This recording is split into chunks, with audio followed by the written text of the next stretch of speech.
Hello, everybody, and welcome back to Scales of War. Everyone's equal in Demood. We are returning to finish off the operation, the most important operation of the war, which is landing in Demood and taking the gun from the enemy forces. We are down a player at the moment. They may be showing up by the end of this, so we may have a sudden drop in at some point, but for the time being, their forces are under the control of another player.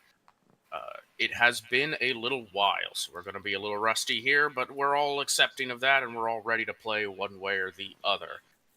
I am the War Master for this campaign, Valus.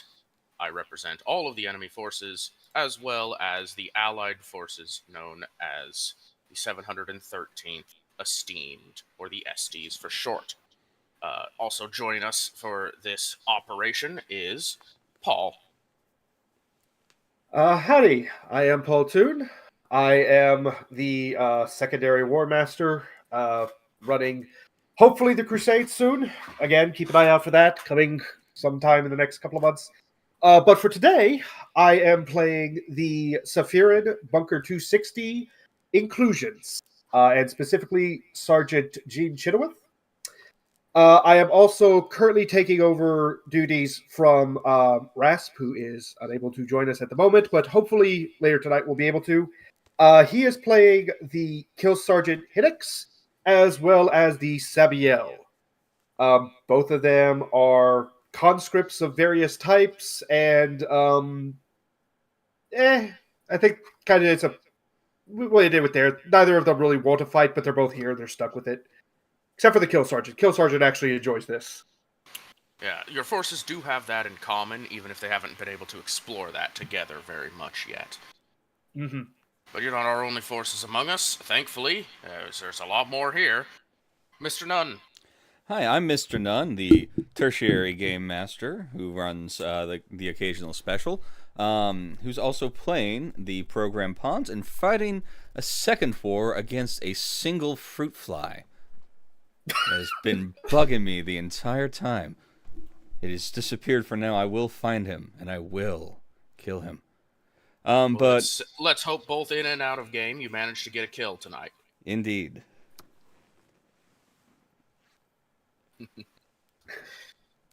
Your forces are mostly some snipers, is what we've seen out of your squad lead and your specialist. Yep. But Aim they've been is a solid support throughout. Yeah. Aim is the spotter. Fire is the sniper himself, the marksman, as well as our infantry support with the mechanized pawns. The hidden pawns have, disappeared, ironically enough. They are hidden in a different way right now, and we'll find out more about that eventually, I'm sure. And then, currently, our only other player joining us, we have Haywire. Hello, I am Haywire. I play the Machoan. My main character being Ajax the Great. We're the Medicaid of this situation, and currently the standing command for a significant group of conscripts. So we're gonna see how that goes because I don't have command. Like, it's gonna be fun. I even checked to see if Odie was a little bit more authoritarian than me, and he's not. So we're gonna find out how that plays out as far as moving the conscripts. All right. And as a reminder, I'm going to give everybody a refresher of what your allies were up to throughout the last episode, because while we are following the player's platoon, which is to say third platoon, you had an entire other platoon's worth of troops fighting in this city and doing their best to take and deal with things that you were unable to with the plan at hand. So, as a recap, for some of the notable events that were not associated directly with the players, a weapons malfunction costed an entire Coloradicus fire team, a heavy weapons team at that. Their loss made the plan to hold position untenable. As you may recall, They were attempting to hold position right at the front of the city to draw out as many forces there as possible. Sergeant Clark Ward, the inclusion floaters, Romer 2, I believe. They might be Romer 1. I'll have to double check that. Sergeant Clark, however, was gravely wounded by an enemy squad that flanked that position that they were holding. He noticed an enemy maneuver and threw himself in front of the Vox operator, Vet Griff, for reasons unknown. With no time for Medicae, Sister Trista Duke, the sister saved by Platoon 3, who has joined this assault, granted him an honorable mercy, and the fight continued from there. Pause one moment because I would like to let you know that yes, the inclusions are Floater Group 1, Sabiel being the second squad for that. Wonderful. So that was Floaters 1. Yep. The Maldine and Coloradicus forces in tandem removed a significant enemy mechanized force, including 4 separate Chimeras and 1 Lehman Russ tank during the assault. The credit for the elimination of the tainted Lehman Russ was given to the Coloradicus, who cracked the vehicle with a entire fire team's worth of crack grenades after it had sustained high damage from the Maldine heavy weapons team. Unfortunately, the Maldine heavy weapons team gave their life to deal such a significant blow to the Lehman Russ, aside from Longbowman Catan Fungelman for Azervane, who survived the Russ's onslaught, but is currently missing in action. The last remaining members of the Einherjari died valiantly, clearing out an enemy barracks, alongside Genefleet Militius and the Valkyrans. The loss of this structure happened so early in the battle that several enemy squads were removed from play before they could properly engage other allied forces. Furthermore, this happened much closer to the end of our last session. The Valkyran guerrilla team, following intel provided by Captain Sonia Lavin, located an unknown enemy structure of technological import, eliminated the operator, and sabotaged the equipment, crippling enemy autonomous units. There was a massive drone assault occurring, and it all came to an end as the Valkyrans cleared that out. Good on them. The Allies have sustained very heavy losses. Most of the squads are not doing so hot, but the fight is not over. They're still here doing their duty, and so are our players. As to give an action to action, what happened at the very end of the last session, a coordinated effort to do anything possible to disable this enemy position and accomplish your objective led to the Guppies fire team setting up a mortar and receiving a blessing from Chaplain Odie. And with one amazing shot flying true, a righteous fury of a mortar strike has currently disabled power to the orbital rail cannon that the enemy has been using to keep any other landings from occurring at this time. Right now, you could softly consider your main objective complete. However, if they were to restore power, that would turn it from a soft complete to a fail again. At the same time, Sergeant Arha advanced with their infantry trailing behind because Arha is moving at very fast pace right now to begin securing the gun in full, at which point they also encountered heavy resistance entering that compound.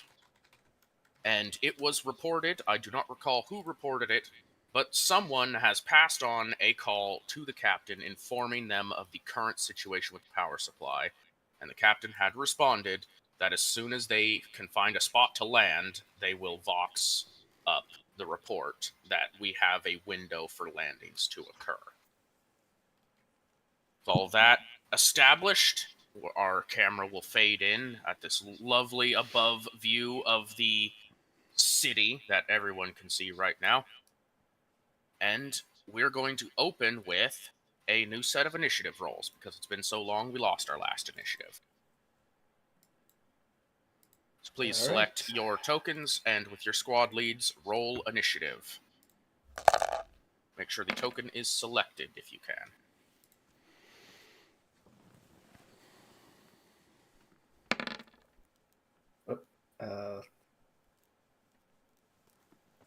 Should work with this. Oh, that's why there wasn't showing up.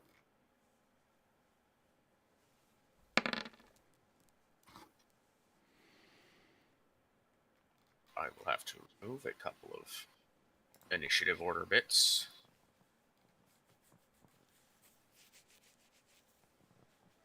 I should check real quick. Okay, yeah. Do we?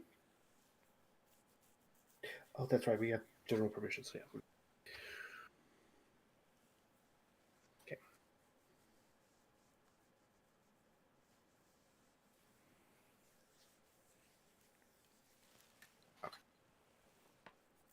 That.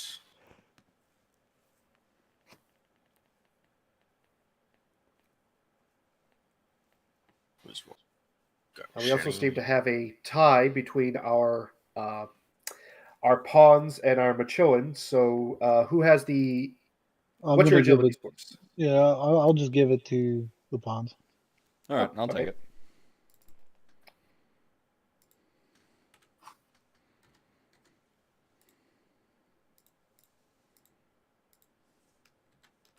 There we go.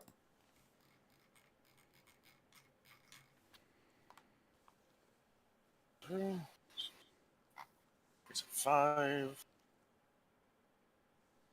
That's correct. That's edited. It's necessary. That's right. I put the chaplain on his own initiative in previous fights. But I think for the time being, the chaplain just kind of will go alongside the Machoan, as it were. Yeah, what happened? What happened to Okay. Arha? She's disappeared from here. Yeah. Initiative Good track's also gone.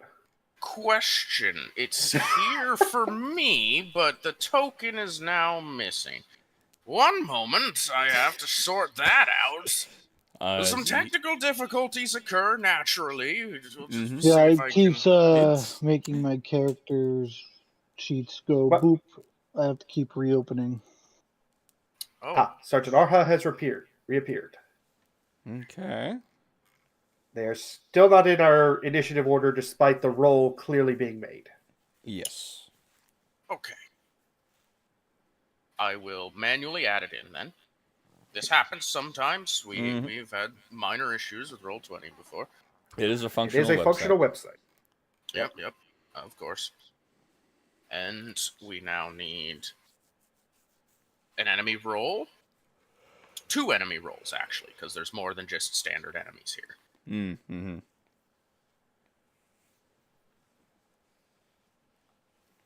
Let's see where they land in this. Very good, apparently. Mm-hmm.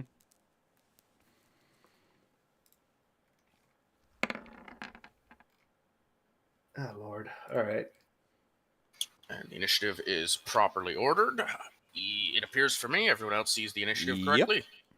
Yep. Arha, enemy squad, Thorns, Luray Fire, Ajax, Kill Sergeant, and Chenoweth. All right.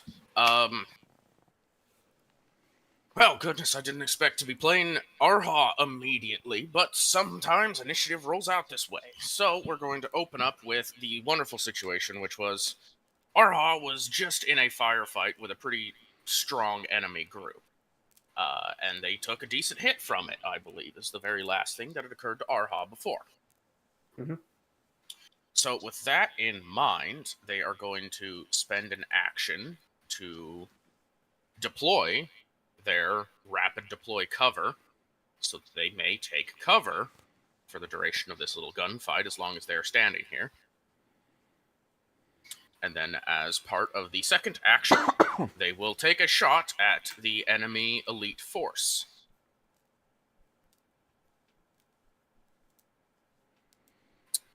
I believe I needed to watch a timer on something, but we'll get to that road later when I can make more decisions. If I recall, Arha was basically on all the drugs, and I think that was they have to keep it up, or a timer starts and they collapse. I think that's what it was. But I probably have notes. I just need to locate them. Either way, for the moment, these stats are correct. They are taking a shot at the enemy. Let's do it. Okay. Go for it. It is a success with 2 Yeah. degrees. And with full auto, that means 2 hits. The enemy will attempt to evade this attack because they are a capable unit. Or so they thought. They thought they were a capable unit. Yeah, well, The we dice don't on know my whose screen god look is like... in ascendancy, so... Oh, that's I'm also all true. over the place. We'll have to see that after I hit the damage roll. Good roll. Righteous Fury. Righteous Fury! A strong opening from me to me. Yeah, do And the. Oh, now do the Zeech shows Paul up. thing. Yeah. Do the Paul well, thing where you kill your own boss. to be fair, we Right, just right, yes. we just defeated Zinch's champion last week, so he's happy with us, I guess.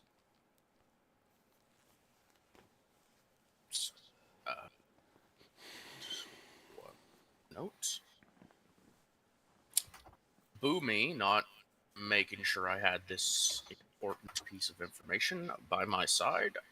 I should invest in some sticky notes, maybe. One sec. Is it here somewhere? That one? That one. Okay.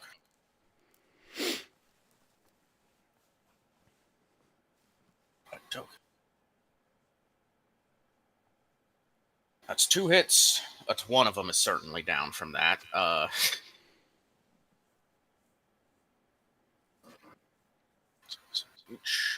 armor calc. It has been a minute since I've done fire team on fire team action like this.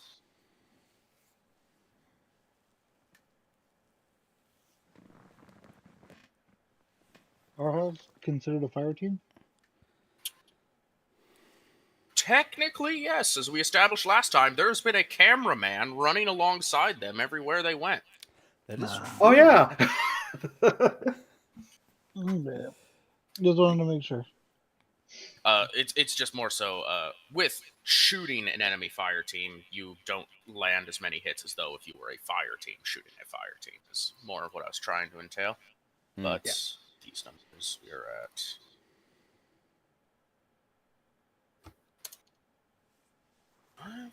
And That's a lot of health down. Yes, I believe that's accurate. It took down one and injured another. Okay. That was Arha's squad, who currently have jammed rifles, I believe, is something that occurred last time. I also don't remember that part. I just remember they were following their boss. They were, and they still are. So, we're going to have a good old... Honestly, they're just going to have to double move to get into position back up their squad lead. So, that's what we'll call that. They are now in position to at least help come next turn in this firefight. That is the 2 SD tokens, each doing what they can as best they can, and engaging this enemy force. Speaking of, it is now the enemy's turn. All enemy turns, as it were. So, we're going to have a little bit of fun here. Let's see. What does your painting do again? We still have a painted enemy. Yes, it gives me a +10 to hit, and it gives me an extra 1 on Righteous Furies. Okay. Oh, no, sorry, +20 to hits. Oh. Oh. Right.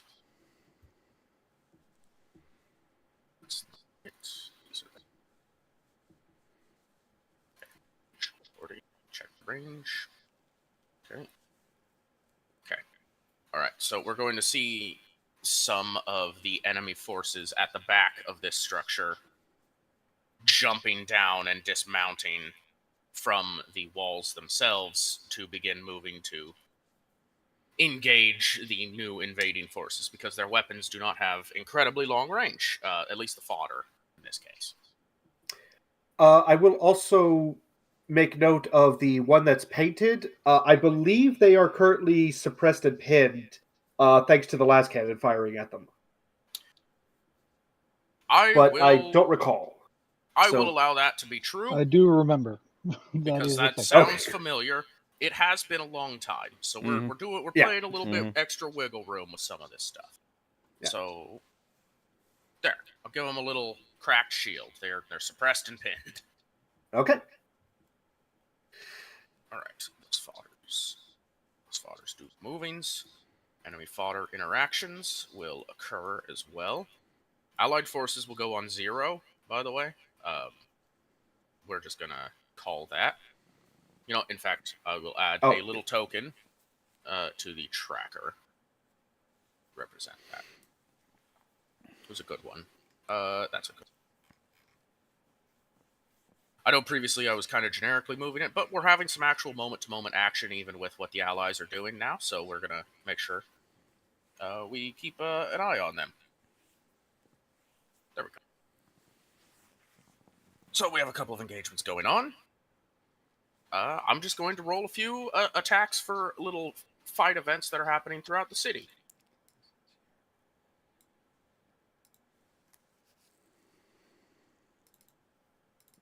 Fodder. There we are.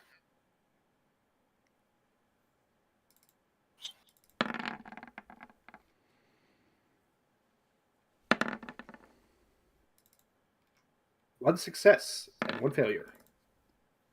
And another failure. Very close rolls for that 50-50.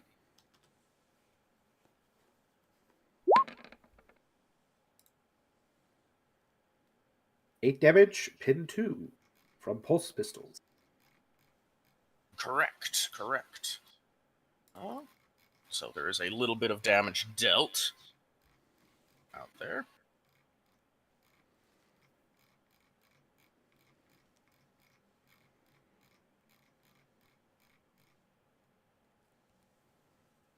Sorry, still doing the math here. I'm a little bit slow, as previously stated. Mm-hmm. Okay. All right, math done. Those are all of the enemy shoosting events that are occurring. We'll see how allies throughout the city will respond. And we have some enemy vehicle movement that you guys are privy to.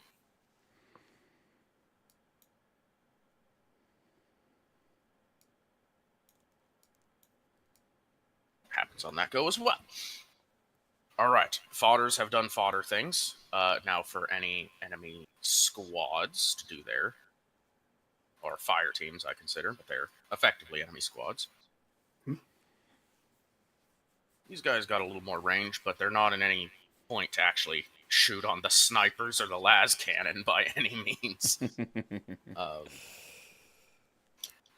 And there are support drones. I cannot forget they have things to do.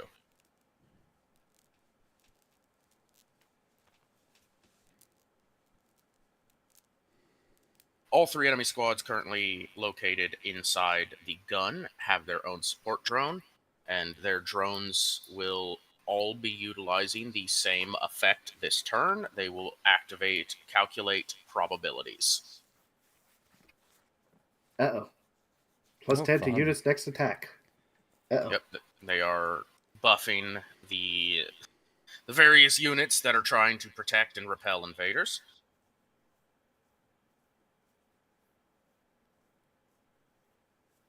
Now, fortunately, due to the corridor and how it's shaped here, there's going to be some difficulties with a lot of hits.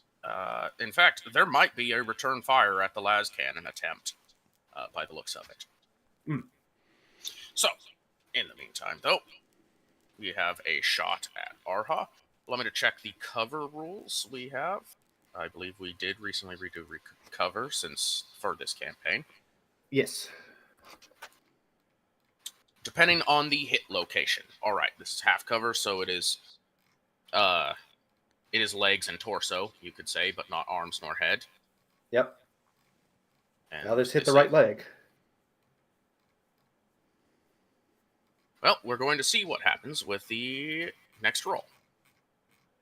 They're going to take a half aim, and they are going to get an extra plus 10, thanks to their drone.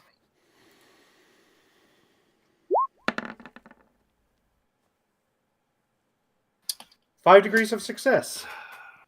A Wonderful. very solid roll and a head hit to Arha. It's also in semi-auto, so that is 2 hits. Technically, it could be more because this is a fire team firing on a single target.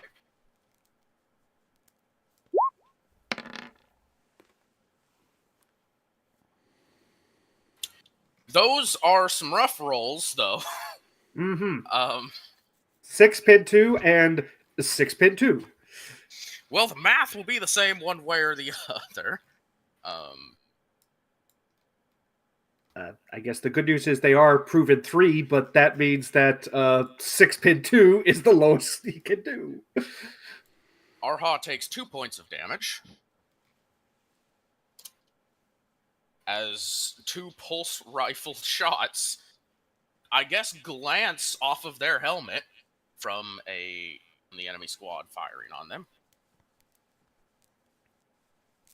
Now, we are going to have this enemy squad taking a very Hail Mary-esque shot, I guess, at this point, at Chenoweth and the Minnows. I guess specifically they'd be trying to target the Minnows, because you are currently acting as a single fire team, so Chenoweth is part of that group.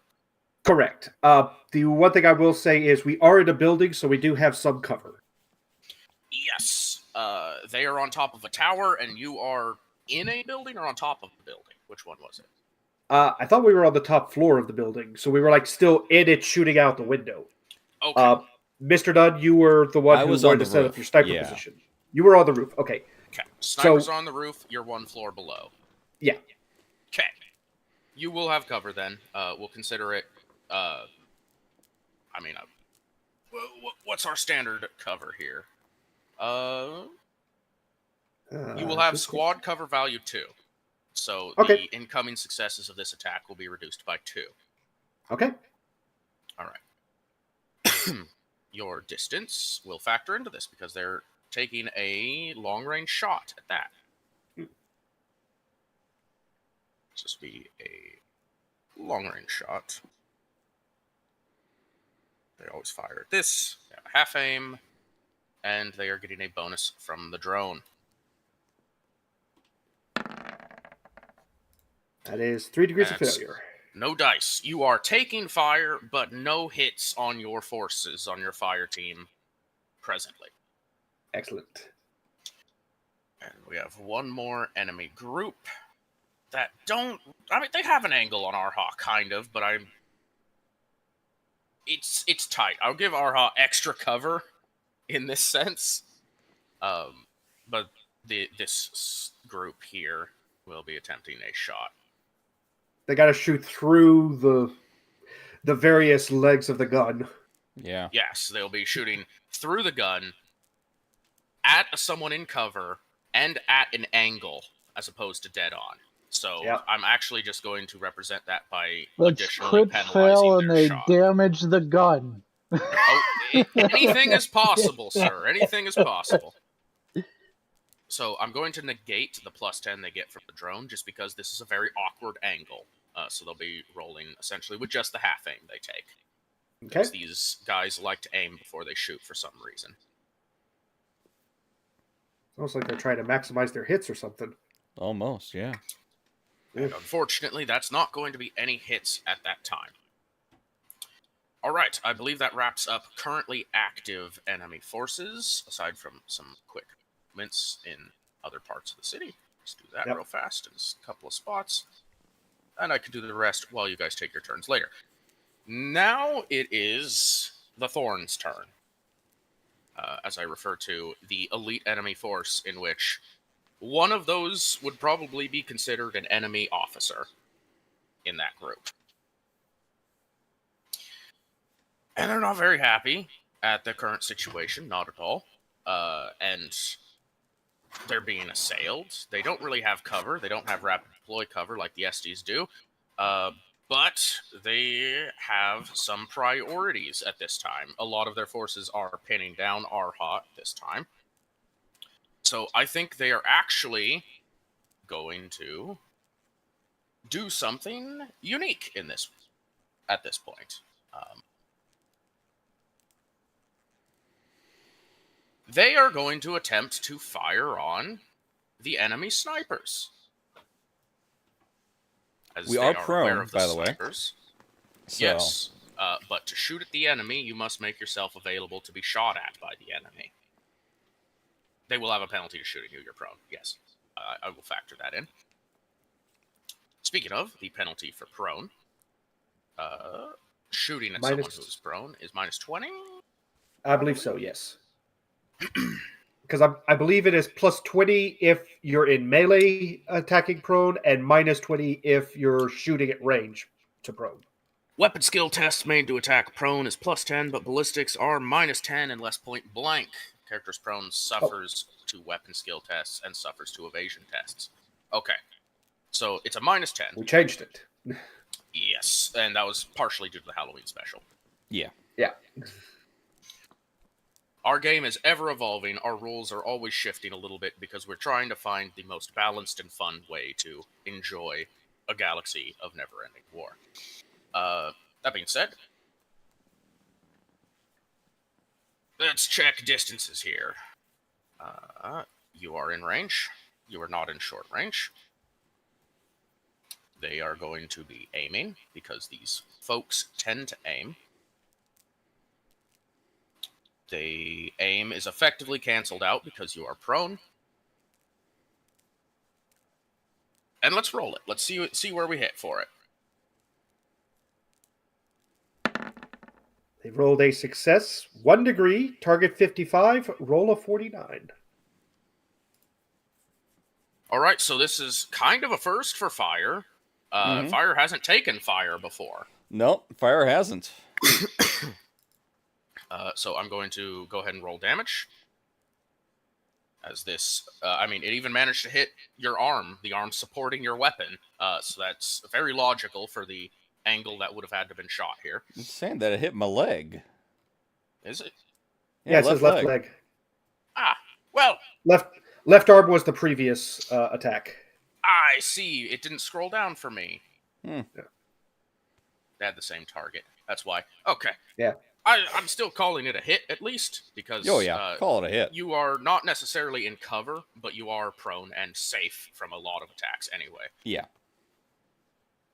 So let's see that damage roll. Oh, God!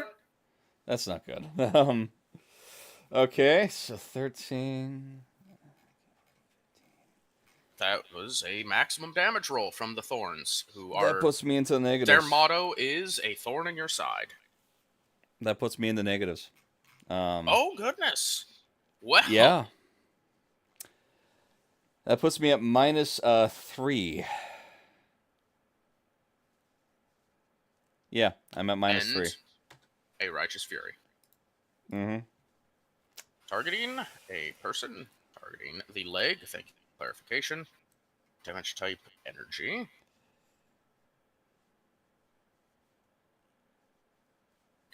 No modifier. Here you are. That's not good. 34. So okay, that you are actually going to be at a minus 7, it appears.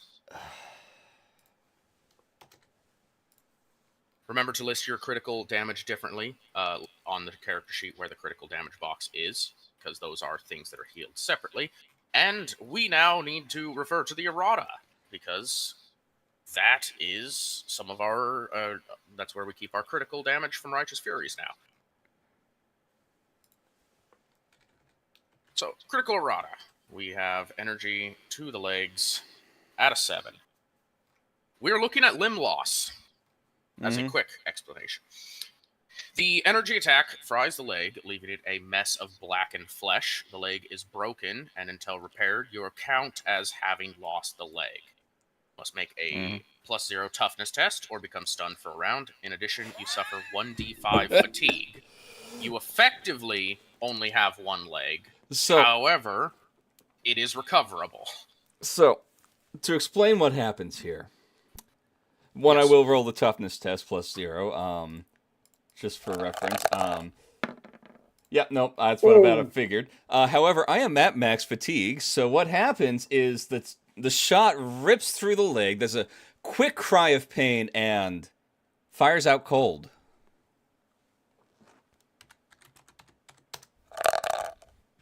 Oh dear. Oh dear. Oh dear. Oh dear. Yeah, he is quite out cold. Uh, Also, oh dear. Mm-hmm. Mm-hmm. For a Mm-hmm. Haywire's map there. Um, Refresh maybe. Yes, it's a little bit of technical issues. Maybe a refresh will help. There's definitely some issues with Roll20 tonight, unfortunately, but that's kind of where we are. Yeah. Very sadly. So we're going to try and keep marching forward as best we can here. But for the moment, we have an unconscious and somewhat crippled squad lead at this time. Now, thanks to it being energy, there's no bleed out that occurs here. On a 7 anyway. Bleeding out is a possibility at higher numbers. We will eventually be eroding the critical system. That has not yet happened, but presently. Yeah. You are in a rough spot. Where's a good KO marker? There. KO. You can't even see it because the token is so small. Mm-hmm. But a mighty blow was struck by the enemy. But thankfully, that is the only thorn in play right now. So it is now the program pawn's turn. Yeah. Yeah. Who shot me? Which one of them shot me? This guy in the middle, right here.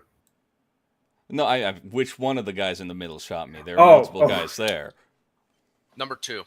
Number 2. I'm targeting number 2, and I'm taking my half aim. I get the extra because I was posted up here, so this will put me up to a full aim effectively. And this is not a painted round. Wonderful. I expect you want to do as much damage as possible. Yeah, this is aim firing at this person here, so... Yes. She's not happy. That is a critical 5. 9 degrees of success. That is a very potent hit. Look, I'm not even going to give them a chance to dodge that. That's a crit. Congratulations. Mark it on the report. Or I will, if unavailable. That's 4 plus. Give me a second. I've got it on the report. Okay, that one is replaced with a 9. That is 25, pin 3. Yeah. All right. Did you mark it on the... Oh, thank you. Yeah, it's marked. Yeah. Yeah. Accurate's great, Yeah, by the way. For sure. For sure.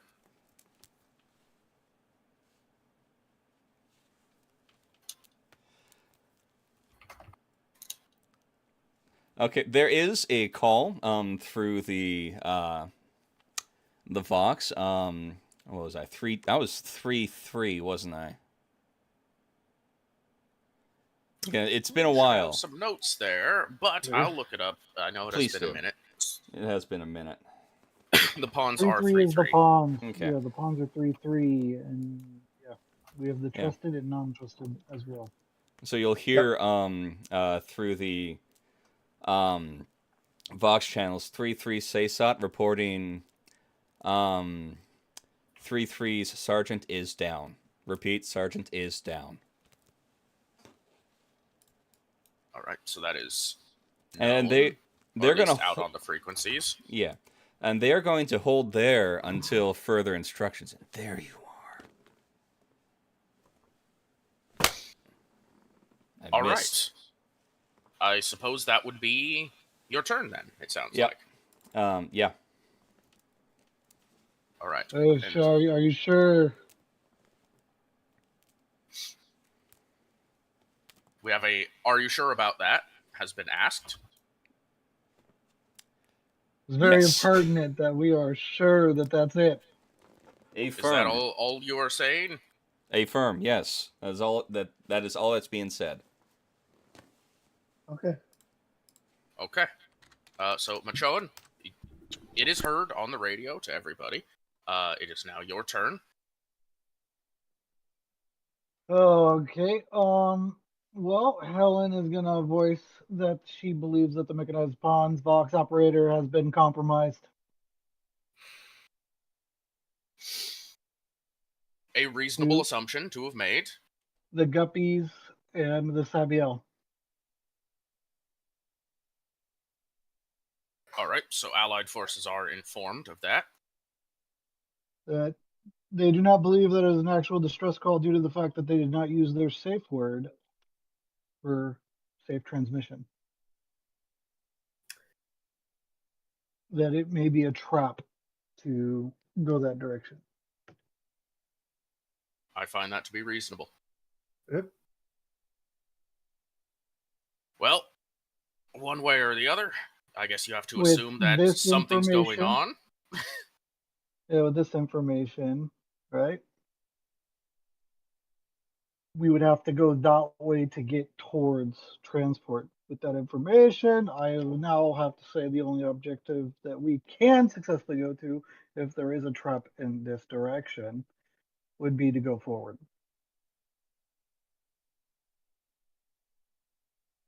All right.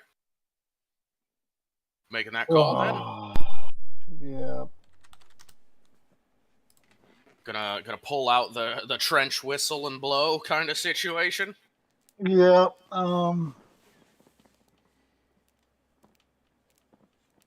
best I got here is, I know what me and my Choans are doing. What say you, Guppies? What say you, Sabiel? I'm gonna start moving my graceful 6 tiles for double movement. Yep. Yes. Oh, let me have this back. Let me have Kirk. Sorry, half my screen is still white. 2, 3.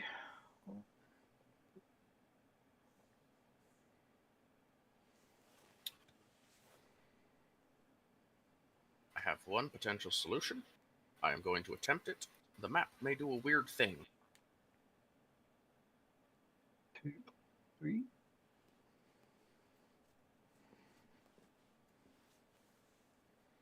And then The map vanished.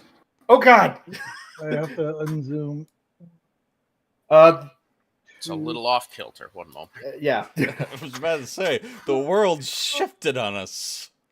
The world disappeared and reappeared, and we had all shifted about 3 feet. Zinch! Like that. Oh, the friendly fodder guys are also included in the what say you when I go forward. I mean, you already convinced them. Like if the Imperial Guard is rushing forward, they're civilians that straight up ganked an enemy patrol at this point, so they're with you. Hold on.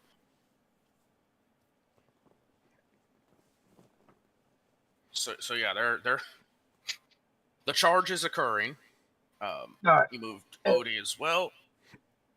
Yep, good. Odie's pushing forth. All right. That's a movement turn. They have to occur to get shit done. Always. Yep. But key vocal components were spoke, and hopefully Guppies. I don't know if there is a Vox operator within the Guppies.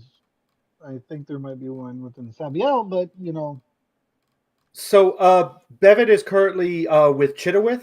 However, the Guppies do have microbeats. So there is communication between the two. There's still communication between the two inclusions groups, at least. Okay.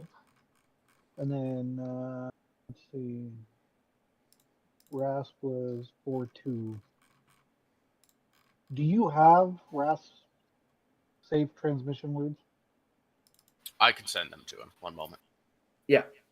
You would have them at least. Yeah, I've got them. For the sake of playing. You have them? Okay. Yeah. No, I have everyone's code phrases, trusted and compromised, operators, everything. So 4-2 I just didn't know if there was actual conversation that wanted to be had during that brief time of me saying, okay, hey, so firm relief right now. Okay, so I'll just let you know, a little above board is because the Vox operator is with is here with the Guppies, or no, sorry, the Minnows, and with Chinowith, he's actually going to go up to the top floor and check, because it's like, Okay. what do you mean? It's like they're just above. Let me double check and see if they're okay. But that's going to be during their turn. At the moment, basically, it's a sort of like acknowledge, but they're not going to say anything because there's no reason to say anything. It's more like, informed. Good to know. Yeah. The actions are being informed. Yeah. All right. So we have the "Do you want to live forever" moment, and all of the forces start charging through the park under the cover of trees, while most of the enemy forces are distracted, shooting at your other allies. Yep. It is now the Sabiel and Kill Sergeant Nex's turn. All right. Oh, always awkward running somebody else's regiments, but all right. I think the Sabiel, they are aware of the transports. Okay, I think the Kill Beast is definitely going to go with you guys. So just move him right there. It's in the direction of its master. Yeah, and exactly. It's into combat. It feels reasonable that it would be like, all right, that's where we're going. It's like, all right, meet up with my guy, and we'll go from there. The regiment themselves, the squad themselves. Oh, wait. There is the opinion of one person we don't have yet. And that is the retired drill sergeant. Retired master sergeant. Please, his name should be on the sheet. If it's not, I'll have to get on RASP for that. He should have took that in the notes. Actually, that's a good point. Comrades. Featured down. Vox operator. Here we go. Master Sergeant Franklin Cass. Last pistol and knife.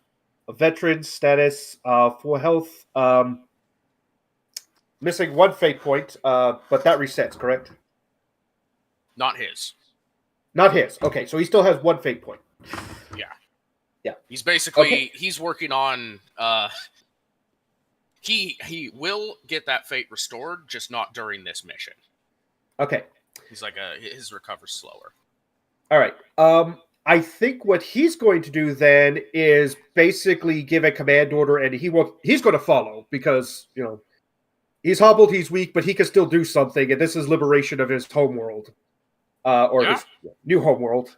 So he's going to charge forward, and if the Sabiel still require a roll after that to convince them to go forward, what would they need to do? Or do you, as the War Master, feel like that's enough? That's sufficient for them to join in the charge? I agree with the original sentiment that they're probably very interested in the civilians. So this is kind of a change of what they were thinking of doing due to the new information. Yes. Let's say we'll make this a conjoined effort. Okay.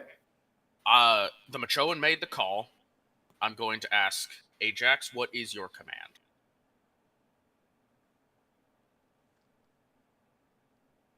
My command is to march through to power. That was so. No, I mean your number of command.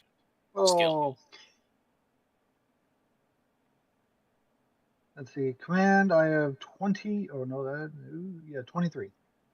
Okay, we'll throw it to the chaplain then, who's not much better at a 37. However, basically the order to charge is then echoed by the chaplain, who will say some words about drowning the enemies of the Emperor in their own blood, as a bit of motivation, and obviously that will be echoed by the Master Sergeant, who is ferociously pissed at this occupation of his homeland. And I'm going to give the chaplain a command roll plus 30. Any amount of successes is a good enough motivation for the Sabiel. Okay. I think that's fair.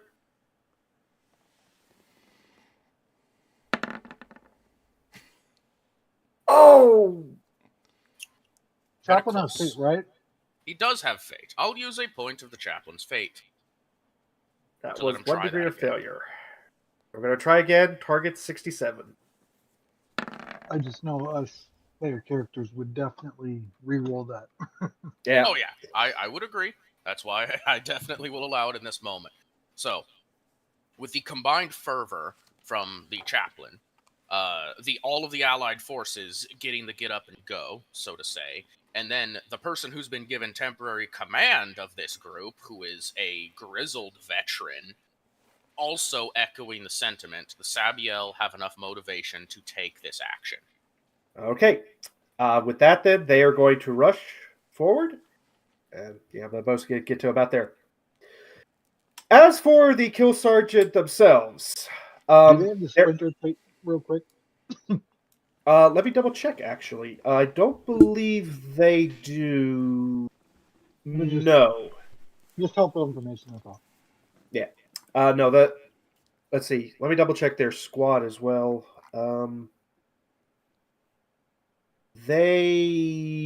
Okay, the squad does have the sprinter trait. So with that, then they would get to about here, I guess. Double check. I think that's a wonderful little bit of storytelling right there. Yep. So they lag a little bit behind the Machoan, right? There's that initial, here's what we're doing, let's go, men, let's go into battle. And, there's that moment where, the Master Sergeant has to, take a breath and be like, well, come on! And it kicks them into gear, and then before you know it, the Machoan see these Sabiel conscripts actually sprinting harder than them and getting in front. Mm-hmm. A wonderful little scene. Yeah, great little cinema. Actually, let me check the beast as well. Does the beast have... Oh, the beast has quadruped. Yeah. Quadruped is double the movement. Yeah. That's also something. And I believe they have an extra sense to be able to do things too. Well, they have unnatural senses. Yeah, I know Rasp was using that stuff to kind of get a feel for environmental stuff. Yeah. So, yeah, actually, I'm going to move the beast then up front as well. So they get to about, I guess, here.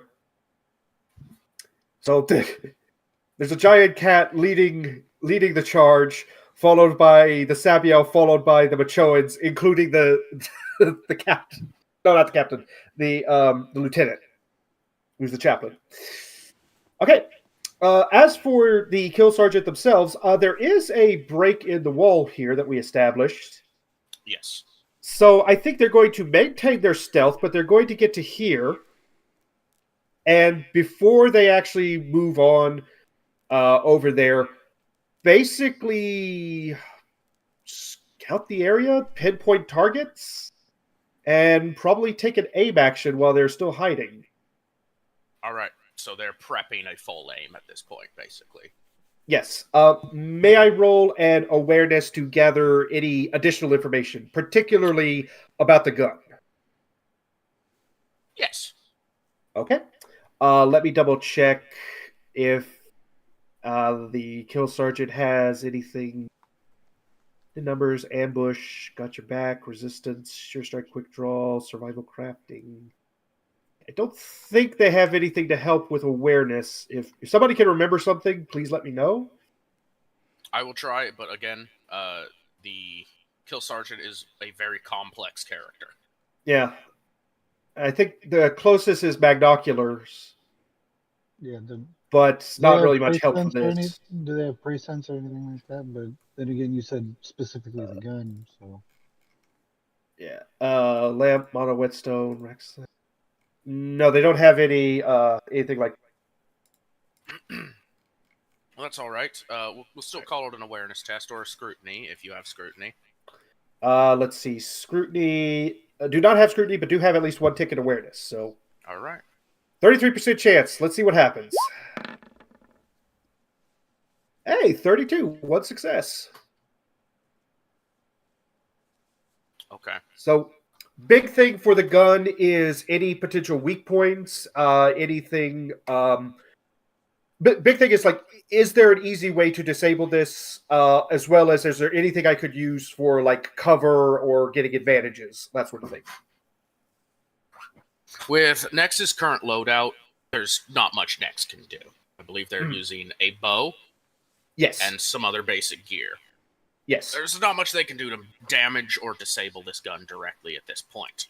However, taking out the people who are operating the gun, obviously, will reduce the efficacy. There is clearly more capable units among the enemy than others. For instance, you are very aware that the Thorns are a more elite force. One of them is clearly an officer, and they are packing better grade equipment. The enemy squads that were stationed in the towers all appear to be actual Tau, properly equipped and likely properly trained on how to use this weapon, while the fodder units that appear to be human in Tau armor very, very likely cannot operate this weapon. Okay. This is very likely, it is a weapon of Tau design, and it is a weapon that is like the walls built around made by the water cast. They are tide wall construction, which means you probably need proper training to do it, and a lot of the humans among the enemy force appear, well, for lack of a better term, they're wearing the enemy's gear, but they're not necessarily trained like the enemy is. They're green. They're very green. Yeah. A lot of the enemy fodder is green at this time. Okay. So, as far as what Nex can identify and believe as to how they can help further remove this gun from play, it's just removing all of the capable operators from the area. Okay. They will call that back, basically say focus fire on enemy squads and Thorns. Remove the fodder to get to the others. Essentially. Yeah. Okay. Microbead, right? Yes. Nex has a borrowed microbead. I believe from one of the guppies, actually. Yeah. So that gets relaying bounced that none of the Machoan have that. Yeah. Well, let us get to the inclusion's turn then. It is the inclusion's turn, and they just received that communication from Nex, or at least, yes, they all did. They all but one of the members of the guppies. Yeah, so it effectively, because at least one person has it, the whole squad. As the way I kind of rule it in this case. So, first off, the Master Sergeant is very inspiring, and as I have mentioned before, civilians don't really exist on their homeworlds, but retired veterans do. And if someone is a retired veteran on Musa Sapphire, they are an absolute badass. And the inclusions like that. They follow these kinds of charismatic, grizzled war veterans. So I'm going to say, if the call is made to rush the gun, and the Master Sergeant basically does the thing where he like starts a couple steps and turns out, well, come on, they're not even going to question it. They're going to just run.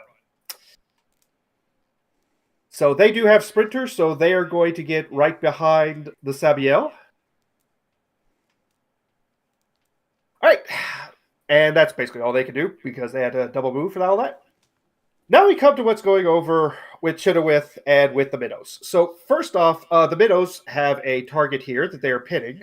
So they're going to continue the fire there. Let's see. It is still short range for them. Suppressing fire. From my paint. Plus 20 from the paint. Oh, okay. Yeah. So they're going to take... well, it's automatically full auto. But... you know what? They're going to take the half aim as well.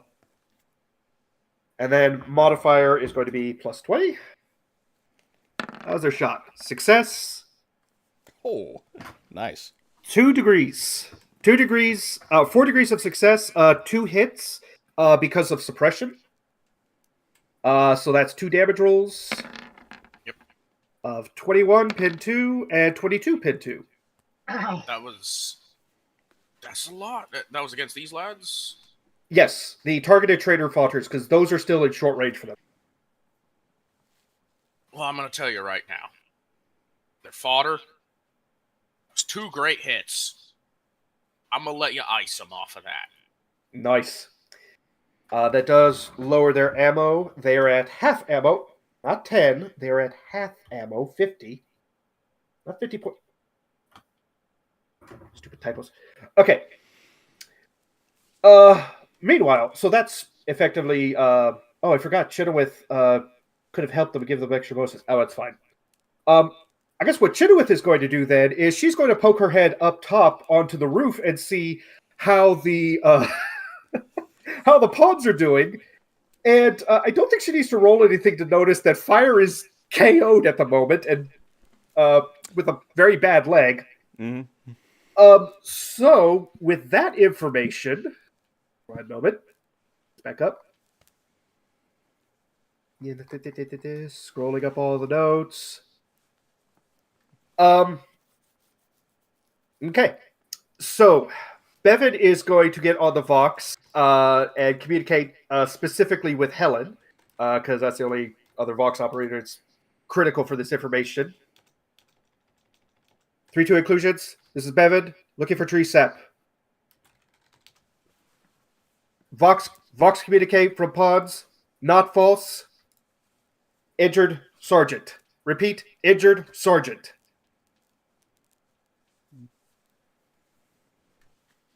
So that clarification is sent. Yes. However, some actions have already been set in motion, so we'll see how that develops the situation as the turns clock around again. Yes. Meanwhile, I do have Chenoweth's actions. Mm-hmm. Let's see here. Resistance, nerves, bombardier, hatred, bread for war. There's an open lawn lass up here. There is an open long lass. And there are enemy forces that did just shoot. If aim allows it, Chenoweth will pick up the gun. Yeah. Aim's not going to stop you. Okay. Will it be okay if I roll off of the las gun for... Or should I go ahead and get you can roll your to hit off of the last gun. Okay, cool. And if you hit, the damage can be off of the weapon you picked up. Yeah, okay. So 180 meters. That is long range. Long range. For a... Is this a las rifle or a sniper rifle? This is a lawn lass. Well, that would be standard then, isn't it? No, it's 150. No, wait, range. Right. 150. Yeah, my bad. Okay. So long range. Let's see. There's minus 10. I will give her the half aim. Semi-auto. Oh no, wait. This is a rifle. Wrong one. Okay. 50-50 shot. Let's do this. Okay. 46. 1 degree of success. What is the damage roll for the las? 1d10 plus 4, pin 1.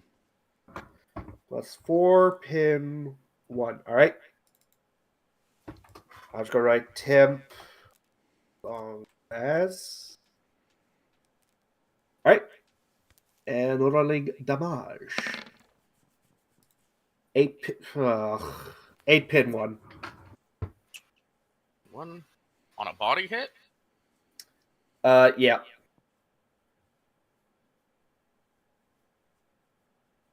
That's not gonna deal damage to that squad. Of course not. Let me double check, see if I've got an ability good torso armor. It's a... Yeah. Let me just double check if I got anything that would have helped improve damage.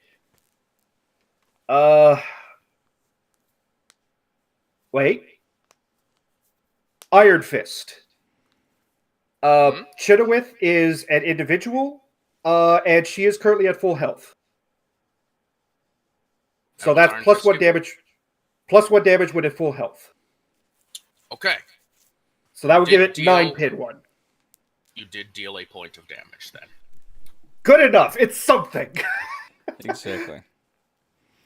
I would say Final realistically, it probably was a glancing blow that knocked them around a little bit.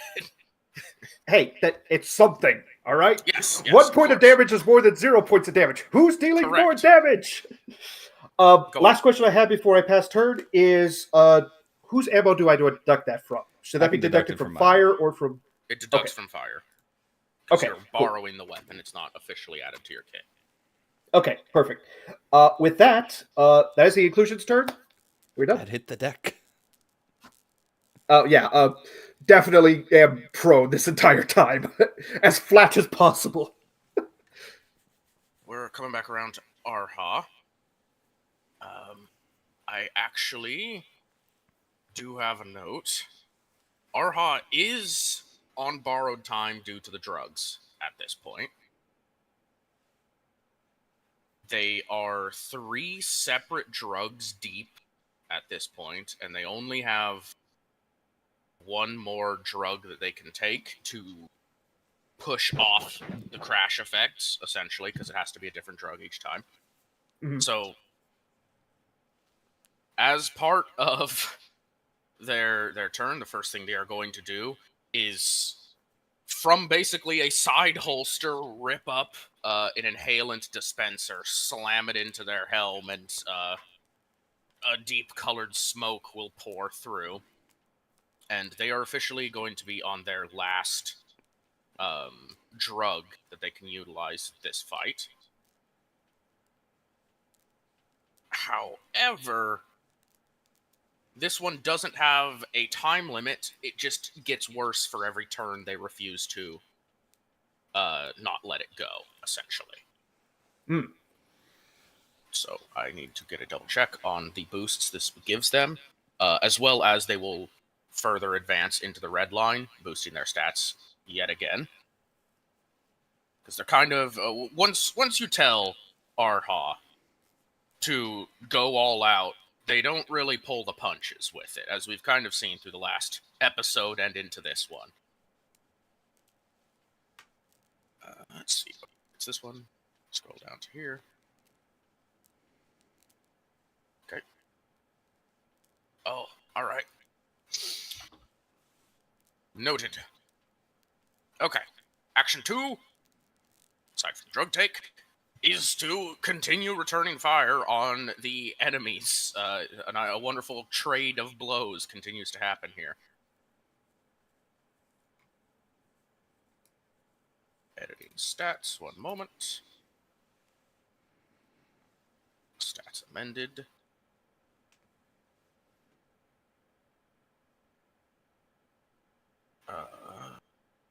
Okay. That's short range for Arha. Arha fires at the thorns. 6 successes.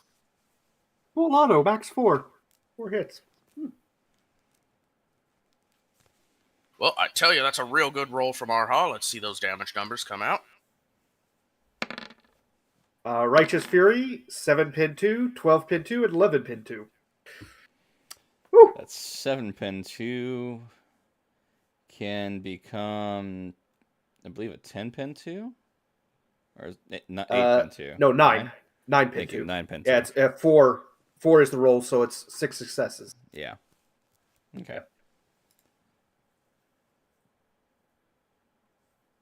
Okay.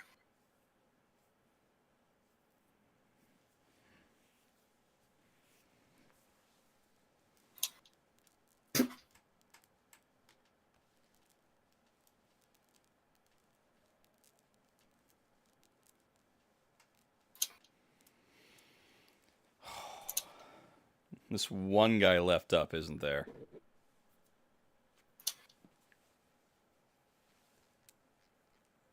Oh, okay. There is a single thorn with 2 wounds standing after that barrage. Uh, Well, luckily the squad. Well, hey, the Estes Estes are there. Yeah, the Estes squad is there to finish the job. exactly. We'll see it. 1 moment. Okay. Just amending ammo. Okay, ammo amended. That was Arha's turn. The Estes are indeed here. They're going to move in position alongside their squad lead in these tight quarters as best they can. And yeah, they're going to open fire on the... Actually...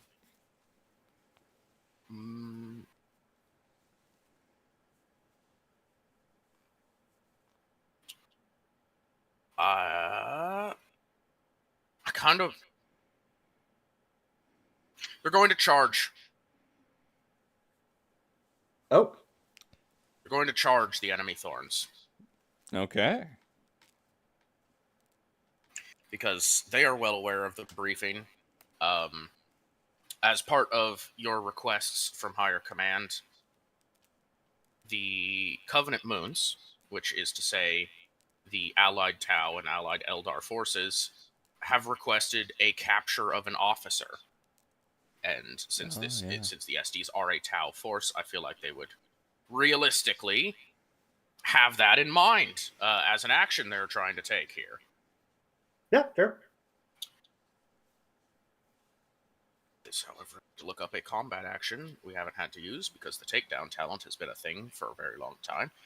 We're looking to do essentially a charge and stun maneuver.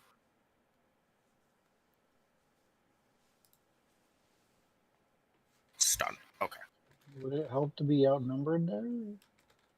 I will give them outnumbering bonuses. It is currently a 10 on 1. Oh, Jesus. Okay.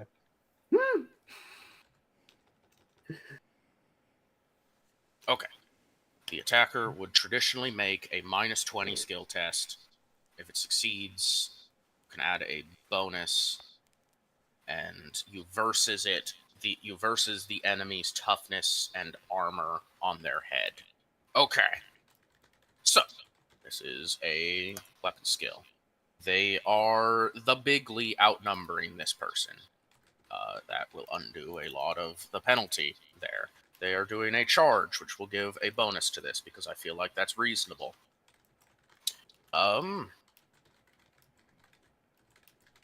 Okay.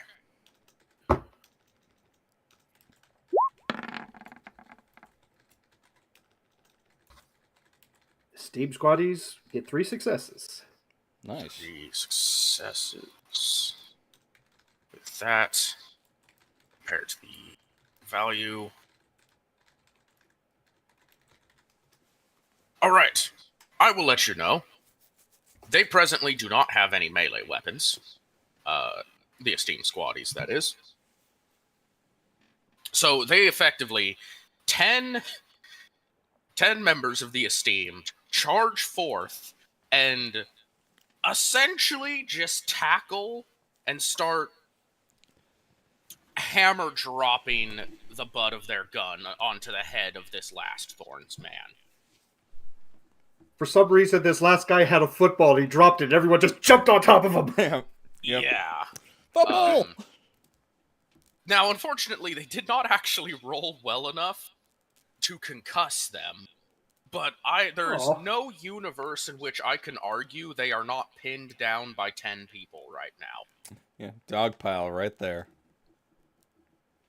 So, at the very least, they're not getting their next turn. Also, Yay! This was supposed to be the Allies' turn as well. My turn order got out of order. So we'll do that now as well. Allied forces are on the move and doing various things. I'm going to roll a series of little rolls from various groups that are engaging enemies, and I'm going to move various tokens. Some movements happening over here. No combat there. Valkyrans and Militias are currently engaged in combat.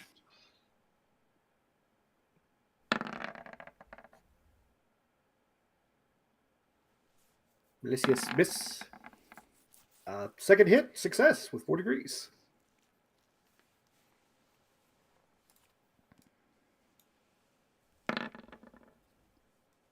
Valkyrans, 3 successes. And then a 96. Not good for them. We're going to call some weapon jams. Are bullpup labs guns reliable? Let me check the errata. That is something we have changed recently, so yeah, we should. Yeah. They are reliable, so even though that is a crit fail and should go on the report as a crit fail, that does not jam their weapon. All right, I will update the report. Okay. With the volleys, the people currently still standing, the shots taken.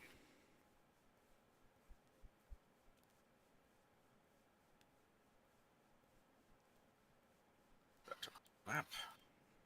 And we'll remove that token from the map, but the Valkarans will not get movement off of this. Forces are on move. Those are not moved. Okay. You are all going to receive a communication as well, going out across the channels. We've got...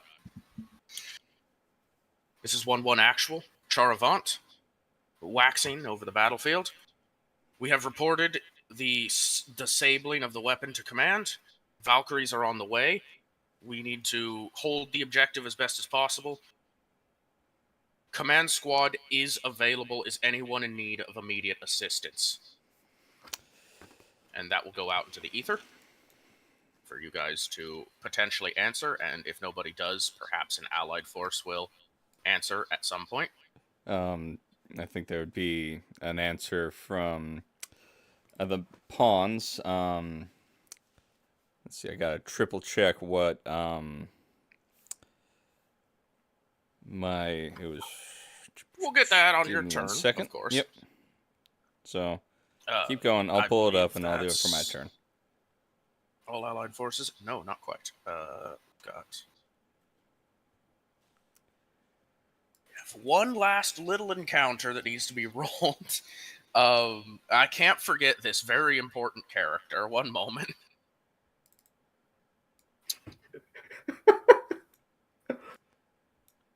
So I'm just imagining that.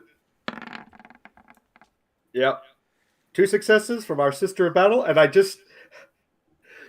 So she stepped out onto the main road, and I'm just picturing that there's a chimera. I know the chimera is going the other direction, but I just imagine that she stands out, and there's a chimera barreling towards her. She just stands there with a knife in one hand, no armor, just bring it on. Well, she's definitely challenging something. It's a shame she doesn't have power armor or her original weapons, but she's doing her duty one way or the other.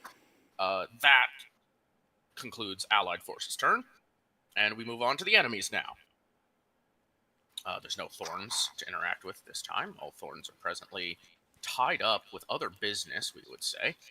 Enemy vehicles do move further along.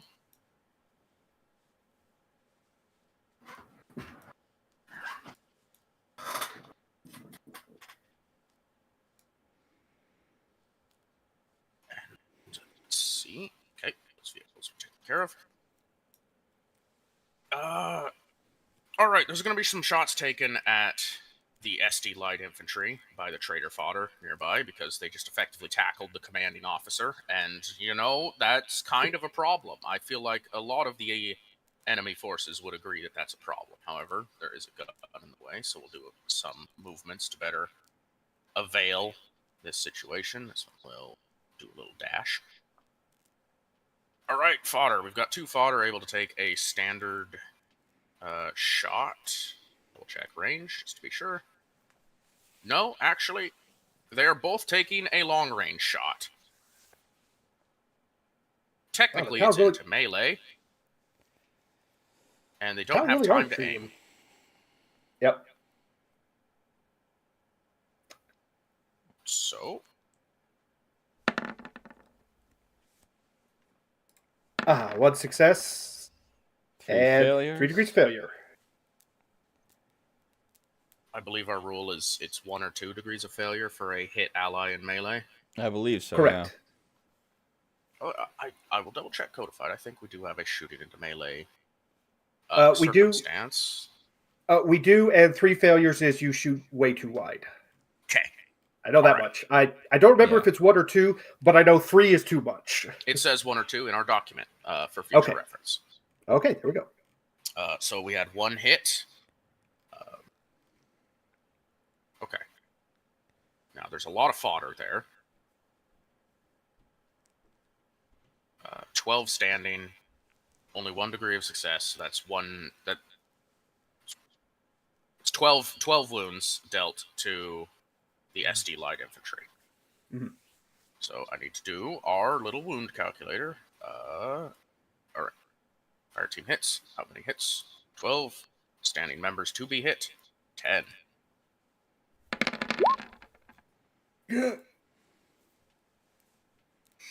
Well, 1, 3, it's 3, actually 3, 4, 4, 5, 6, 7, 7, 9, 10. it's pretty well spread out. Yeah. 2 and 8 had nothing, but hey. Well, the other one's probably deepest into the pile right now. Yeah, they're the 2 on top of the guy. 3 is the one who's on top of everybody and kind of sliding off on one side. Yeah.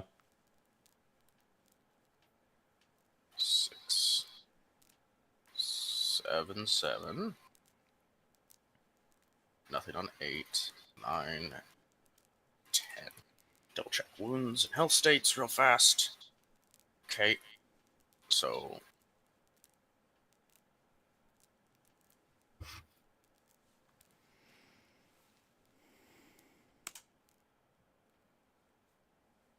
Seven of them go down. Ouch!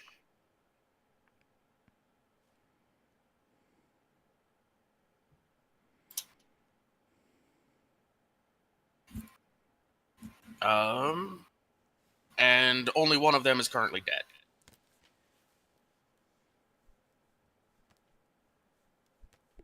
All right, that's the fodder. Now for the proper enemy squads with their support.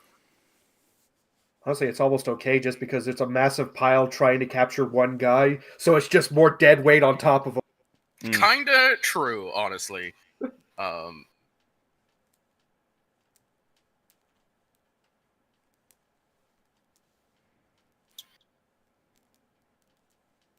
I think they'll just do calculate probabilities again, giving their respective squads free aims, essentially. Okay. And let's see some target priority here. Obviously, the light infantry are kind of right in the line of fire.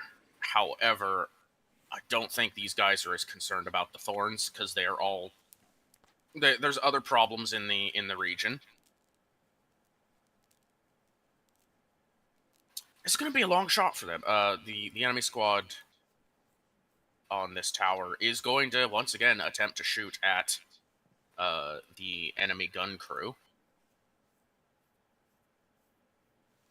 Did they... Oh, no, wait, that was the Thorns that shot the sniper. So, yeah, okay. Yeah, so we've got a long-range shot for them, which is mitigated thanks to the bonus. And they are going to take a half aim, so they only shoot one time. And this will be at the minnows. All right.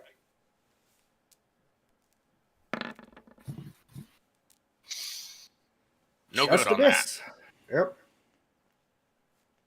All right. Arha is still clearly a big threat and a commanding officer, so the group that was firing on Arha before is going to fire on Arha again. This is a standard shot. They're going to take the half aim, which is going to get upgraded to a full aim, essentially, thanks to the bonus from their drone. It's only one shot, firing on Arha. 1 hit. For a hit. 1 hit. I have to do one very important thing. Are you talking about these guys taking the shot? These ones. Okay. And that is a 2. So, though that the cameraman has officially taken damage. No, not the cameraman! They are not yet down, but they are wounded. Arha did not take a hit there, though. And then the last enemy squad group. Enemy teams are being suppressed. Quick question. They hit Arha, you said? And the right leg undercover. Look at that! I again looked at the left arm above it instead of the right leg. Oops. Thank you for catching that. The cameraman is uninjured.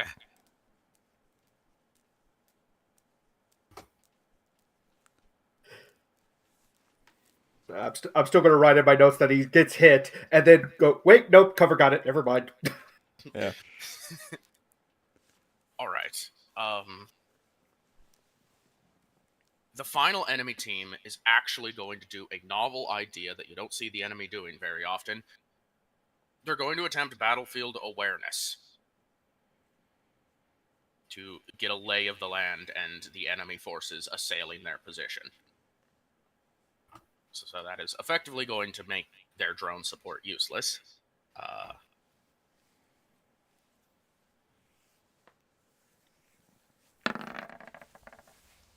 Damn it, 2 successes. From the Blumenfeuer team. So, with that awareness roll, they are aware of the force charging through the park. However, that force is currently kind of under tree cover, and they have a rough angle to fire on them. They are aware of you. They are not aware of how many of you there are, and are not able to presently shoot. Is that not impeding the individuals beating 3 with 4 stealth? Your 4 stealth markers are good. The people with a 4 are technically not noticed. However, the general battlefield awareness was to spot other conditions going on, and they know there's people in the park. They do not know how many people are in the park, and they do not have a clear enough line of sight to attempt to shoot. So this squad is not taking any other actions this turn. However, they have knowledge that they will act upon on a further turn. Yep. Enemy forces in the city. There is presently 1 ongoing engagement still. So we'll just do a quick little engagement roll. 4 successes. Oh dear. Mm. From fodder, but still. Ugh. The thing is, We've already seen that the fodder hurts a lot. Mm-hmm. Yeah. Fodder or not, that hurts. Yep. I need to open the character sheet, do a quick amendment. That. And we are looking at how many? 6. Okay. Standing 6. Go. 6.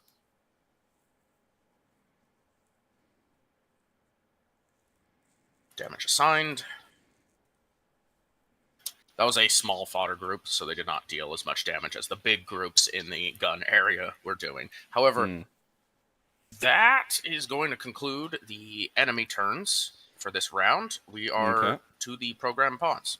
All right. Well, Seysad is going to go back through the Vox and say 3-3 Seysad, Knight A2.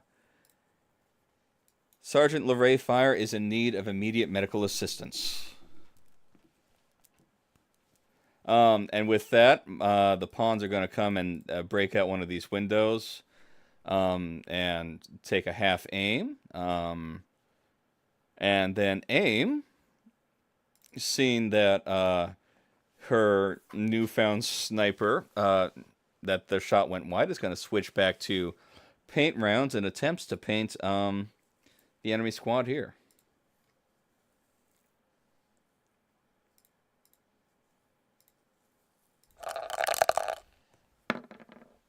And I am going to fatigue that. Ooh. Move to a success with 2 degrees. Good roll, good roll. That was this squad? Yes. Yep. Okay. Yeah. You can paint that. Yep. All right. Okay. Fire is still down, so he can't do anything. Pawns are taking their time to try to post up. So that's my turn. All right. Simple and quick. Sometimes that's how it's gotta go. So then we return around to the Machoan led by Ajax the Great.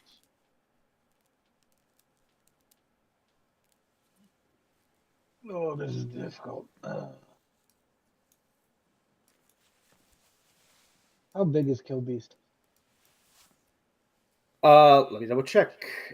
Kill Beast is scrawny, so I believe that's one size smaller than you. Yeah. Effectively, the size of a halfling, the size of a ratling, the size of a dwarf, the size of a German shepherd. Yeah. I was going to say Does about a not bobcat. work Mm. for Yeah. what?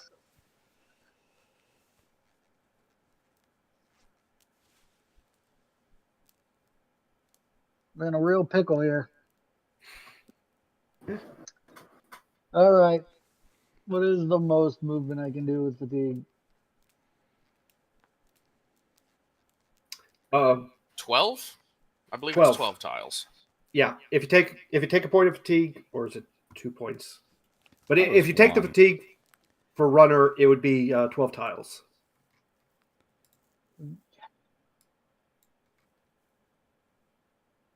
Let's see, Calderada.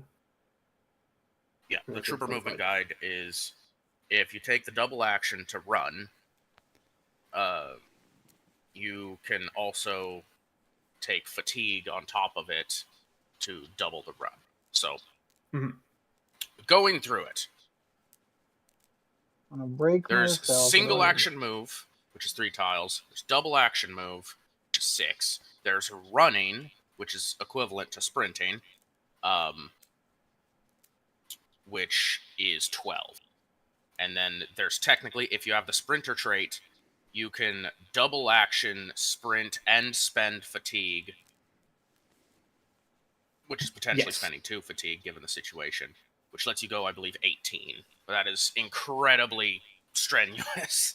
Yeah, it would be you take 18 on one turn, and then to keep that up, you'd have to spend 2 fatigue. Because you take 1 fatigue for sprinting twice, 2 turns in a row, and you'd have to take the extra fatigue to maintain the runner. Yep. I'm just trying to think, is there a way I can get 2 fire in 1 turn and still heal in the same turn? Ugh. I don't think you can. I think with a sprint, with your current tile distance, because you have to then climb 4 or 5 flights of stairs 5 once you get to floors, that yeah. building. Yeah. 5. We had 5. Okay, so it's a little fudging it, honestly, but I would let you with a sprint absolutely haul ass through that building and climb to the roof. But a sprint takes both of your actions anyway, so you won't be able to do anything about it this turn. But that's your call to make, honestly.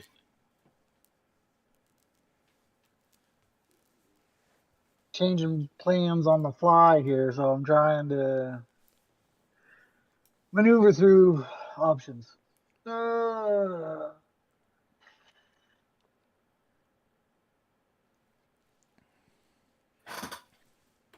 Let's see. Go this way. All right. Logistics, what do you got on you that can possibly help?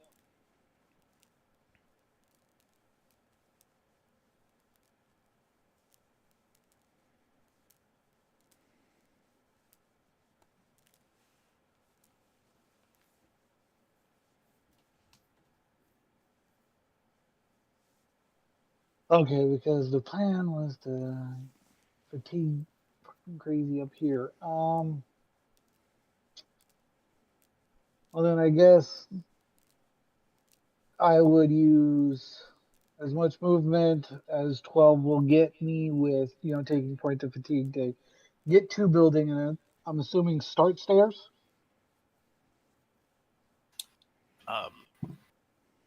So Because I'm 9 away from building. yeah, you're 9 away from the building, but if you used fatigue to sprint, you could move 12. So Yeah, and I'm saying so 9 to the building, and then however much you want to give me as far as stair capacity. You know what I mean? With the additional 3.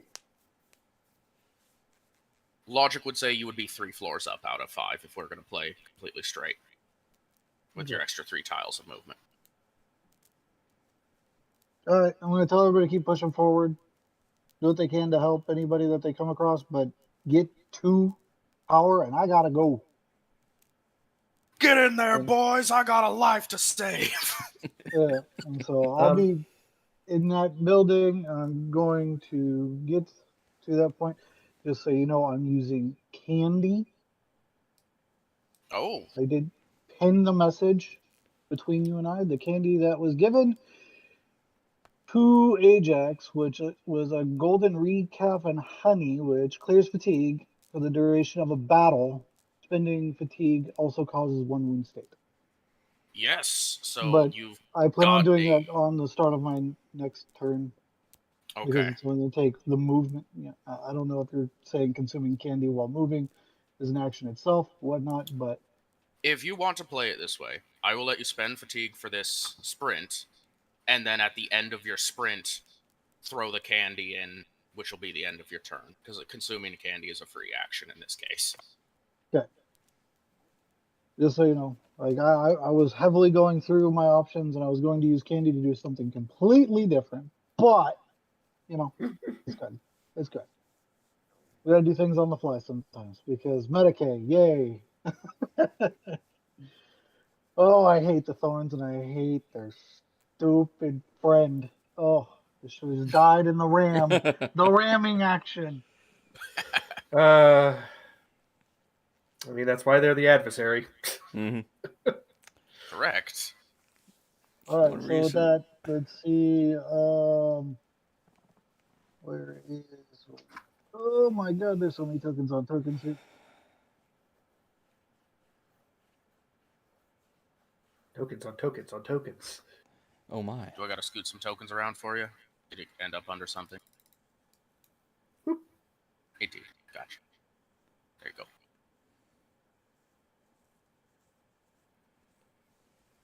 Would it be safe to say that the guerrilla unit sees next, or no?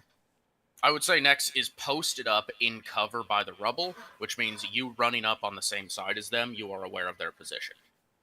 Okay, I would like to, you know, be able to call out, saying, you know, that it, you know, the Machoans and the Chaplain and Guppy Sabiel and you know, some freedom fighters that Make are not way, we're enemies. about to go over the Clearly, wall.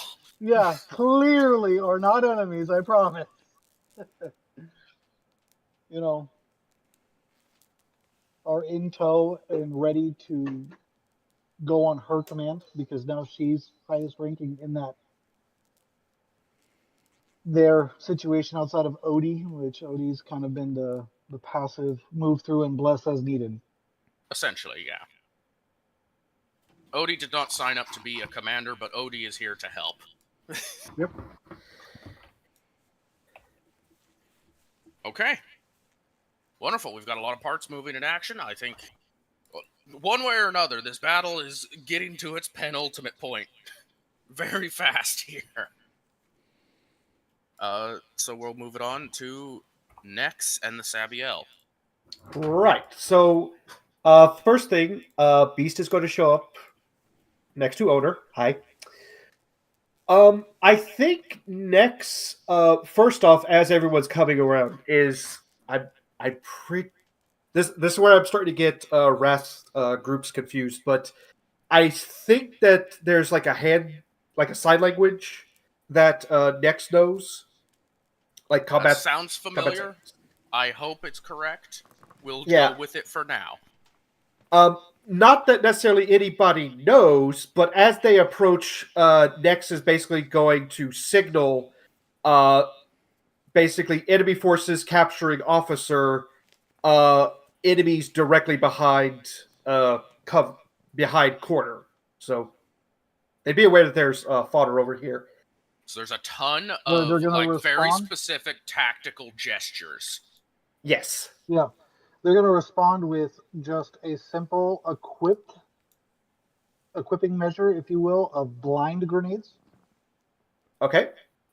So And what they do is they do a shrapnel, effect. They actually do damage. I have to remember they do damage, but it is like I have stun grenade and blind grenade. But if we do the blind grenade, it does a cloaking field with that infiltration, so we should be able to pass through and take care of this area in that fashion.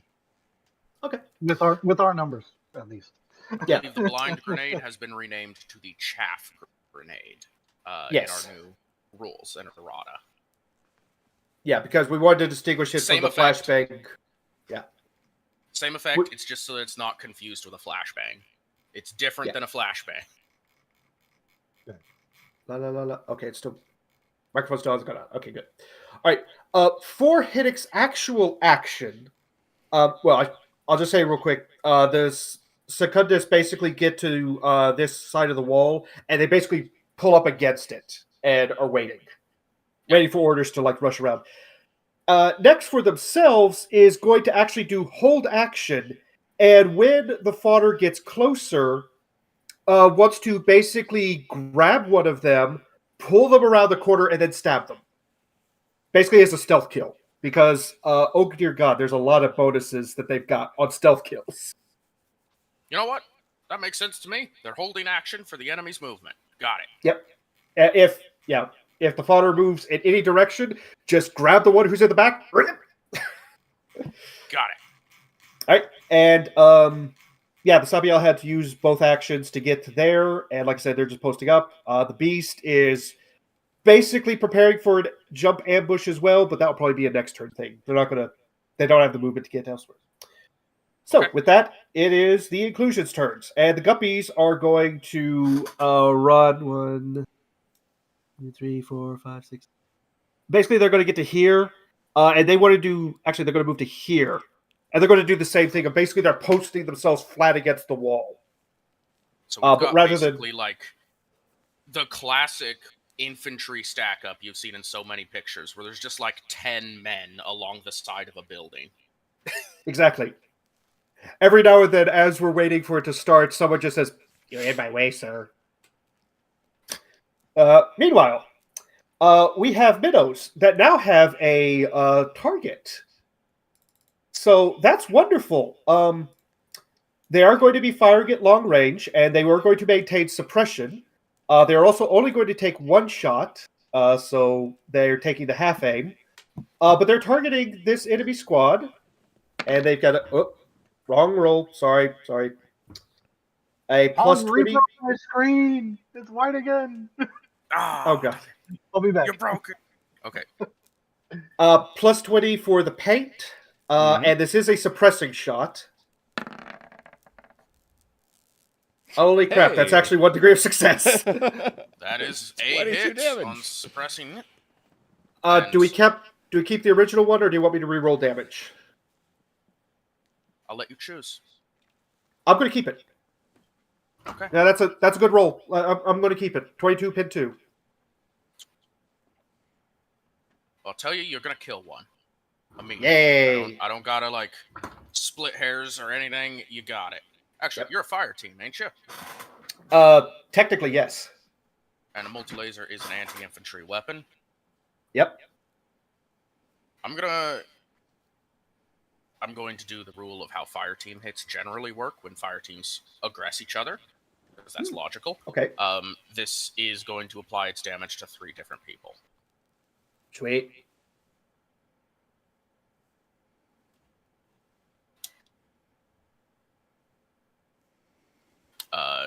Yeah, they're pretty shredded.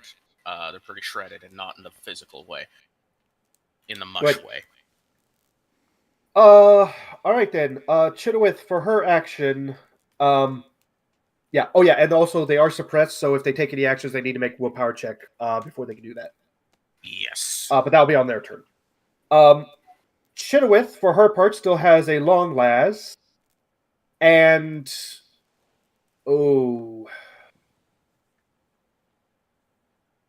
give me one moment. I want to check. Actually, she'd be firing from here, so.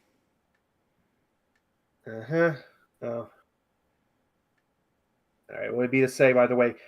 So she's actually going to move her shot over to here, and specifically, she's going to shoot at this support drone. Let you know, the drone is a size smaller than you. Yes. However, she is going to take the half aim, which is going to negate that. Still going to be long range, standard shot. So effectively, it's still 50-50. I'm keeping the half aim on. And long range. Wait. Right, I removed the half aim to account for the size difference. So it's a 40-60 shot. Let's do this. That hits. 9. 4 degrees of success. Damage is 13 pin 1. Well, you kill it. That drone's dead. Yeah. And that will be turn. Alrighty. Allied forces.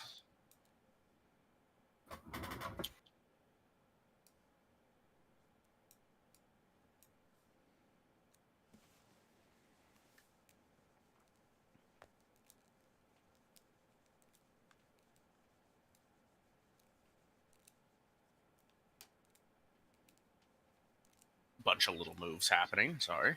Takes a second. We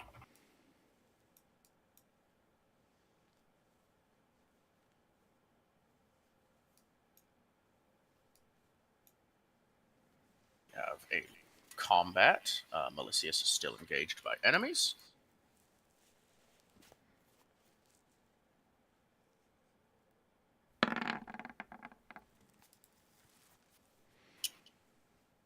That's actually going to be enough.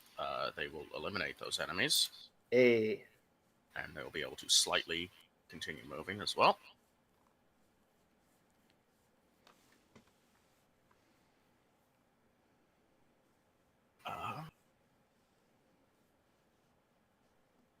Top round.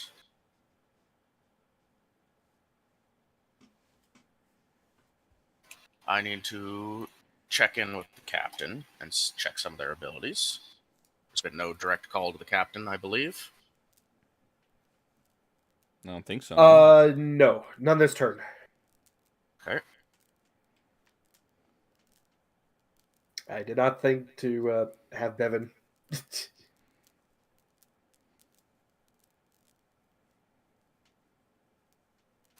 All right. I'm going to... There's a lot of stuff still going on in the city, and a lot of Allied forces have been engaged or were recently engaged, but the fighting is mostly, at this moment, thanks to Malicius' good roll, still happening at the main gun. So I think we're going to see some movement and some additional fire team support here.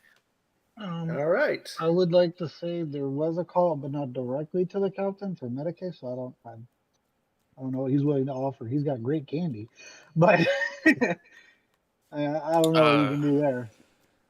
Sonya... I don't think Sonya has any more candy to offer. That's kind of an in-camp thing that has to occur. But definitely, you are correct. There was a call of, there's for sure wounded. There needs to be help. That's not a unique call, though. We have a lot of wounded across this map. But I will agree that I think they're coming to support the main cast at this point. Aye. No one's fired a flare. There's no specific point. But I think it only logical that... Given That's where what they I was are. thinking. I was like, there was no orange smoke. It was one of the reasons why I was like, I'm gonna completely ignore this situation, and then it was a full call out, and I was like, damn it!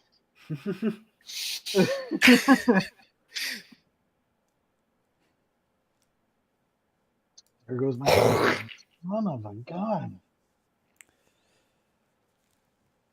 Gotta check some abilities. The captain has not been in too much combat actively with you guys. They have some unique abilities to help out stuff. I think the big one was saving the transport early on. Mm. I know that there were Righteous Furies. I did highlight Odie's ability again, so if you guys track that, it can help with the morale of your units, because there's things happening across board and all that jazz. So There we go. The captain has the Protector of the Hive trait. So since they are now directly interacting with Platoon 3, they will get bonuses based on however many tokens you guys have that are currently incapacitated or killed since the start of this battle. What's the bonus the captain is getting? Well, fire's Well- incapacitated, so there's one.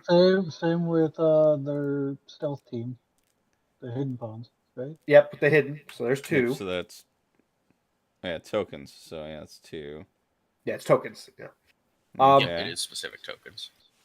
All inclusives are up, and all of Sabiel and the sergeant and their kill beast are both up. So Okay, so they will have a +10 to checks while helping you guys out, as long as those tokens are still incapacitated or missing in action. No, wait. The SDs are all only one squad or one token. Yeah, Effectively. Right. Yeah. Okay. They might soon be incapacitated. That bonus may start appearing more. Yeah. Anyway. That's in half aim, roll to hit, making an attack. Technically, they were in stealth, so this is a shot against unaware, I suppose, because they are breaking their stealth now to shoot. Who are they shooting at? Because actually, yes, no. That any targets would be unaware of Laven. Yeah, the captain's kind of been in stealth the entire combat, so I'm willing to give him an extra big bonus for this roll. Yeah. Okay, with that in mind, they attack. You broke my screen again. Oh gosh. Okay. Dice. It's due to the dice. For now, we'll turn off 3D dice, everybody. We'll just go ahead and do that real quick. Okay. Just uncheck enable 3D dice. Whatever, Roll20 is having an issue right now with Haywire, where when the 3D dice are rolled, it breaks his map. There we go, dice. Yeah, where is crap? Yeah, it's under dice options. Yeah. So yeah. I'm gonna ask the party. Do we want a fate roll on this, or do you think that's good enough? I think that's good enough. I don't even know what the roll was. It was 86, target 100, 2 degrees of success. Personally, never re-roll a success with fate. It's bad luck, but that's also superstitious nonsense. So, look, that's already close to corn. I'm good. Okay, all right. Fate won't be used for that. Let's see. So, Sonya actually has a whole fire team 5 right now, which is the enemy squad. With 2 degrees of success, that would be 10 wounds. So that's some damage on the enemy, at least.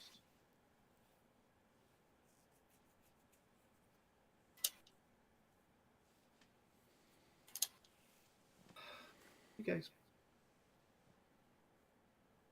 And that's going to be their turn for the moment, I believe, because they moved into position and fired stealth, but now they are revealed. So the captain is in play. The captain is in the area. And on to the Estes. On to the Estes. On to Arha. Here.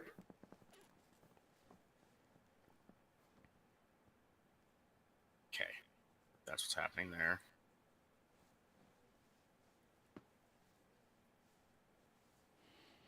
Okay. All right. What can Arha do? What's the best call for Arha right now?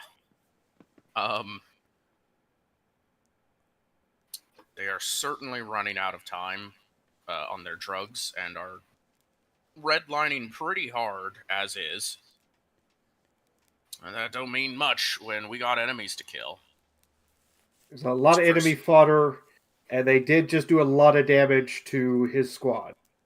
Yes, so we're going to engage the left from their perspective fodder with a shot.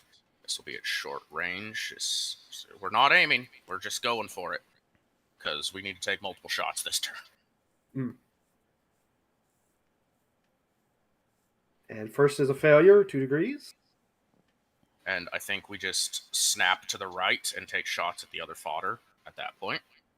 Okay. 4 degrees of success. Good hit. 4 hits. 4 hits. Okay. Oh, sorry. That's enough to get through fodder. Armor. 4 hits. That's 4 kills. Yep.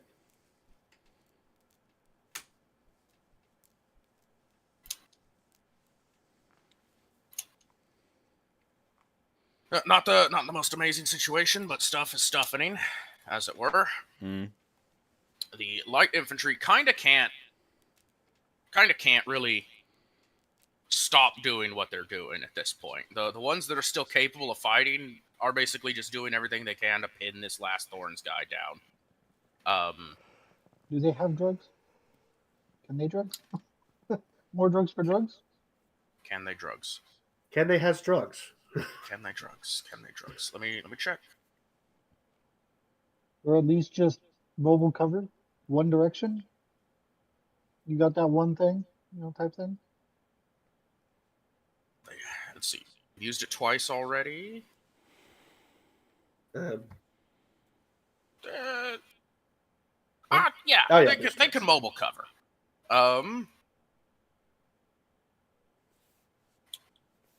They can only mobile cover in one direction, though. That is kind of a difficulty. We're going to say towards the group with more enemies is what they'll logically assume is the best idea. So we're going to... There we go. They're going to pop mobile cover, and their other action is going to be to continue to restrain the Thorns officer. However, they then cannot take an action to try and knock them out again. So it's kind of just a little tug of war happening right there. mm-hmm. Thankfully, I'll let you guys in on a secret.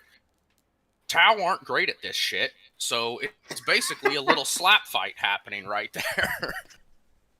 It's the only reason the Thorns is not escaping is because it's 3 Tau versus 1 Tau. There wasn't actually dogpile. Everyone's still standing up there just going, yeah. With that, we'll move on to the enemies. Actually, I'm going to just make a toughness test for some context with Sergeant Arha. Just to see how their body's holding up to the massive amount of drugs coursing through them.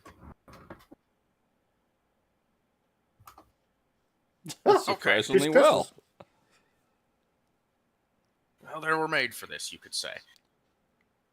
Alright, enemy teams. That team's pinned, so they're not going to do shit. I have a plan for Sergeant Arha, just so you know. Okay, I'll be excited to see it. It may kill somebody, but I have a plan. Excited to see it. Okay. Let me check what the drones can do real fast, because...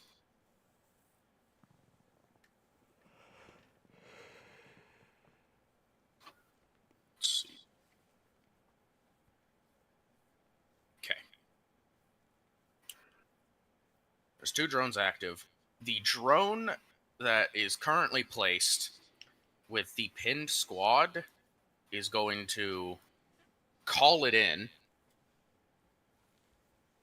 Signals for reinforcements at start of next turn. Oh dear.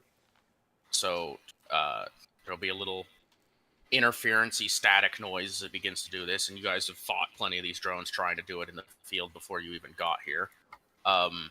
If this drone is still standing by the start of next turn, at the start of its next turn, I should say, it will signal command for reinforcements. Anyway, as far as fodder goes, first and foremost, yes, this fodder's going to advance slightly, which will pass your zone of threat, while the other to give room for the other fodder to move up to both attempt to engage. So that will trigger next. Yep. All right. So I'm going to need a moment so I can go through everything. So ambush. So characters attacks unaware targets, inflicts additional damage for every 2 degrees of success with weapon or ballistics. So I'm assuming that they're unaware of Nex because of, stealth and everything, correct? Yes, you'll get the unaware bonuses. Okay, good. Let's see. Also, is it quick strike? Switching a drawing to knife. Yes. When switching or drawing a pistol or knife may half aim as a free action. So they're taking advantage of that because they did have a bow, so they're switching to a knife. Okay. Sure strike. That's when making called shots in melee. And we're not doing. Would you count this as a called shot because it's against a fodder group? And specifically said pick somebody and grab them. Okay. Okay, fair enough. Technically, you're calling your shot against an entire individual, but that's not a called shot by the definition of our rules. Fair enough. Let's see. Birds of Paradise. Cameline Skin. So, that was just helping with the stealth. Okay. So with this, it will be War Knife, standard attack, half aim. Let's see. Yeah. Unaware, all of the goods. Yes, that's the. We'll check real quick again. Ambush. No, ambush is extra damage. Unaware is what, plus 30? Unaware is 30. Unaware is 30. All right. So we are rolling this. Crit success. 4 degrees of success. Roll a 4, 7 degrees of success. Well done. Yep. You know what? I will mark that for... Where's... Oh, there they are. Exalia. 1 crit. I'm feeling generous. We're going to give a little moment here where the friendly fodder is going to assist Sergeant Nex. And because of that, working quickly and efficiently, Nex is effectively going to abduct and kill 7 members of that squad. You gotta love it. Now, wins the death. some of them are killed as simple as a slit throat, and others are just kind of thrown back to this group of the friendly fodder where they are repeatedly stomped until they stop moving. But yes, effectively, with a crit, with that many successes, that enemy fodder group, one guy turns around to look for his other 7 friends and realizes he's alone, and he didn't hear anything. The Shrek moment, you in what army? Yes. Pretty much. Okay, wonderful ambush. There you go. You've done the ambush thing. You've done the epic. Congrats. Yes. I'm gonna give the fodder that was right next to them an awareness test to see if they even realized it happened. That is fair. Mm-hmm. At least turn around in the last moment to see the last guy get stopped. Oh, no, they did.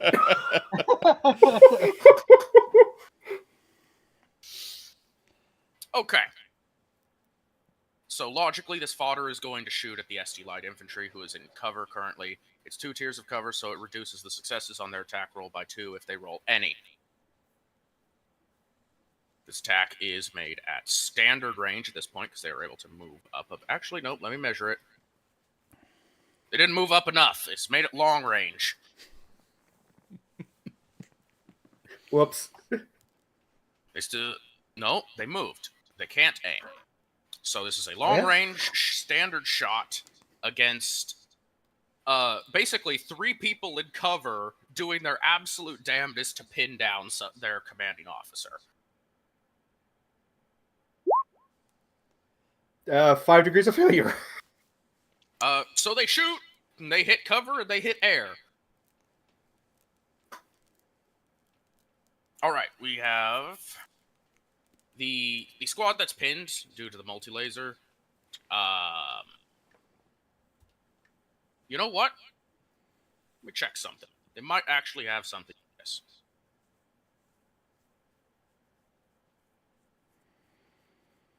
No.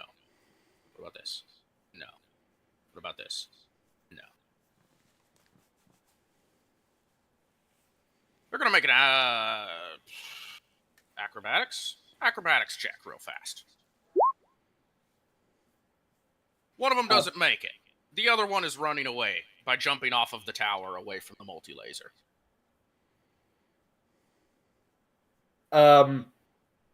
Okay. Shite.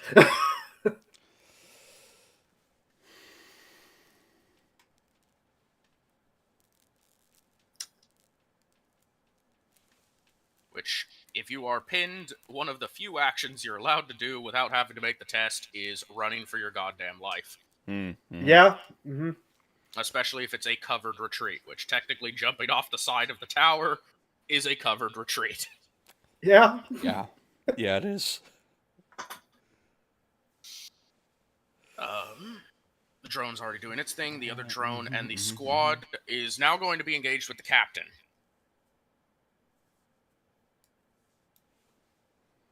What's this drone going to do? This drone is just going to do what it's been doing. It's going to try and help them shoot the captain and their squad at this point. Okay. There's 4 of them standing. Isn't it Captain Teeny? Oh my god. Yeah, the captain is one size smaller than a normal person. Range out to 80. That'll be standard range. They got the plus 10 bonus. That's negated. They're going to take a half aim anyway, though. Yeah. And that's all they got. All right, shot against the captain.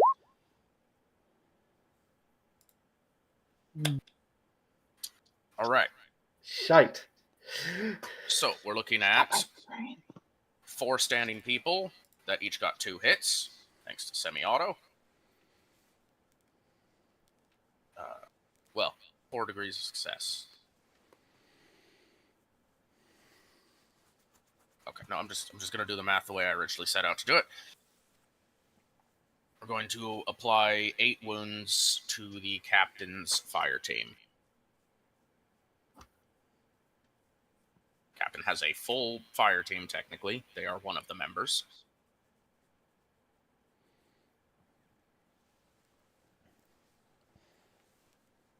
Oh, 5 took a beating. Or 5.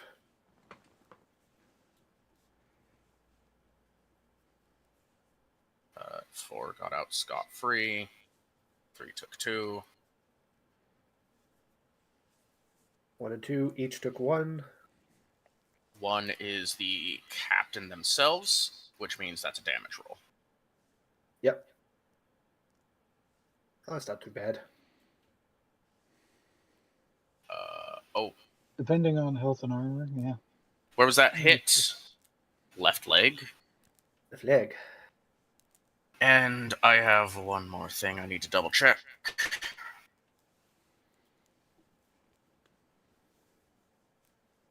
The captain has Bumblefluff, which downgrades impact damage but upgrades energy damage. So they are going to take an extra 1d5. Oh no. It's not so bad, though. 8 So pin 2 that's a total total then. of 8 to pen 2 to the leg. The captain takes 3 damage. Ouch. 1 member of that fire team is down. And 2, 3, 4, 5, 6, 7, 8, 9, 10 comes to the group total. Those numbers are marked. Is that everything? Is that all the people? No, there's still 1 enemy squad that can shoot. Okay. It's these guys on this tower. Oh, yes. Their drone got destroyed, but they're still up, yes. I mean, they're probably going to need to take a shot here. It's honestly just the...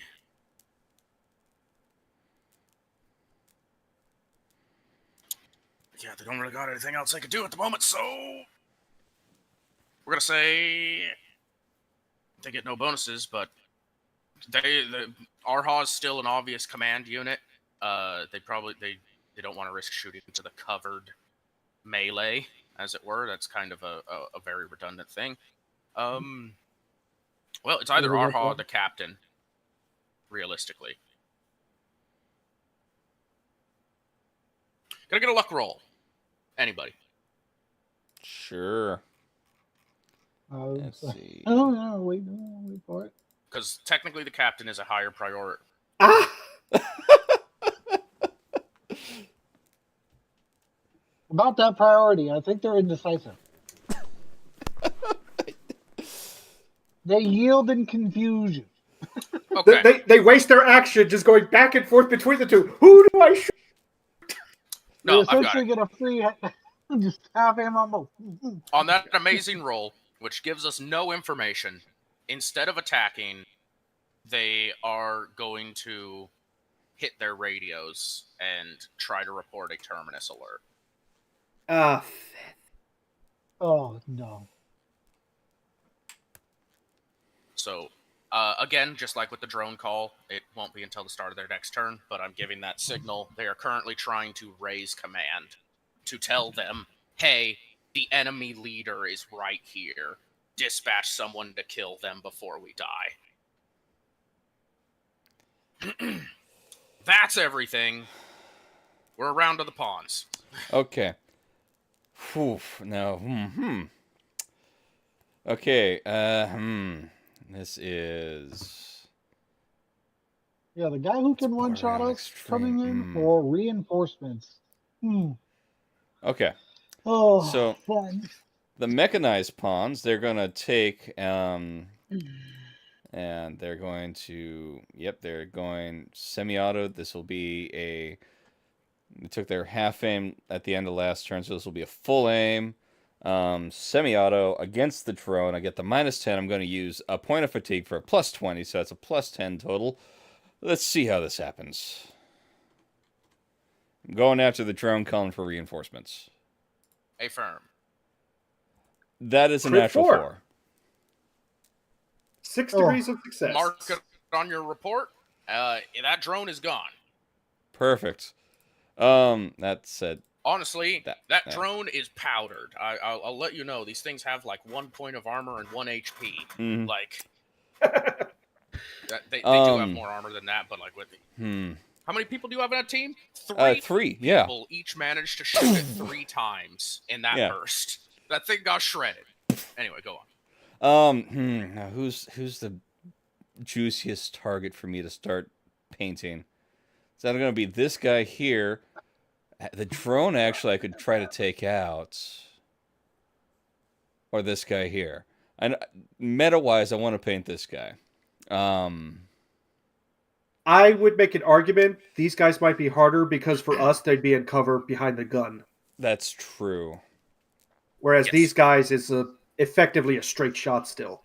It is effectively a straight shot. The gun does raise above the defenses. Well, the barrel of the gun, at least. You know, kind of the middle chunk. That's a good point. Let's see, I'm going to have to...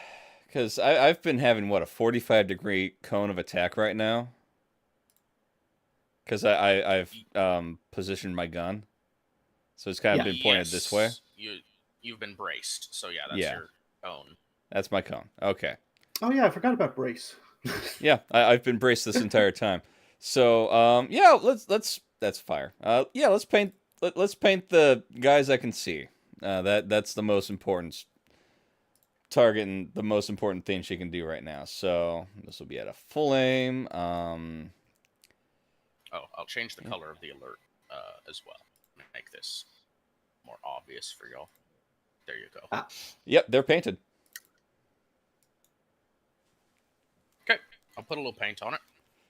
All right, that's all I can do. So it's my turn. Ajax the Great and the Machoan.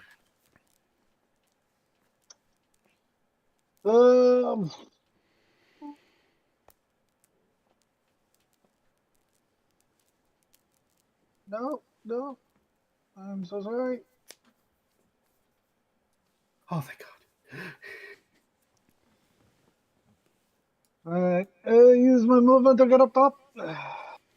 And obviously I get to do what I do.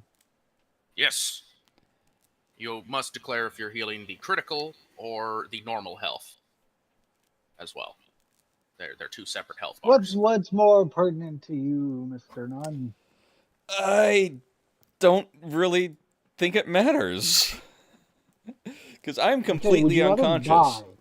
die? So Would you like to die? So This is very important. Would you like to die? Or would I like to die? That is the important question for sure.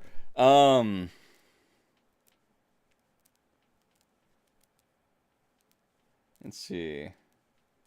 There's a chance to bring the okay.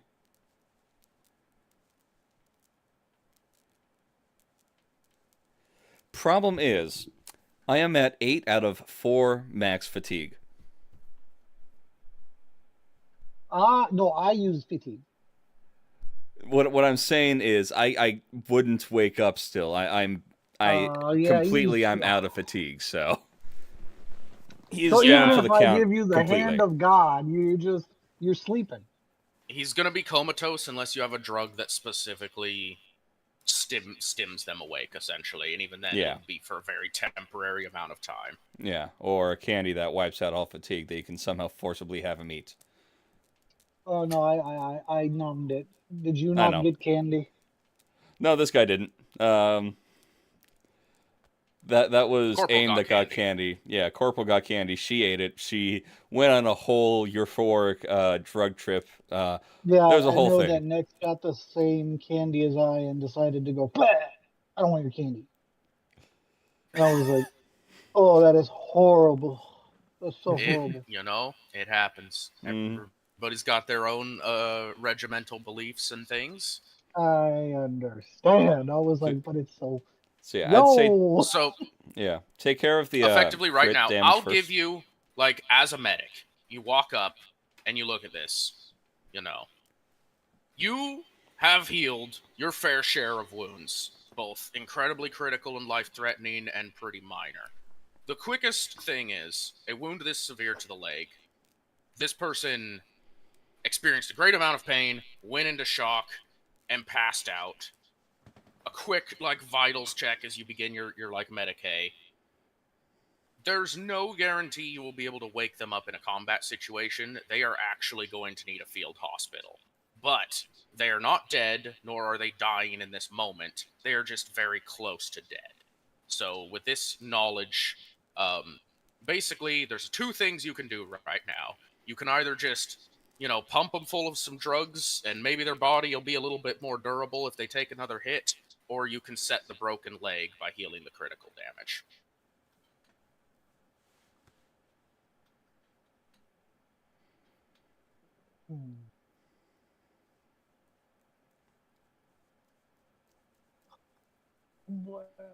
The difference here is effectively you either treat the leg for burns or you set the broken limb so that it's no longer considered a destroyed limb. It is but a tool, right? Yeah, I think the functionality of the tool is important, but the tool cannot function. So I guess burns would be, right? All right. Okay. Oh, one success. What a wonderful thing that is. That's 6 points. All right, I'll grab his character sheet real quick. 6 points, you said? Yes. All right. Well, if this was, you are healing the normal health, not the critical health in this case. Yes. They are at 6 out of 7 health. Congratulations. They are almost as healthy as they get, except for the fact that their leg is busted up. Yeah.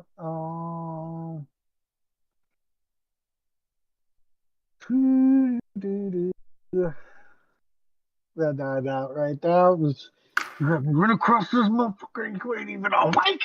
Oh. Oh, okay. You are aware, at least, that Arha does have a drug that will wake people up who are dead to the world. Yeah. So that could be useful later. Yep. Mm-hmm. Oh, how dare you call me here when you just roll them to the house and just roll them down the stairs? Like, You should have just threw him out off the side of the building. I would have worked on him in the street. right there, fucking, where are you waiting? Fucking. Bevan just kind of shrugs. He's like, I don't know what to tell you, man. You thought it was a false report. It was real. I'm just clarifying. I'll give you in for need your of emergency Medicaid.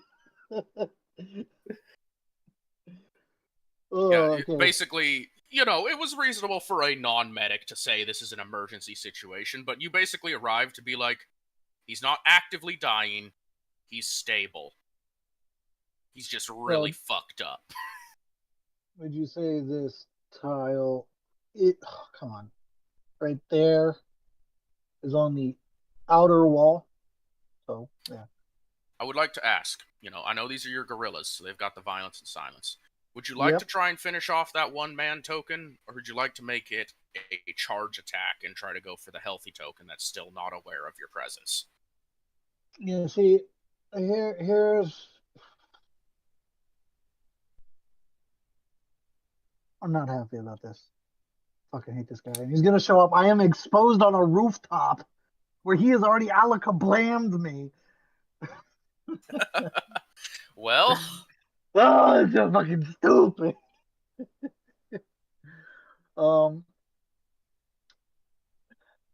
Let's see. How are my gorillas doing? My gorillas are fatigueless. Yeah, well, it could be a good chopping block here. We have good odds, but if we do the charge, hold on, let me just see numbers.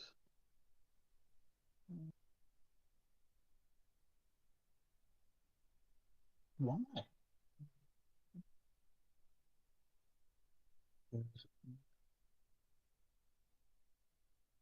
I see the problem there.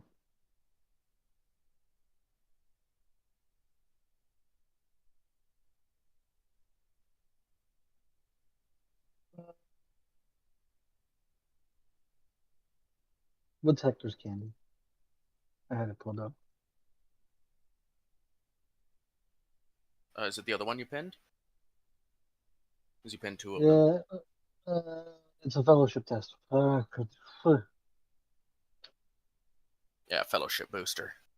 Great for, like, commanding and stuff.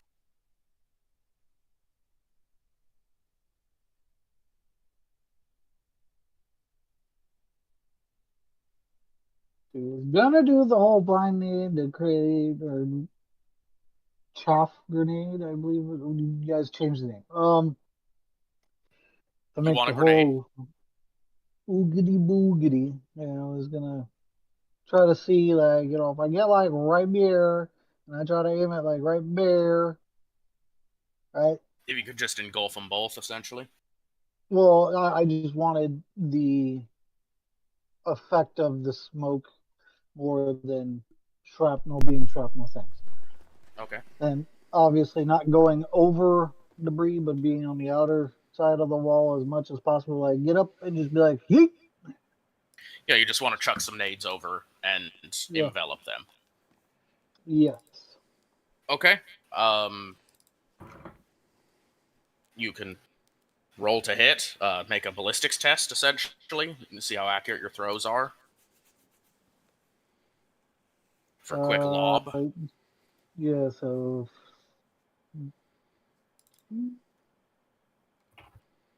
We're not calling this point blank, we're calling it short range. Just call it standard. flatten it out, essentially. Aye, it is Major. 2. And then scatter, because that's my luck, right? Yep. Yep. Your goal was basically right between them, like here-ish, you said, so... Of course, in the one direction. Okay.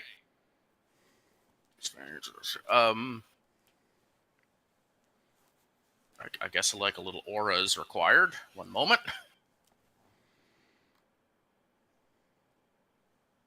Oh my god, stop closing my sheets, please. Where's the lighting layer thing? There it is. Let's just grab a simple, like, white or gray. It's a smoky one.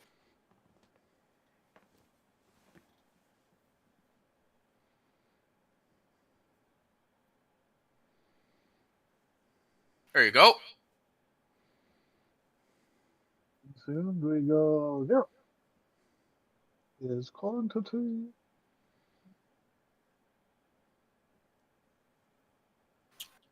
Then send map layer. Haha. Alright, your grenades have been thrown. They are blind grenades on yours, but we call those chaff now. Basically, it's just a really potent smoke. Presense, infrared, auspex, and similar devices cannot see through chaff smoke. Yeah. And with that, I think I've moved my 3 tiles and all that jazz for what is currently there. Alright. All set then. Yep. Okay.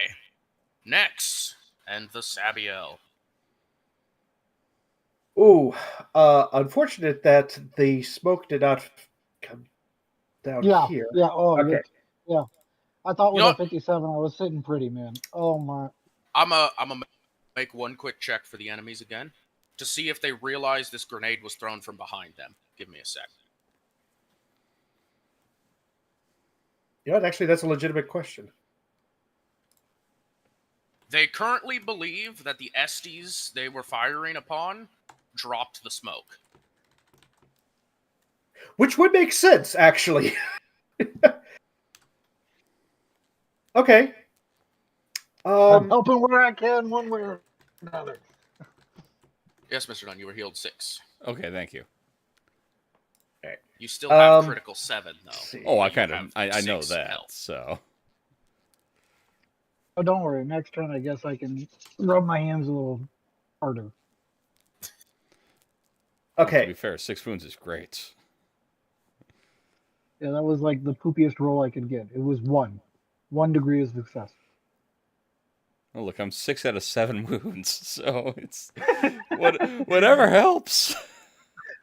Just as a quick side note, I know, Paul, you're going to be doing your turn here, but how many ticks in Medicaid does Ajax have? I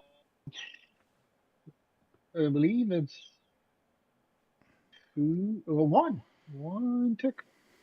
Okay, so I'm going to say you get 1 more heal on the boy for the wound, for that specific wound that he took. But if he takes any more wounds, you get to 2 more heal attempts on him, essentially. So just smack him for 1 wound, and then you can heal him up some more. The purpose of it is just so that sometimes damage. I was just gonna go. I was just gonna go to the critical health next. Yeah. And leave it. I figured as much. I just wanted to make sure you don't just sit here for the next turn and just be like heal, heal, heal, heal, all on the same guy. There's absolutely nothing I can do this far up besides I'm about to get out of the kablam. Like I feel it in my bones. What? It's gonna be more trauma for me because it can't kill me, but it's gonna hurt. No, you're gonna be fine. Is that what the skill's called? No, you're gonna be fine. It should be. I can rename it. But for the moment, Paul, you're filling in for the Sabiel. Yes. And I would like to just ask a question. can we hold action, move, and attack, or can we only hold one action at a time? I will allow you to hold an entire turn if you wish, but it cannot exceed the amount of actions you would have in that turn. Okay, no. So basically what I'm thinking about is the Guppies have grenades, and the Sabiel are really good at fighting in smoke. The Guppies, let me double check. I am 90% sure they still have some.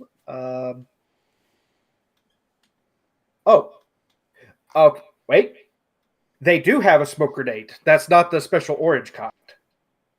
So, I forgot that that's down in their It'd still be kit down funny. here. It'd still be funny. The It'd be very Demood would be funny. right there going, huh? So effectively, the Guppies want to move to here, chuck grenades into here, basically in And then creating the a blind Sabiel spot. are going to rush. All the Sabiel, including the Kill Sergeant and the Beast, are going to rush all the enemies that are in there. Yes. Okay. If allowed, also, the Guppies might, because they're kind of like shifting up against the wall, being as quiet and stealthy as possible, then they'll see the chaplain go like, "Sir, could you bless this, please?" And they'll hold out a smoke grenade. You'll ask the chaplain for a blessing. Yes. Of a smoke. If that is allowed. Yeah. You know what? Fun little RP moment. I want you to roll luck Okay. with the Guppies. Yep. 50-50 shot. 47.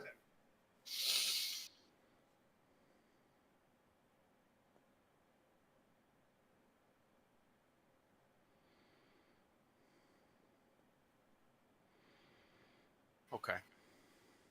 Okay. It'd be funny if it was another 50-50.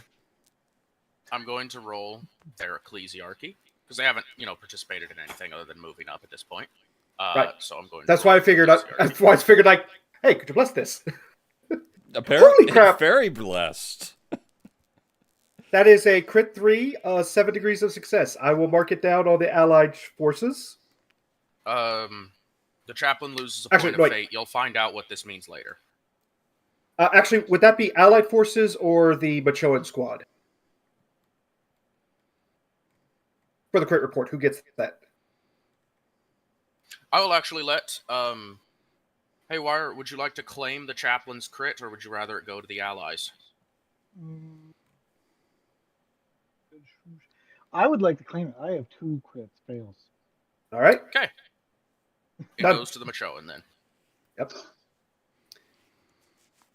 So okay. You hand out the smoke grenade. Like, a chaplain, bless this grenade.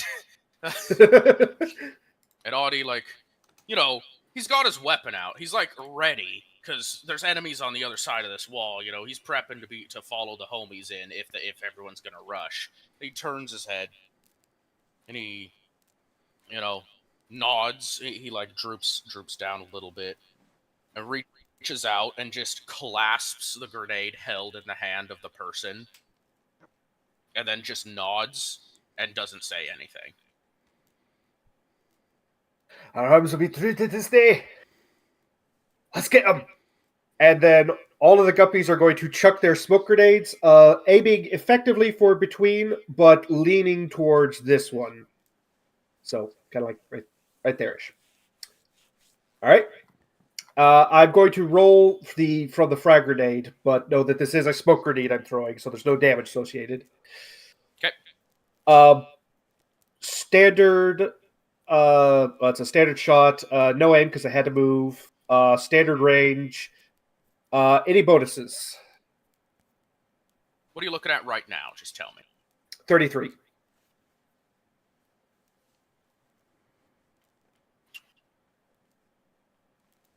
How's your fatigue looking? 4 of 6 for the Guppies.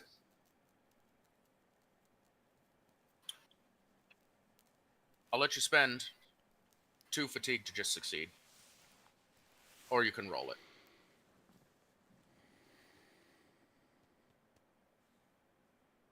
Screw it, why not? Let's live on the edge. 2 fatigue. Succeed. No. All right. So, what happens? I think this is a hilarious, wonderful moment of faith. Is, the Guppy squad, all pins pulled, pause a second, they all go lobbing, but there's one grenade amongst them, which looks exactly like the rest of the smoke grenades. And it flies a little bit higher and goes a little bit forward.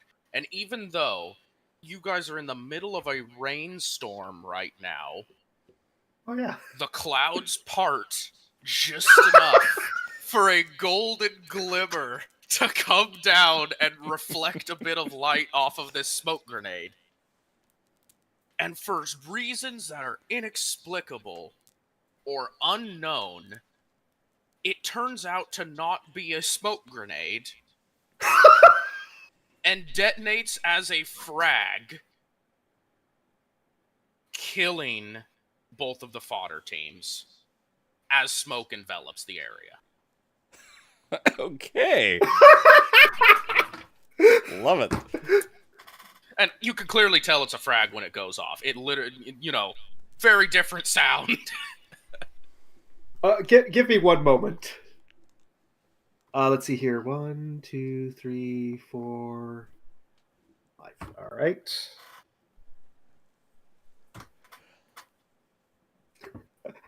So, Trooper Moore looks down to their bandolier of grenades and goes, "Man, you were throwing smoke?"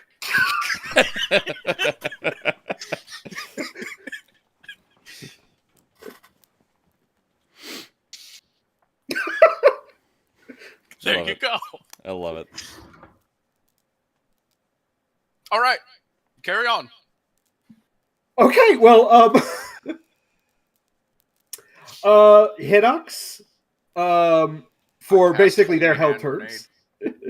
Yep. Let's see. I need to double checking again real quick.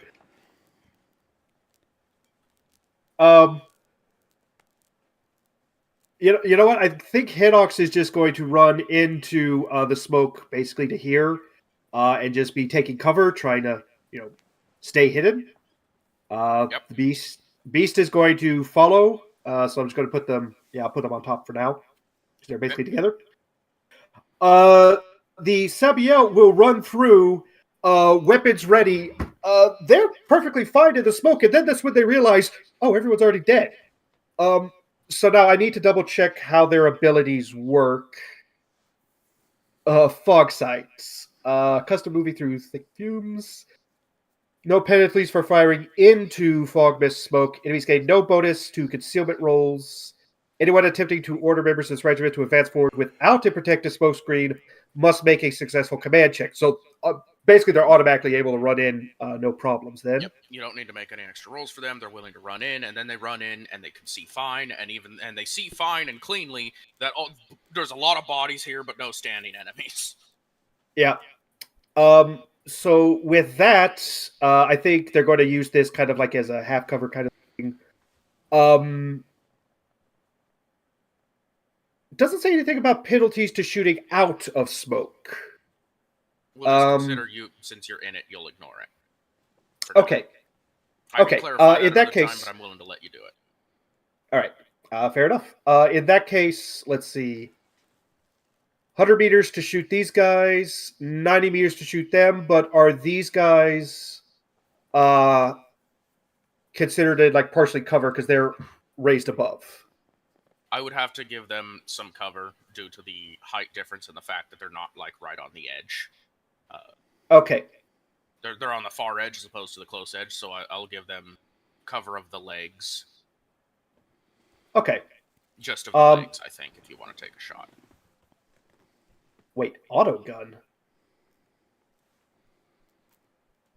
Let me creep. Yes. Is there standard weapon just an auto gun? It very well might be. Okay. Okay. Well, all right then. We'll shoot with that. Range is 100 meters. They are let's called see, the they'd be- Sabiel First rifles, so I feel like that's accurate. Okay. Okay. Semi-auto, they do not get a half aim. Well, that brings them down to 22 for a shot. They do have the 20 Um, from Painted. They do have the 20 from Painted. That is true. And their sergeant did say, ignore the fodder, go after the others.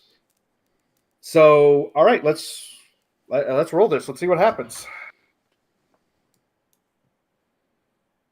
2 degrees of failure. You know what? They have 2 out of 5 fatigue, so I'm going to spend 1 fatigue, and let's re-roll I that. want to ask you a question real quick. Okay. You do have a man with fate in that squad. I do. There is. Would you like to utilize it in some way here? I think I would like to utilize the fate from the Master Sergeant, yes. Okay. So we will re-roll 20. There you 8, go. 4 degrees of success. Is hitting right leg, but 2 shots go through because semi-auto. And this is a fire team, so... Actually, I shouldn't have specified the legs thing because this is cover in the generic sense. This is cover of trooper. So okay. They will have a cover grade of 2, which will reduce your successes by 2. However, you're still going to get hits off of that, and that is a 9-man team. Let me double check. Yes, 9 of 9. 9 of 9. Did the extra man add to that, or were they missing a person before they got here? Let me check the comrades. 1, 2, 3, 4, 5, 6, 7, 8, 9, 10. Wait a minute, there's 11 here? 1, 2, 3, 4, 5. One of them's not supposed to be there because they stayed at the very beginning with the drop. Yeah. Okay, yeah. So it's Chaley was left in camp. Then we have 1 reserve and the Master Sergeant. So there's actually 10 people in the squad, including the Master Sergeant. Okay, good call. Yeah, he's got over health to account for that, but he doesn't have the squad members. So continue. I'll immediately inflict 10 points of wounds to them for that hit. Okay. And yeah, that kills and mortally wounds 1.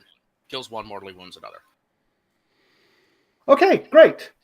I believe that is everything for them, for the Sabiel and Hinox, which leaves us calling to... it in?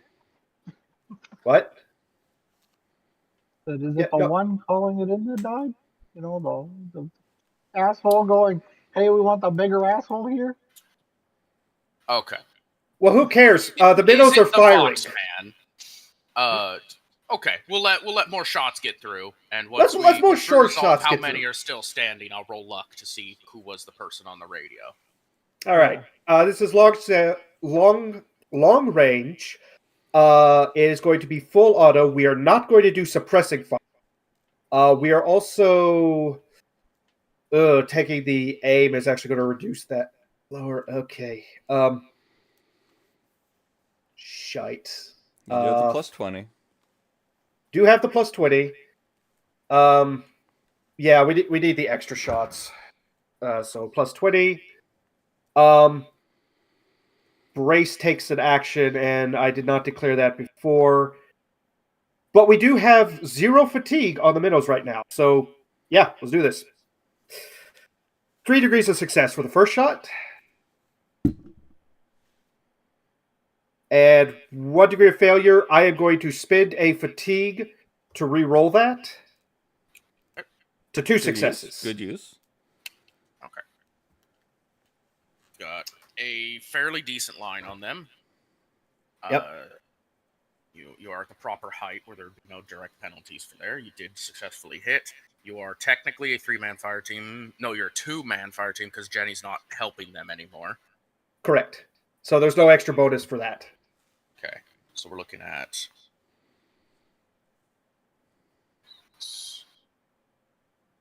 That is 5 hits total. 10 more wounds. Okay.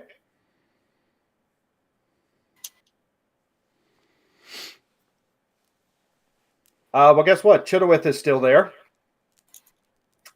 Yeah, they're reduced down to 2 members at this point. She also... to be honest, they're at 3, but one of them's on 1 HP. Yeah. She also will take standard shot, no aim. And she has 0 fatigue, so she can do some rerolls. So she gets a plus 20. 4 degrees of success. And second shot, because there was no aim. Failure. Rerolling with fatigue. Oof. Spending the fatigue to cancel that out. So she only got the 1 hit. Well, that's 4 successes. Okay. They are down to 2 members, 1 at full health, 1 at 1 health.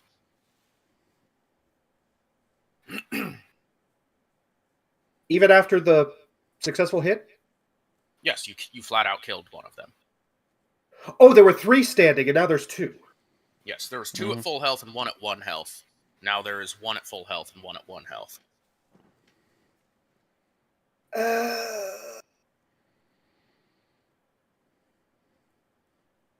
Nice shooting. You shredded them. Yeah. Unfortunately, because that was a crit, I can only spend to cancel out. I can't do any extra reroll. Correct. Yeah. Shite. The minnows took their 2 actions. The guppies had to take 2 actions to smoke, and the Sabiel got their shot off.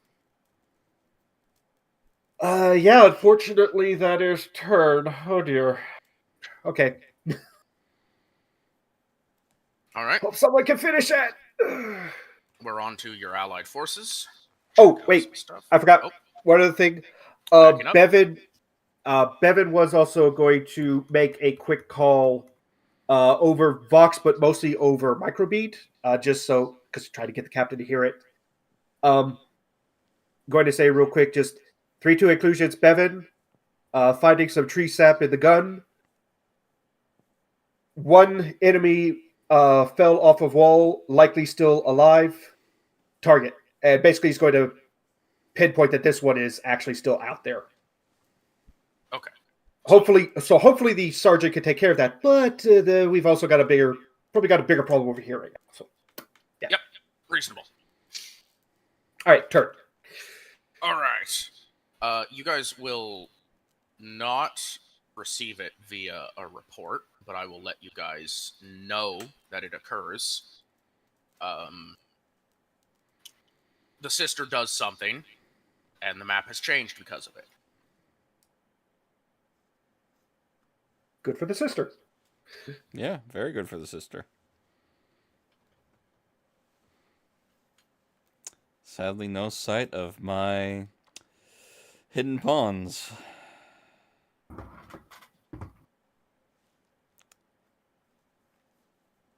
Oh well. Some stuff around. Okay, those allied forces moved. This one's down here. They're going. They're speeding. They're doing their damnedest. A line of troops marching through the streets. Alright, that's the various allied forces moved and taken care of, vaguely. I'll put that on the map so it's not bothering. Alright, to the captain then.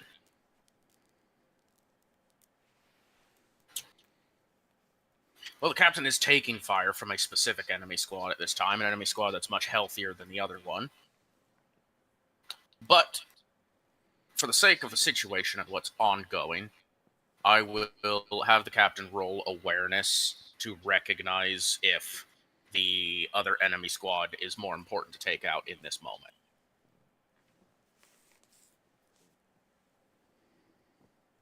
Okay. And I will now ask the genuine question for the players. I want your input. Do you feel as though it is certainly more important to take on the calling squad than the healthy squad? Yes. I would agree, because the calling squad is going to cause more problems. Okay. The healthy squad can the healthy squad can be dealt with once the other one. We don't want additional threats showing up, basically. Yeah, especially a Nemesis level threat.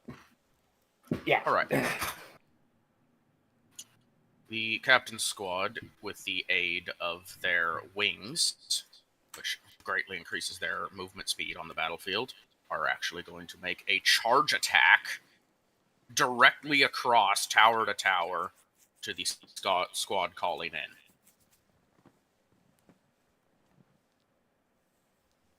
All right.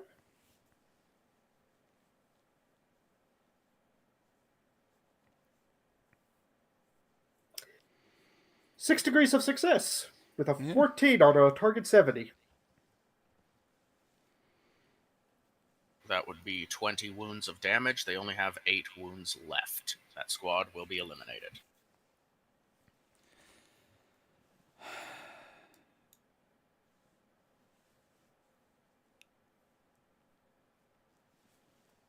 Oh, I did not. You know what? They moved at the same time as the Thorns. One less tokens on initiative now. All right. That will be Allied forces. We come back around to Arha. I'm going to have Arha make another toughness test to see how well they're handling their drug right now. Because this last one gets worse the longer they're on it.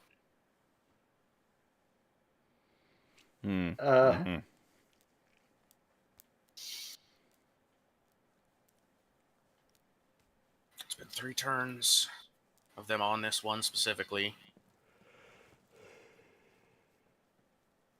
I think that's gonna be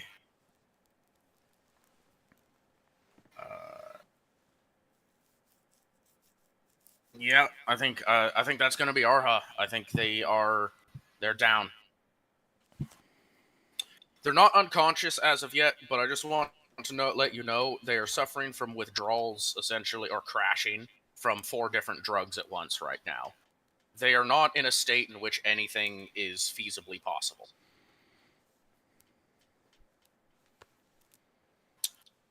You know what? I think maybe it's best if I just tell you everything that they're experiencing in this moment. Oh, God. All right. First and foremost, their perception is reduced to 1, and they're only able to see 30 meters, assuming ideal weather conditions. We're currently in a storm, so their visual capability is only 10 meters out. They are unable to move and have to make a willpower test to do any more than a single action per turn, because they currently cannot remember how to breathe normally. They are incapacitated as well, so forget having any turn actions at all. The other drug is incapacitating them. That makes 3 tokens incapacitated or deceased. Yep. And they are currently throwing up a dark raspberry ichor all over the ground. In addition to all of that. So they had to throw their helmet off as finally, it's that moment, when you can feel it in your mouth, suddenly it's flooded with saliva, so you know you're about to throw up. They had that and had to just throw their helm off as they basically just collapse to the ground and start vomiting, paralyzed, incapacitated, and can't see. Well, they're protected by cover on 3 directions, so not the worst place to do that on a battlefield. Not the worst place at all. All right, so that's what Arha is dealing with, and I think genuinely at the moment the light infantry is just using all of their actions to keep this character pinned. So I think that's just the SD's turn. Unfortunately, they're running out of steam here. So we're going to come to the enemy turn. There's some light encounters happening. Rest. We've got some stuff long. Let's move. Cool. Oh, right. All right. we have what is actively threatening you guys right now is a single enemy squad, a support drone, and a full group of fodder.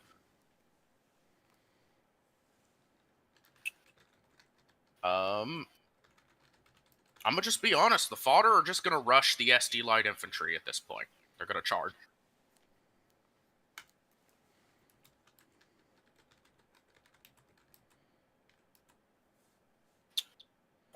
I have to quickly type in a stat because I forgot to do this earlier.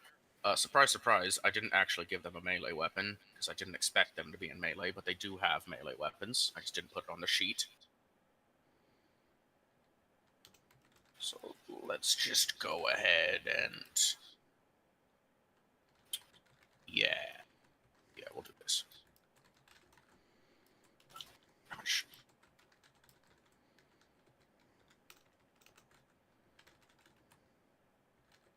And the other stat is this. Okay. All that in. Alright, they are making a charge attack. They do outnumber the SD Light Infantry.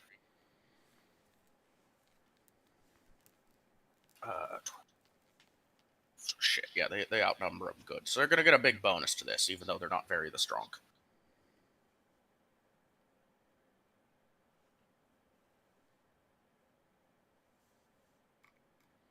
Damn it!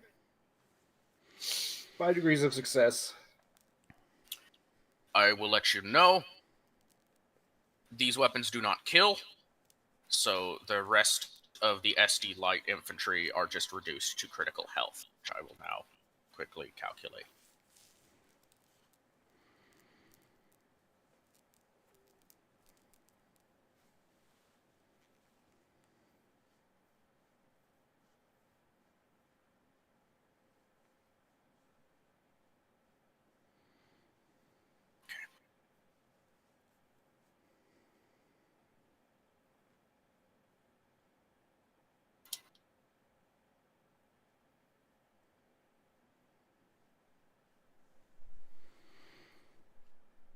Alright.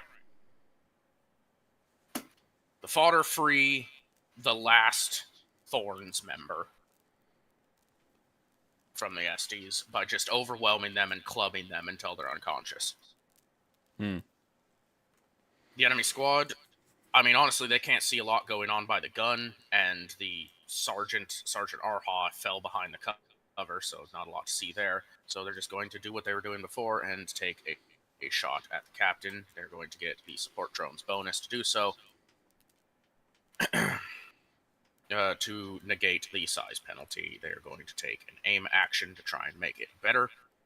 So they only get one shot. They're firing at the captain once more. And is this short range? Yes, this is short range. So they get a little bit extra oomph there. 70 meters short range. Their pulse rifles have a range of 150. Oh, yeah. Damn. That would be all short right. range. Basically, the armory upgrade that one of the armory upgrades that all Tau get is a longer range version of everything. All of their pistols outrange Imperial pistols. All of their rifles outrange Imperial rifles. It's almost like they know what they're good at. Almost like they don't like glorious melee. Feck. 5 successes. Yes, that hits. 4 standing members. Each one gets 2 hits against the captain.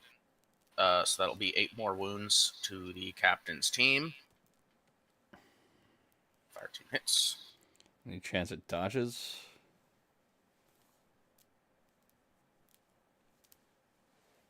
It's kind of tough. Their backs to the enemy, and they just charged this group on your guys' recommendation. Yeah. I think they're just going to have to eat it.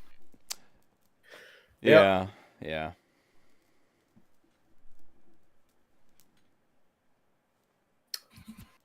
Ooh, poor 4. 2 are 1s. Those hit the captain, so I need to roll damage twice. Oh, God. Captain gets Righteous Fury. Would one of you please do Righteous Fury while I'm calculating? All right. just to help the speed of it. Person. Let's see. That was body. Yes. Energy 1d5. Negation. No modifier. Oh shit. 4. Okay.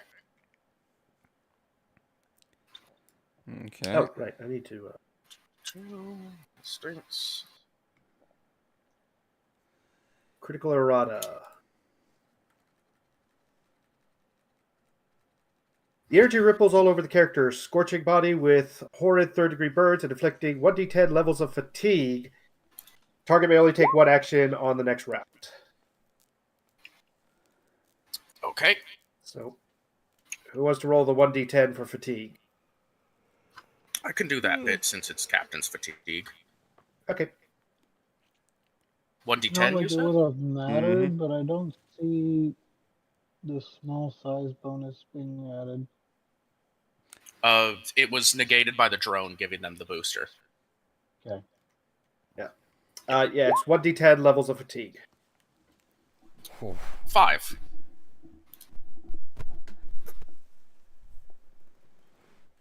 Alright. And let me do the damage calculation now. Body hit. Thankfully, that's probably one of the best spots for this captain to be hit. So we've got 16 pen 2.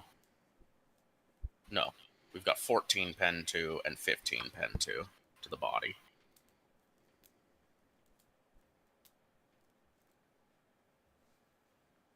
That's ouch. 14. 14. Yeah, remember, vulnerable to Oh, energy right. damage. The Bummable two separate stuff. roll. Yeah, okay. Yeah. Okay. So, I remember that part. I thought it was a flat, not a roll. Yeah, my bad.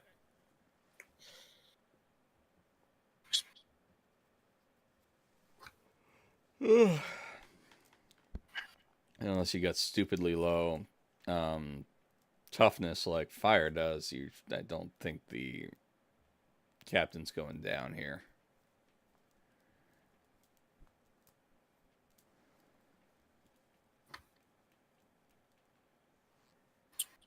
that will be all wounds and 10 critical. Do you have fate to burn? Oh.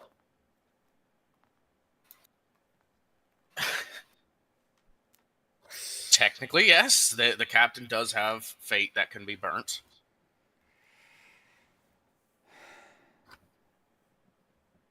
It's the extra damage is really what screwed it over. Here, Yeah. especially. Yeah. Yeah. And if that Righteous Fury was, I don't know, a 1 or a 2, they probably would have been okay. Hmm. But since that applies to the critical damage track as we've currently Yeah. rolled it, Yep. that's all the way. Captain is down. For the sake of it, because I do care about this character, and this is one of the uses of fate. The captain will survive. Their fate cap is permanently reduced. They are burning that point of fate forever. However, let it be known, and all can bear witness to this over the next turn and report on it if they wish, because you got to see it. After that volley from the enemy, the entire captain's fire team fall over. There is no standing members left of the captain's team.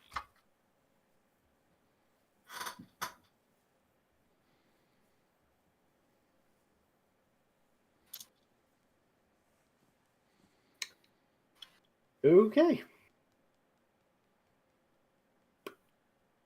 And... oh.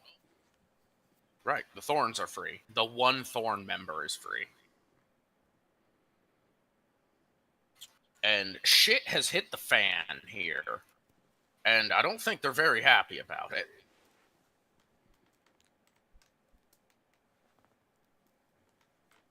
I don't know what they want to do about it, though. Would they even get actions because they were pinned and then they got freed, but that took all the actions of the fodder to do. So You Did know, they even you get do make a good They didn't point. get an action this turn? They won't get an action this turn. It'll be next turn. They did spend their actions to steal actions, basically. So, next turn, the Thorns will get to move. All of that said, it is now the Pawns' go. Oof. I am now in a position of what is going to be best for me here. Because I'm looking all this way.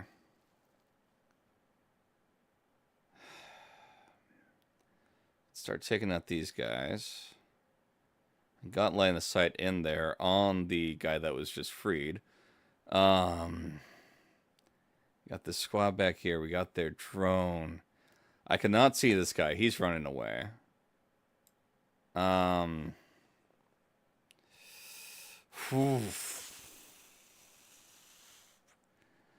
enough, I think my best shot would be on the guy that just got back up.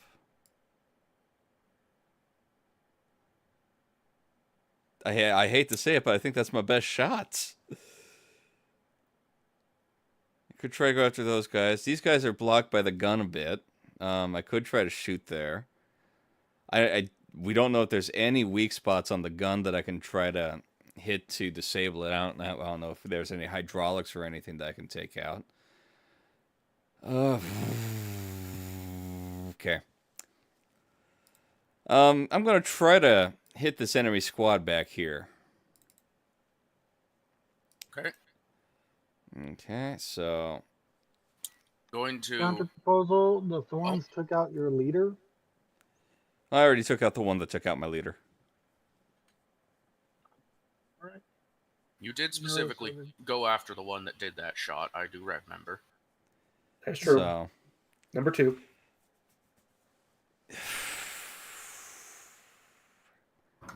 This is a tough choice here. I almost wish I had a mortar. You want to shoot past the gun? Yeah, I want to see if I can hit this guy. I'm going to apply an additional -20 because of how the gun kind of blocks the squad on the other side. Okay. Okay, to show the -20, I'm taking off the full aim bonus. Okay. That's still 4 degrees of success. Yep, and this... Okay, why didn't it... I should have got an extra 2d10 because of accurate on that. Why didn't it ask for accurate? Because you didn't aim. Oh, well, I technically was aiming, Accurate so... only applies when you aim. You can redo it with the proper thing. Go ahead. So, there we go. All right. Another one dies. All right, the mechanized pawns, they're going to start going down the building and try to get out. If I can't spend a point of fatigue. If I take both my actions, can I get out of the building and into the trees down here? There you go. Thank you. That's my turn. All right. Ajax the Great.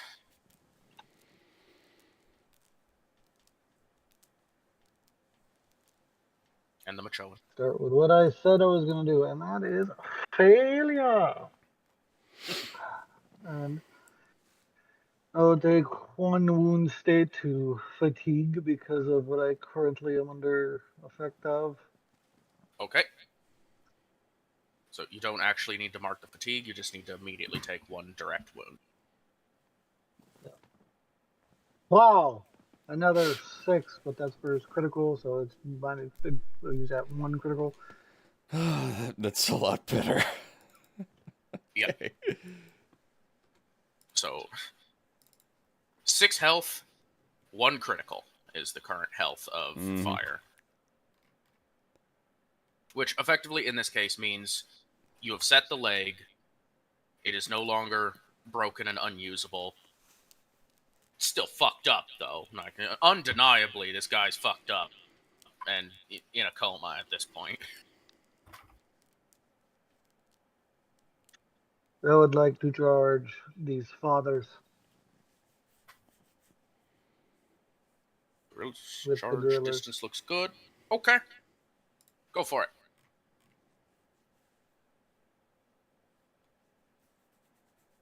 And yahoy, goodness, I will fatigue. And I am anger. Yeah, You're at nice. least in melee. You rolled funny number. It's not Slaaneash's day, though. No. That would get me there. I will go here. With yeah.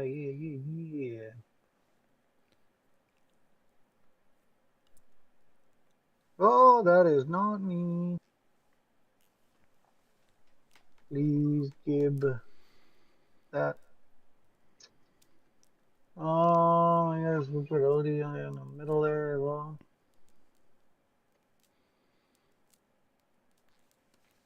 And that would be full movement for logistics. So Okay. that'd be my nonsense. All right. On to Nex and the Sabiel. Next would like to charge the Thorn back here and basically tackle and grapple using their Kill Beast basically for an assist. I'll So allow basically that. just run through the smoke and just jump on the guy. Okay. All right. This poor what- fucking guy, by the way. Yeah, no Who just kidding. got out of being pinned by a. It was first 10 people, then it was just 3 people, still getting fucked up. Finally, his buddies rescue him. He stands up, brushes himself off, just for another fuck to tackle him. So unaware would be plus 30, and assistance from the Kill Beast, I believe, would be a plus 20. Let me double check. We do have the assist rules in combat circumstances or combat Well, actions. I think there's an extra bonus from the Beast. No. Fellowship.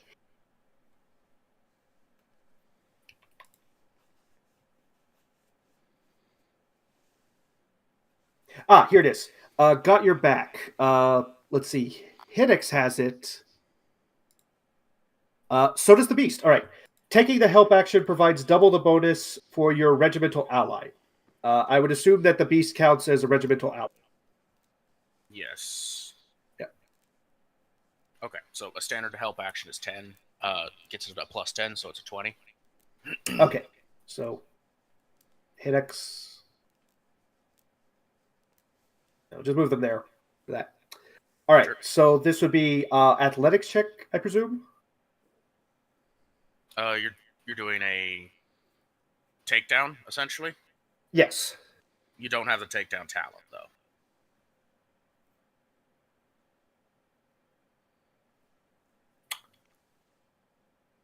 How can we phrase this so that I can tackle the guy Look. and pin him? So, you don't have the takedown talent. Takedown gets its own special action, but you can still make a stun action, Okay. which is effectively doing a takedown. Okay, that will work. So I guess technically, that... you could also do a ramming attack, but that's that's to kill, technically. Yeah. So Yeah, no, this is to knock out and capture. stunning in this method, you take a minus 20 to your skill test, All right. and roll it. Weapon skill. What weapon skill? Okay. Yep. So overall, I've still got a plus 30 to this. So, okay. Has fatigue. We'll spend another point of fatigue. So plus 30. There we go. 3 degrees of success. All right. Now, step 2 of this is roll 1d10, adding your degrees of success and your strength bonus. 1d10 plus 3 degrees of success, and strength bonus is 3. So plus 6. 14. And if that beats their armor and toughness, then you will stun them. I hope 14 does. That's a big number. Yeah. Yes. So technically, they are rocked, stunned, unable to properly take actions for 4 turns. Excellent. Now, they're not like captured yet. Technically, they're effectively not doing anything, and you can potentially capture them next turn. Yeah. Okay. The Sabiel. There's 9 of them. There's 4 gorillas, and there's a bunch of fodder. They're also going to make a charge following the Machoan and the insistence of the Master Sergeant. And they would like to basically join in the melee because they would shoot in, but there's a can't really do that right now. Okay. So charge, just charge attack with a knife, I guess. Yes. Charge plus 20, standard, no aim. Are you now outnumbering? Are we now outnumbering? There is, let's see, 14 versus 12. Shit. All right. To outnumber, you have to double their number. Yeah. All right. So flat roll. That's still in that 4. Crit 4. 4 degrees of success. Critical, 4 degrees. 10 people in that group? Yeah. 40 wounds. They're dead. Yay! So, you could hash it out how the credit for these kills go one way or the other. But, 100%, the guerrillas charge into battle, and maybe don't kill or hurt any of them right away, but they were occupying all 12 of them. Those chain axes are deadly, and these guys they got truncheons.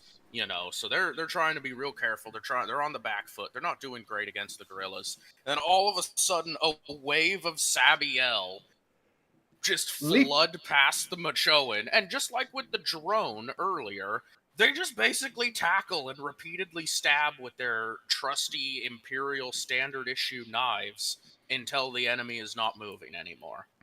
Leaping out of the smoke like a terrifying jaguar. All right, that would be their turn then. All right.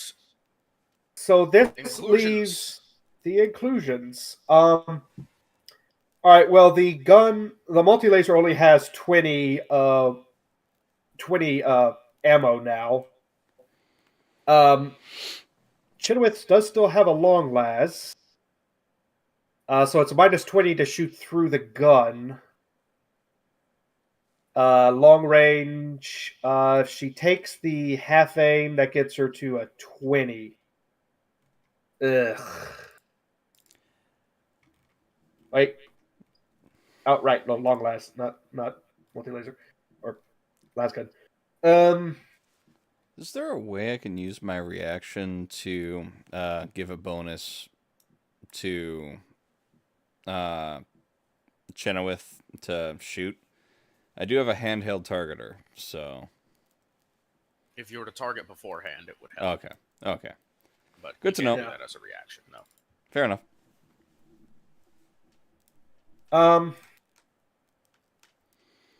I think, let's see, you know what? Screw it, we're still going to do it, but we're targeting the support drone. Which means it's basically a Hail Mary shot at that point. Yeah, well... But, yeah, all right.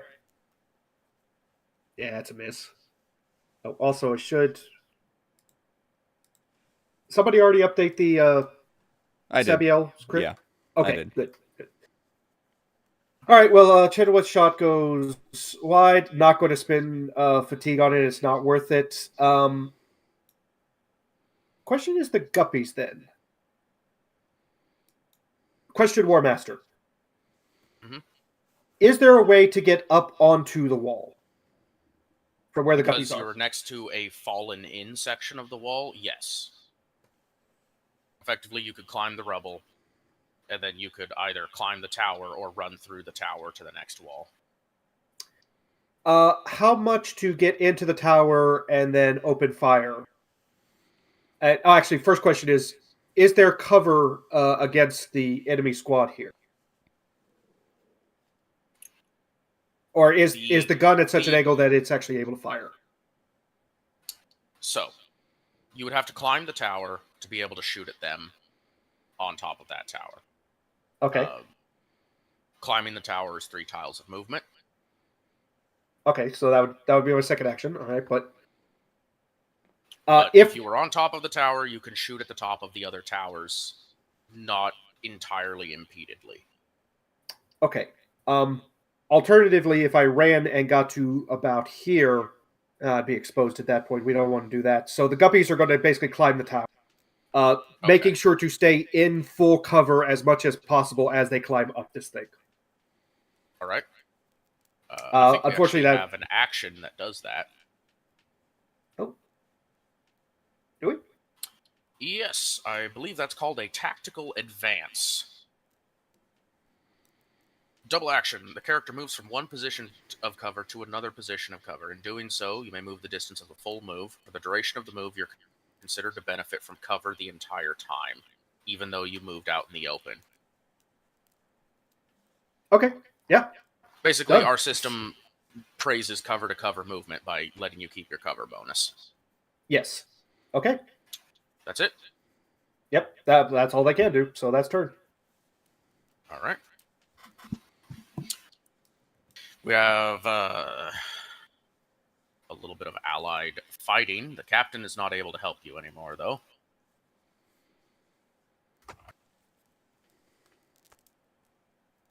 Let's see. Grab. It's still Malicious and the Valkyrans trying their best to punch forward.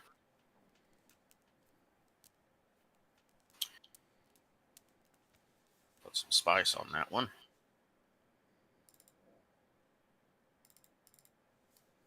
And that's enough of them standing that they will eliminate the threat without taking casualties in that engagement. And then the Valkyrans from 2nd Platoon. They're a little worse off. Their guns didn't jam, but they did have that crit fail last time, which is sad. And they here at that.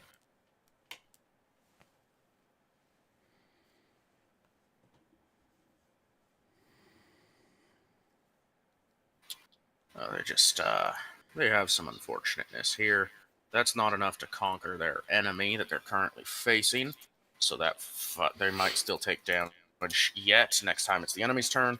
That is the active allied engagements. Allied tokens continue to move through the city at a decent rate. The sister moves slightly. I think that's all allied forces that are pertinent. Yes. Okay. Well, I'll let you know. The Estes don't have a turn anymore.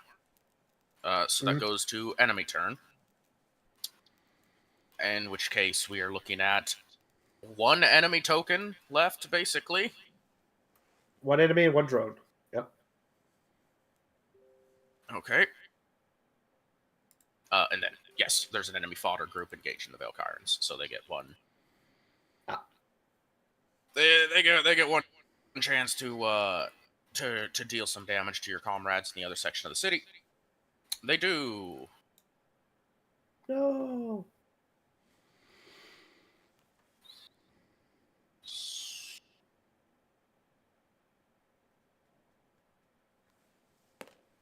Ouch.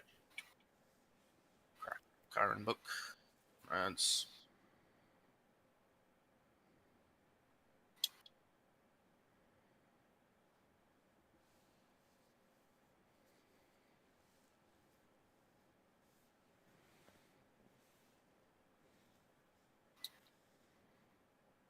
Oh, wait.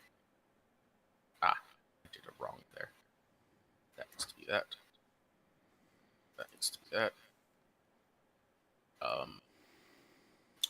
Well. The Valkyran squad is down. O'clock. Mm-hmm. They are not dead, because the sergeant is still standing, but the entire 10-man team is incapacitated. But now to the only enemy and drone that can do anything left in this operation.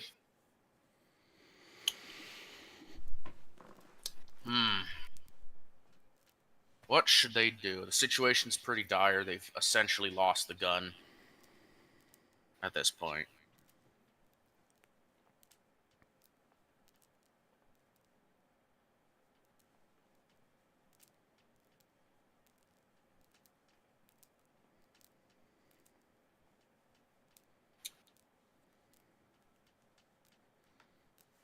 They're going to attempt to go to ground. I'll smoke, make a stealth test. If no players beat their stealth roll, they are hidden from the board. Shite. I'm just going to roll their stealth flatly. Anyone who is in visual range of the enemy squad can attempt to spot them with an awareness. Technically, they should have a bonus because rain and such, but we're just going to call it flats for simplicity here to keep things moving. Ah, damn it. There's no way. Would Magnoculus Can't spin give any fatigue, they're bonus already- for this?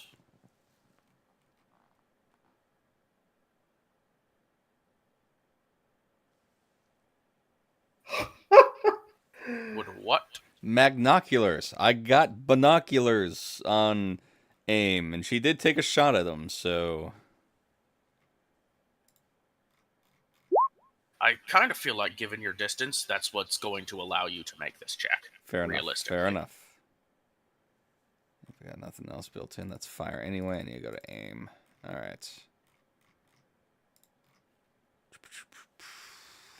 Come on. Damn, Jenny. It was a good try. Yes! Oh! They fail to go to ground, so their token stays on the map, revealed to you. And that ups one crit That to is a a crit super 3. crit. That is a Look at crit that, 3 Mr. Crits. with 4 degrees of success. They beat the 2 degrees of successes from the stealth team. All right, and as you could probably guess, what they were going to do was attempt to go to ground and send out the terminus alert. Yep. Mm-hmm. So everyone knows they're there. In fact, AIM is even aware right now that they are calling for backup in this very second. The support drone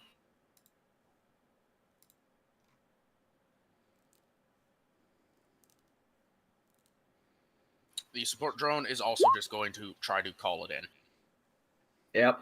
Effectively, it's a last ditch. Hey, shit's going wrong.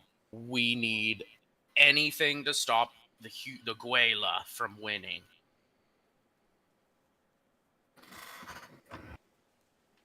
And that's their turn. Back to the pawns. All right, you say I know who is calling it in. You know they are. I know they are. With a crit 3, can I see who out of the they?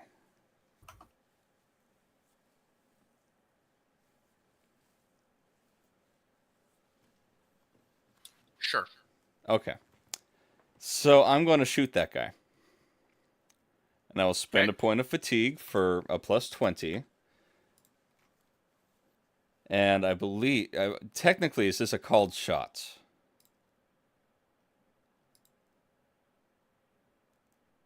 I said no earlier, so I'll say no this time as well. Alrighty. And then because of the point of Unless fatigue you're and... going for like the head. No, I'm just shooting the guy to kill him. So I don't care where I hit him, I'm just going to kill him. Alright, because of the plus 20, that negates the minus 20 for shooting through the gun.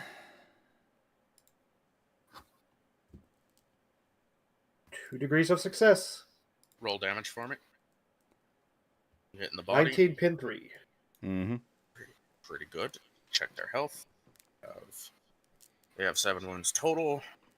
And reducing their armor.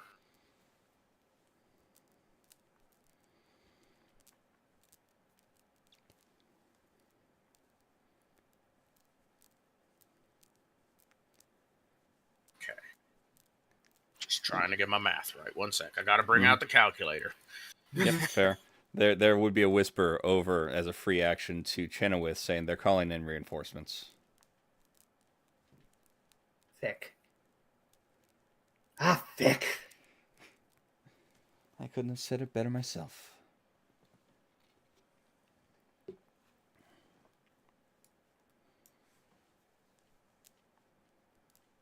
Also, this entire time, I just realized the friendly fodder's just been on the outside of the wall, still kicking those guys. Yep. Yes. I think it fits. But yes, we also did a little bit forget about them. I am going to give them one check at this point. You did kill that guy. That was enough to kill him through his armor. It was a good shot. You did hit them in the thickest part of the armor. But you did more than enough to kill him in that one shot. But I'm going to give them one reactionary test. All right. For another member to just pick up basically the Vox and keep calling even though the first guy died. I'm going to make it a tech use test. And it's just going to be flat. I get no bonuses to this. 2 degrees of failure. 42 is not the answer to everything. The call is dropped.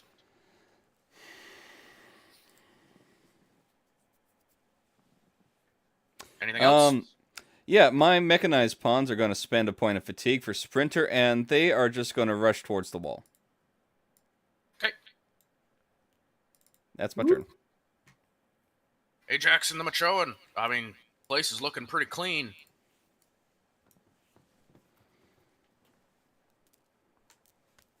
For lore purposes and to speed it up. Movement to get outside.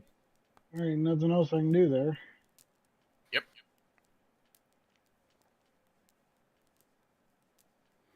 For the purposes of speeding everything up, Chenoweth is going to call in on the microbead that they're trying to call last enemy squad trying to call reinforcements. Is it plausible to go through this area, or is it one of those like go around town? With an athletics check, I will let you cut under the gun. Let me see. What's that look like for me? I'm essentially saying, Oh, sorry. you know, it's not meant to go under it. You should be going around it, but it's feasible that you could. That is a big nope. Acrobatics could also work. That is a 5% chance on both. Okay. Then you would likely have to go around. I'll go here, and those critical boys and girls, I guess I can do something for them. All right. Hey, 5 successes. Very nice. That's Very 10 nice. overall. 10 wounds restored. Wait, no. Yes. I had to make sure I was speaking correctly. All right. Gorilla's taking... Why are you grabbing everything but what I want? I gained this way to go check on this awkwardly placed mobile cover. Or conveniently, depending on their perspective.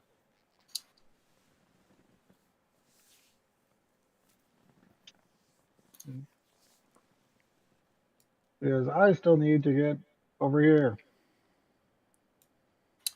Okay. Are you just trying to go over the cover? Or is that just where you're moving? I would like to go over the cover. Okay. There's no requirement to go over the cover. It's mantleable freely, unless you have something that impedes your movement. Alright, bam. You do. Those guerrillas do pass over the allied sergeant, who is currently kind of convulsing and throwing up on the ground, but at least is not in a life-threatening situation, you think. Yeah. Weird Xenos biology. Who knows? Who cares? Do I have to wait until next turn to go into stealth? You did all of your movement just now? Yes. Then yes. Because I thought asking for stealth over the Bing Bong was a little much, but yeah, that's fine. It would have been a little much to ask for stealth in the middle of the gun area in front of the view of the enemies. Yeah. Okay. So we rotate to Nex Oh, and the wait, Sabiel. I gotta Oh. move Odie Oh. up to there. Yeah. Okay. Okay. All Let's see here. Double checking one thing real quick. Well, no, they wouldn't be able to move there in time. Or would they? Double checking something real quick. Sorry. They do have sprint. Okay. Because they charged last time, they did not sprint because they didn't need to. Okay. So, Hinox or Nex will basically say, secure this one. And her, or their, I forget, sorry. Beast is going to basically stand on top of it. On top of the last thorn that's there. We've allowed Beast to do that before. I will allow basically this Beast to do that now. Just sits on their chest like a cat. Meanwhile, the Sabiel, they're definitely going to move forward. By using sprint, would they be able to use that extra to negate the need for a athletics check to get to a position where they can shoot at the enemy squad on this side? By taking sprint. Yeah, they take sprint, so basically they move 6 tiles for 1 action, but then okay, wait. Let me double check the read. Double movement for 1 turn. So you can take 1 action with sprint and get 6 tiles. I see. And it only takes 3 for them to get there. So effectively, can I spend the remainder of 1 action of movement to not need to do have to make an athletics test. Okay. Just based on how I've established it. There's 10 people there though. So Yeah. I could also allow an athletics test plus 20 with the caveat that anyone who gets in shooting position, basically your shooting power is halved because half of them are lifting people up to climb as opposed to go under. You know what? Screw it. That will actually give me a chance to do this. So athletics, let's see what happens. Damn it. Okay. You know what? I'll let you do 1. Okay. All of the Sabiel stack up and try to start lifting each other over, and the Master Sergeant just climbs up over top of them to stand on top of the gun. You have a single man capable of shooting at a point in which he could shoot.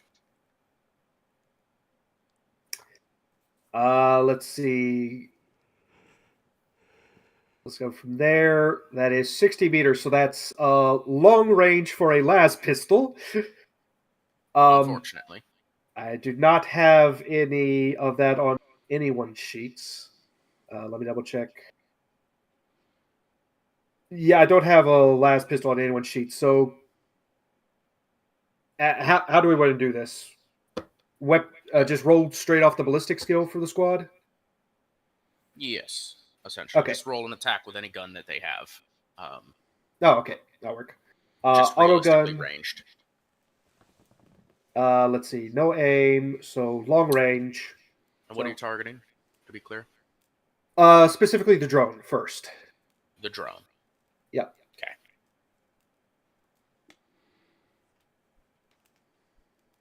Fail. They do have fatigue. Already used the fate point for the guy, but the squad can spend fatigue. Okay. And 2 more to cancel that crit fail. They're at 5 of 5, but that also means they didn't win. All right. Well, So he clambers up there. It's the wonderfully epic moment, right? You know, this grizzled veteran leaps ahead of all of these FNGs, gets into a point, raises the gun, staring down this thing that is definitely a problem for all of these good Imperial soldiers trying to save his homeland. And right as he goes to pull the trigger, he slips on the wet metal of the gun and falls back into the Sabiel. Not taking any damage, but falling back off and not able to take a shot. Can Hinox use this pile to get up themselves? Basically giving a bonus towards the athletics roll. Sure, I'll let them use the same 20 bonus, essentially. Okay.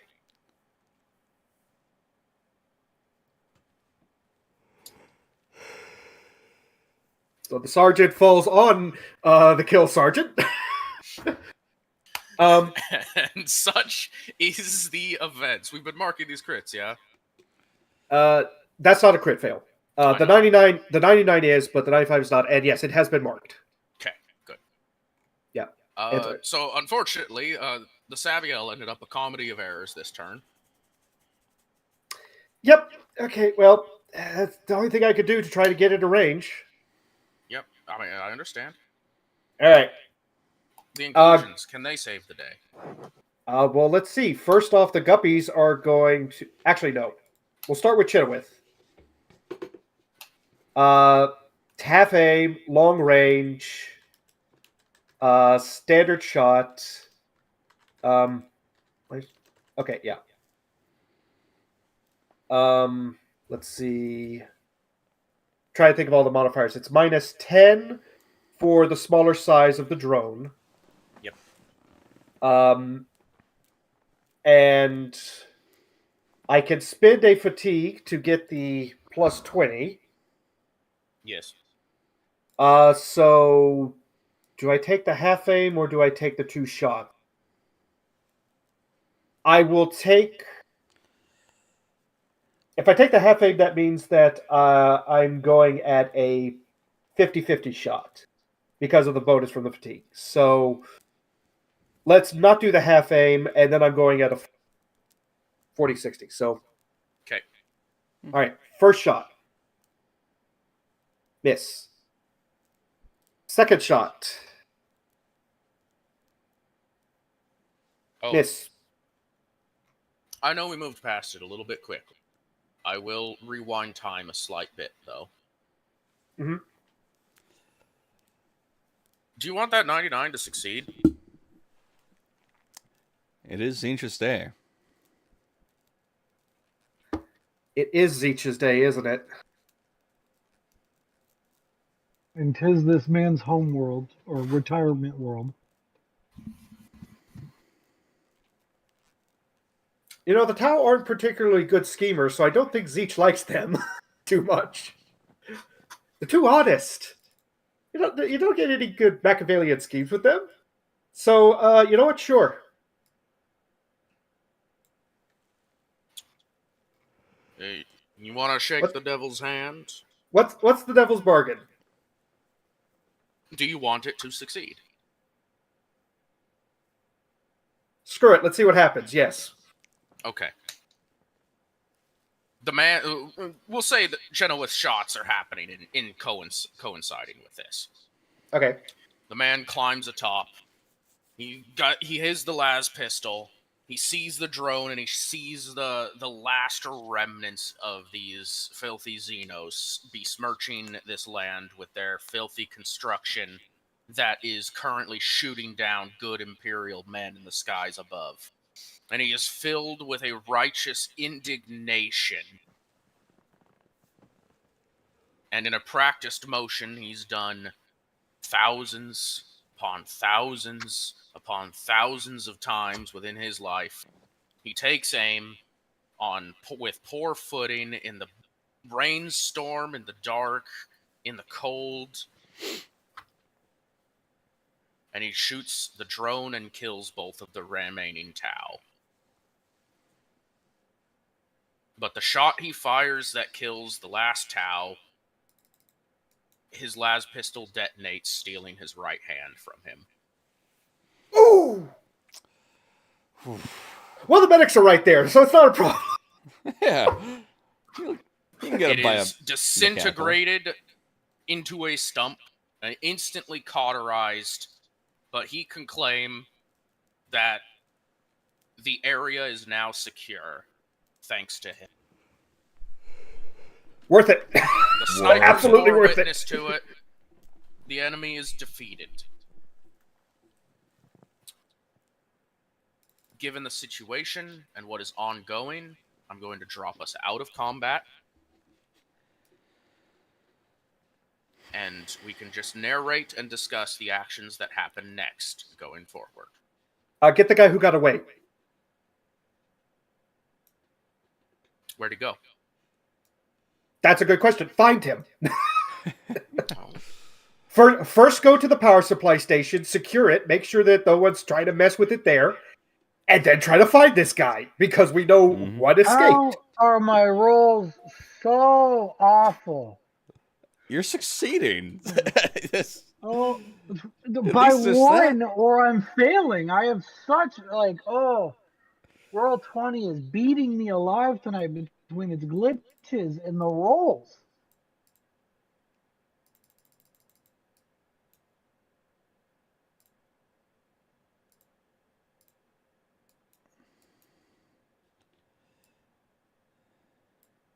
The designated landing zone will be this park. Allied Valkyries will be coming in to land at that park with reinforcements and to take the critical. Clear the fatigue. I didn't clear the fatigue on Ajax. I'm so stupid. Oh my Jesus! I guess who's not fucking stealthy? Loud and proud boy here. So the minnows will take control of this tower here, basically. Set up the multi-laser, and they're going to set up the multi-laser and basically keep watch over the area. The guppies, meanwhile, will... Actually, they're probably closest in here. They can't really do anything to help medicate. I mean, it's a success. They don't have any Medicae skill at all, but they can try to prop up the captain to wait for help. I see an orange flare. I'm not helping nothing. I tell you, the captain would pop one if they were conscious, but they ain't. No. Let me resolve. You did roll awareness. You were searching. I'll give you. It's rainy. It's muddy. These are not all perfectly paved streets. There's tracks. But to track an enemy, you need to roll survival. Which one? Fair enough. Oh. Good roll. I was going to say Chenoweth is also going to join this group. Stop closing my sheets. Please roll 20. Chenoweth is going to join this group, but I don't know if she has survival, so she can help track, but 3's good enough. I tell you what. Right. Your journey following through the muddy streets will take you to this small little building on the very edge. And I mean, the tracks lead right to the door. How small is small? This is a 2-story building with a attached garage. A residence for one large family, or if they split the floors, 2 moderate families. In the grand scheme of the Imperium, it is a small building. One of us takes the front door, one of us takes the back door, and the third goes for the garage. Assuming there's a back door. Yes. Okay. General will take the back door. Gorillas are going to take front. Garage is Ajax. All right. Roll luck. All 3 tokens. All right. That is scatter. 37.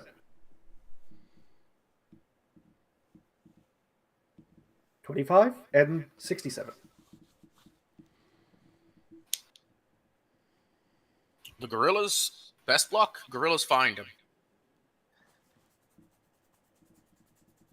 There is...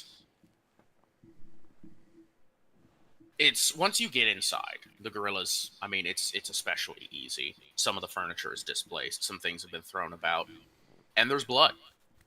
The Tau is wounded and bleeding, and they just stroll through, ready for anything. And they go up the stairs, and just in the hallway, didn't even make it to one of the rooms. The Tau is just lying there, staring kind of just blankly ahead, and doesn't even react when your gorillas walk up and are in plain view of him.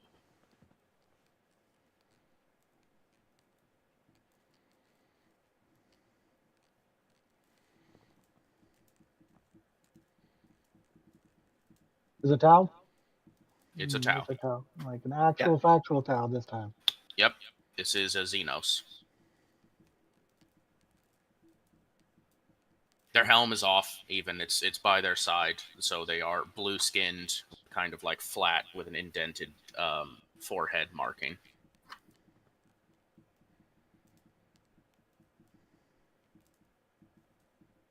No doubt about it. That there's a Tau. It doesn't show any reaction to you. It just kind of stares blankly as your gorillas walk up in front of it. Its weapons by one hand, its helm's by the other, and it's just sitting there.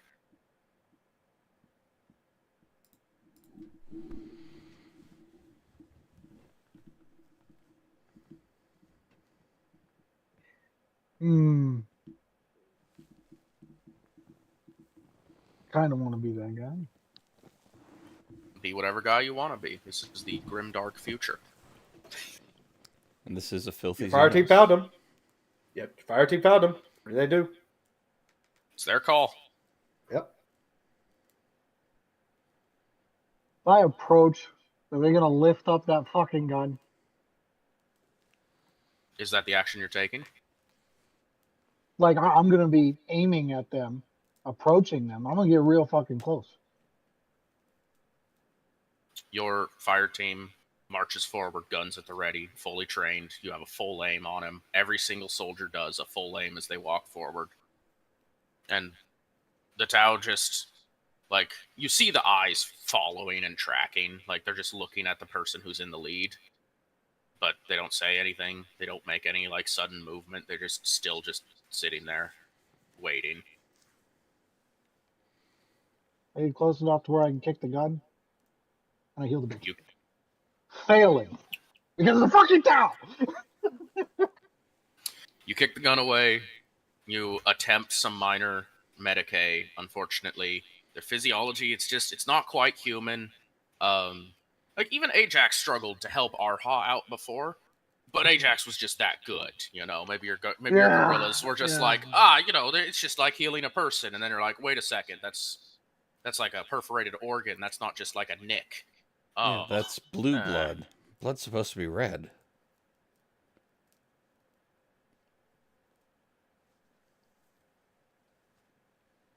Simple enough.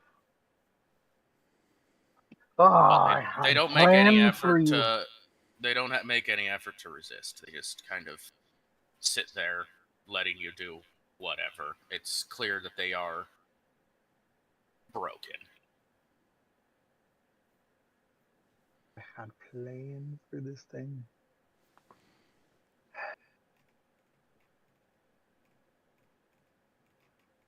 Son of a bitch. I assume you're probably calling it into Jenny and Ajax at this point. Like, yeah, hey, we found it. I'll have Hector, because Hector is a part of this group, call out to say, the Tau is upstairs, non-threat, disarmed, whatnot. All right. So both Ajax and Jenny may enter this scene. Well, Hector will obviously tell Ajax that there was an attempt to spare. Oh my god, please, roll 20, stop going black. I understand that I get to see tokens. Roll 20 is functional. Yeah. Yeah. Well, I think, Chenoweth, for her part, is going to come up, lasgun raised, ready to shoot on sight, seeing this thing being so pathetic.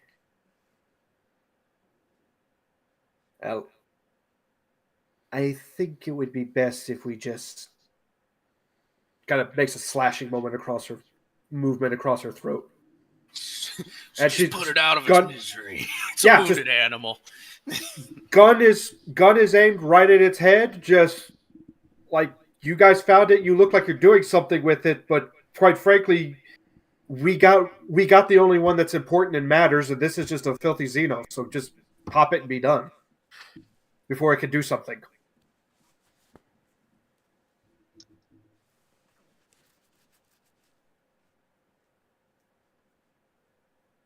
In this moment, Ajax will say, but this is what the Machoan have sought to protect, the life that cannot defend. This is it really life if it's a Xenos? Have we not been fighting along Xenos this whole time? That's different. Why is it different? Is it as different as let me handle the river? Oh, that's a low blow. It's different because they were trying to kill us. The ones that we're working alongside, they're trying to help us. This one here decided to stop. Like, fine, well, if you want to take a prisoner, take a prisoner. I don't have any... I do not object to you taking a prisoner. Just bind him up and bring him with us then. There's no point in wasting time. Let's go.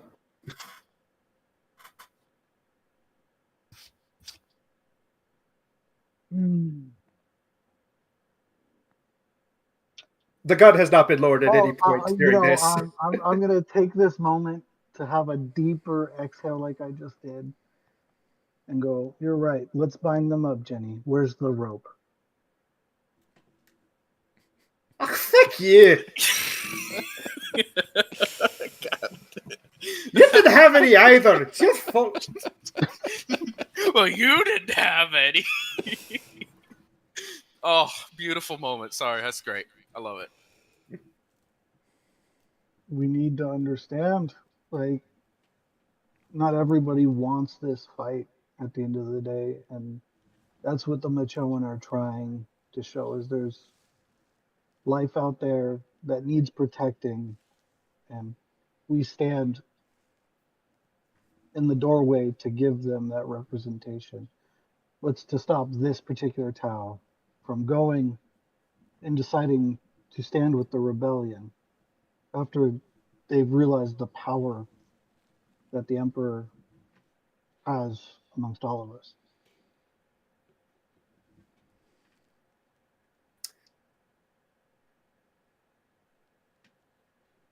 It's a fun argument. It just saw the Emperor's might, and it realized it can't do anything against it. It might join us. Solid argument. Yeah. I like that. That's why I'm kind of like, I feel like this is the point where a roll needs to be made of if Chenoweth is properly convinced, or convinced enough, I should say. It's literally it's more of a question not of accepting it, but more of a, like, internalize it versus just, whatever. See if these words actually touch Chenoweth, essentially. Exactly. So, probably a straight fellowship. Hold on, I got candy for this. You were talking to the wrong crew for fellow. No, it's to set the scene, it's like as you walk up there and Jenny's already up there, like Ajax is walking up behind Jenny, you hear the sound of like a little crinkle and then a hard candy being popped in the mouth as he strolls up. Yeah. You would see like Hector could be like, oh wait, reach in, and you'd be like, oh, yep, and he just kind of hands this candy over to Ajax, be like, this.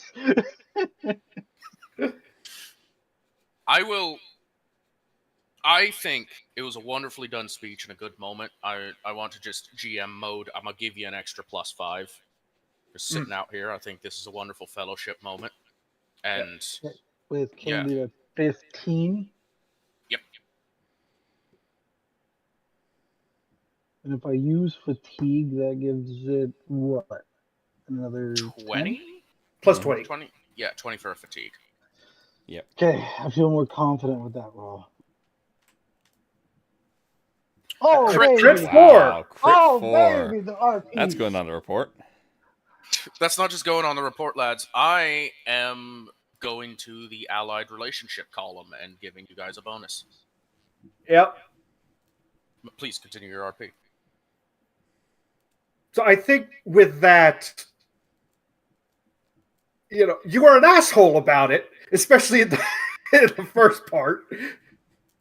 But the words do kind of have a bit of an understanding. Chinowith actually does kind of like, it's not just a, okay, whatever. It's a, okay, this kind of actually, I see what you're coming from for here. So she'll lower the gun. She'll look at the Xenos still with, disgust in her eyes because you can't change immediately overnight, but be like, I suppose we've seen enough miracles from the Emperor in our fight to get to this point. What's one more at this?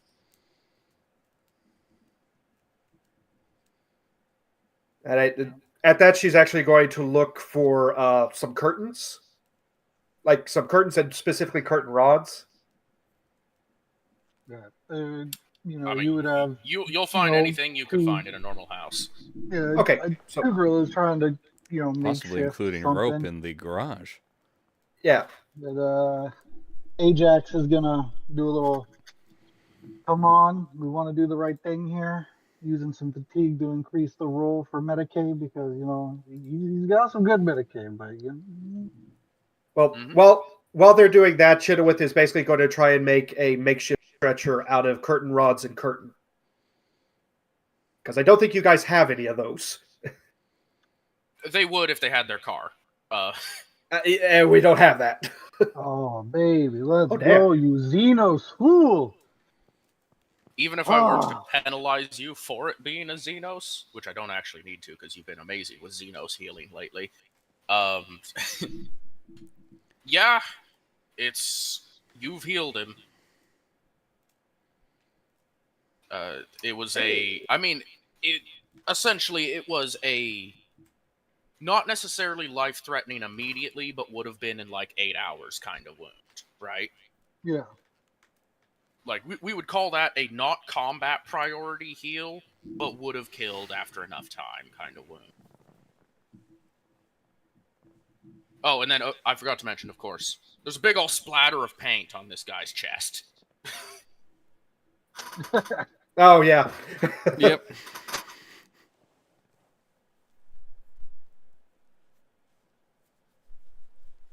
Now, there will be still guns at the lower ready while escorting back to main group with this Xenos and Of course.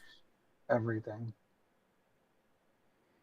But that would be the gist of the role. And as far as the Sidewinders comment came from Ajax, and as they would be walking back, it would just be a nonchalant, like, the only reason I bring up faults in others is to show that none of us can truly be perfect.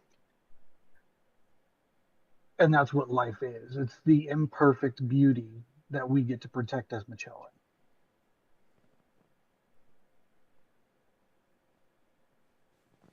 Awesome. You will get more out of this this Tau at a later point. I'm going to have like a little event with that in your guys' downtime between this mission and the next mission. But I think that was an amazing scene. Good job. both of Yep. you. I put your modification in the group chat to tell you how your relationships have shifted, your I saw cohesion that. level. Congratulations. Yay!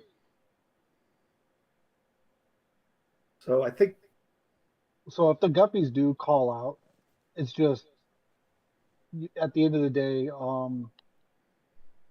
we got to get Odie to move because the logistics team isn't allowed to move more than a movement away from him.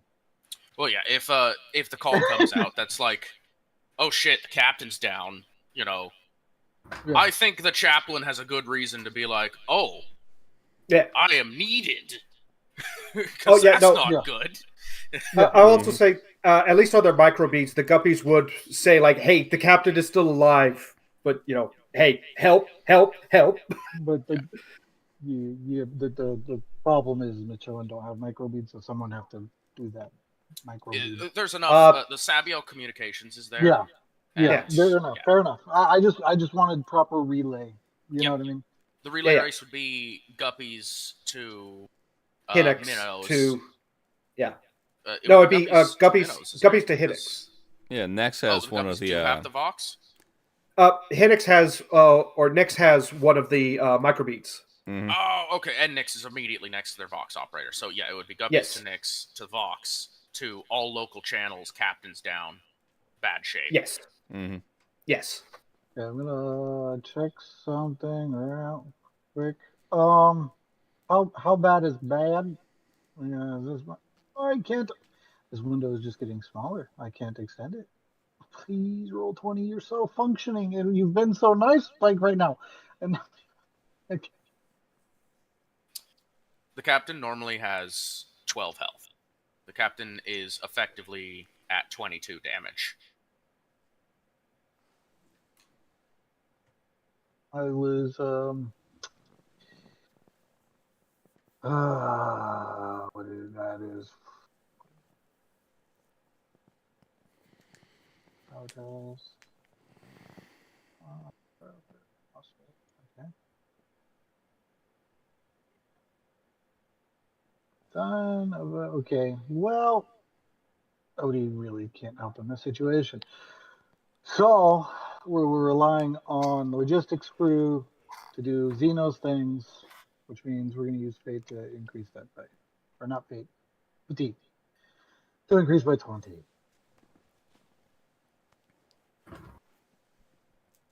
Because we want the best shot possible. Yep. And we are getting medals, boys. This is the second time. And was that on the critical or the normal health? I'm gonna do it on normal, just to have that be that, and he can take some stuff. All right, and the total number for that was? That was 8 plus 5. Okay. Well, that's all of their normal health patched up. I'll even let that spill over into their downed fire team members, to which none of them are on critical anymore. Because you got some overheal there. Now, the captain is still suffering major internal injuries, we could say. If I had my chimera, it could be different. Yes, accurate. But at the very least, you can say with some certainty anyway, they aren't going to die immediately, but they definitely need more medical attention. Yeah, and this is where it's look at the chaplain and Guppy and be like, we might even have Ajax the Lesser say this. Ajax the Lesser, yeah, because this guy wants some cred, right? That's his whole kicking caboodle. Can you please stop closing sheets while I'm looking? Yeah, with a very hopeful look after, kind of giving some good oomph behind the medkit heals that they could do on spot. Ajax the Lesser, thank you for flickering again, roll 20. Would ask the guppies and the chaplain to kind of get the word out that this is all that they can do, that greater attention's needed. Or They're stable, but they ain't good. yeah, Yep. that for the captain, like, we've done our best, but there's nothing else we can do here physically. Yep. The guppies pass that along as needed to other radios. Radios go out. Yeah. The That's chaplain. definitely a Vox thing for Valkyries that are coming down, hopefully. Yes, the captain's going to have a priority ticket right now. Essentially, just got to carry them to the landing site, effectively. Let's see. So,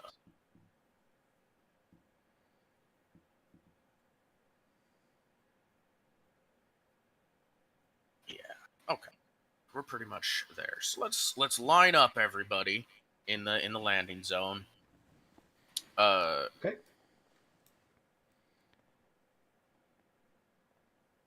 Get everybody who's still around, and this is where you're all going to get to witness your the true toll you have all taken, because you started by standing in formation in the hangar with all of your comrades lined up, getting ready for the Valks, and you're kind of ending everybody forming this like circle around the landing zone. Plenty of wounded around, a couple of prisoners amongst them as well.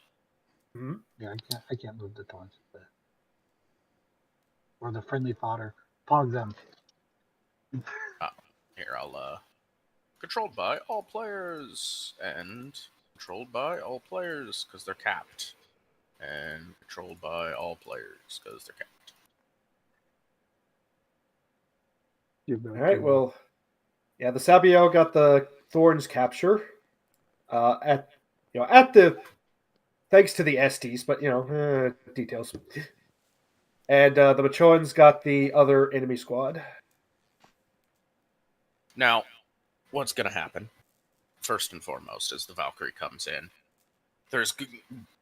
thanks to your guys' efforts to break the local jamming, you'll actually receive a communication before it lands. Those of you still with Voxes, that's essentially requesting a status update, because the long range Vox that the captain has, I mean, it cut out after the last report, and obviously, you guys will all report, areas secure, safe to land, we have wounded, captains down, etc., etc. So the Valkyrie will come in hot, drop, and then immediately a fresh squad pours out and immediately starts taking up positions. And there's more you can already hear and see in the distance more Valks on the way as the skies start to slowly clear, as the rain slowly starts to die down.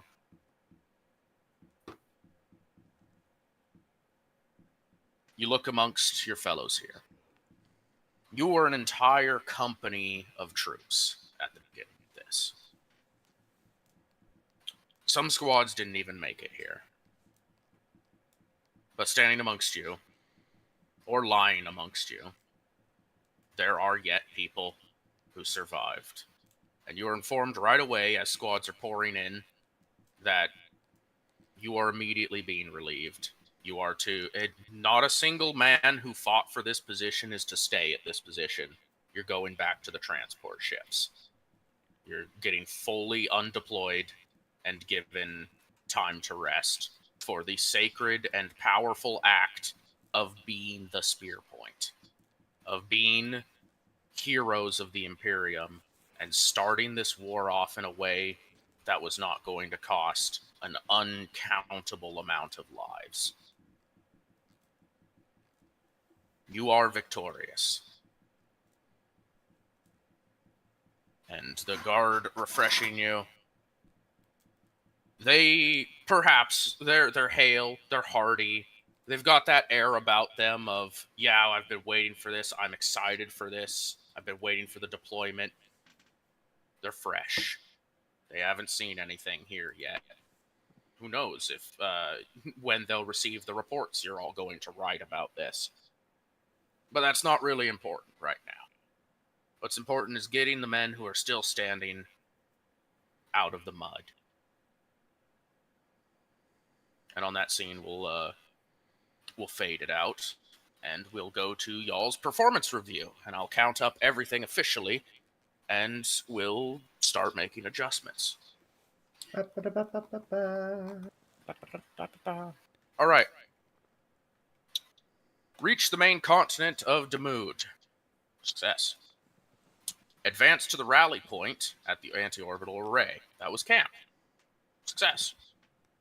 Eliminate the anti-orbital array. You eliminated the operators and eliminated its power source and held it long enough that Imperial reinforcements managed to land and hold the position. The array was saved. That technically means it's in Imperial hands now, and it can potentially be repurposed. Establish contact with survivors, if any, from the 11-12 Thirthian Infantry.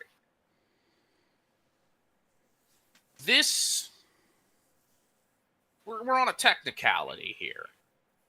You did establish contact with a former member of the 11-12 Thirthian Infantry.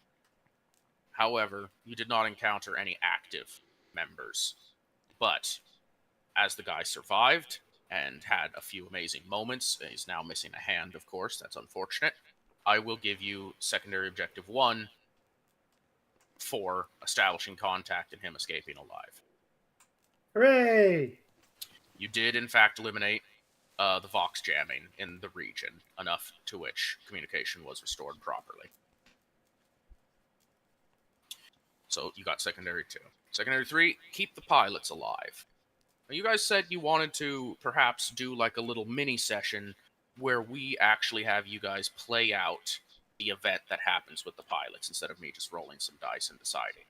So that objective we will not decide yet, but that's okay because it wouldn't give you immediate payout anyway. That's to decide something in the future. Your special request from Company Command.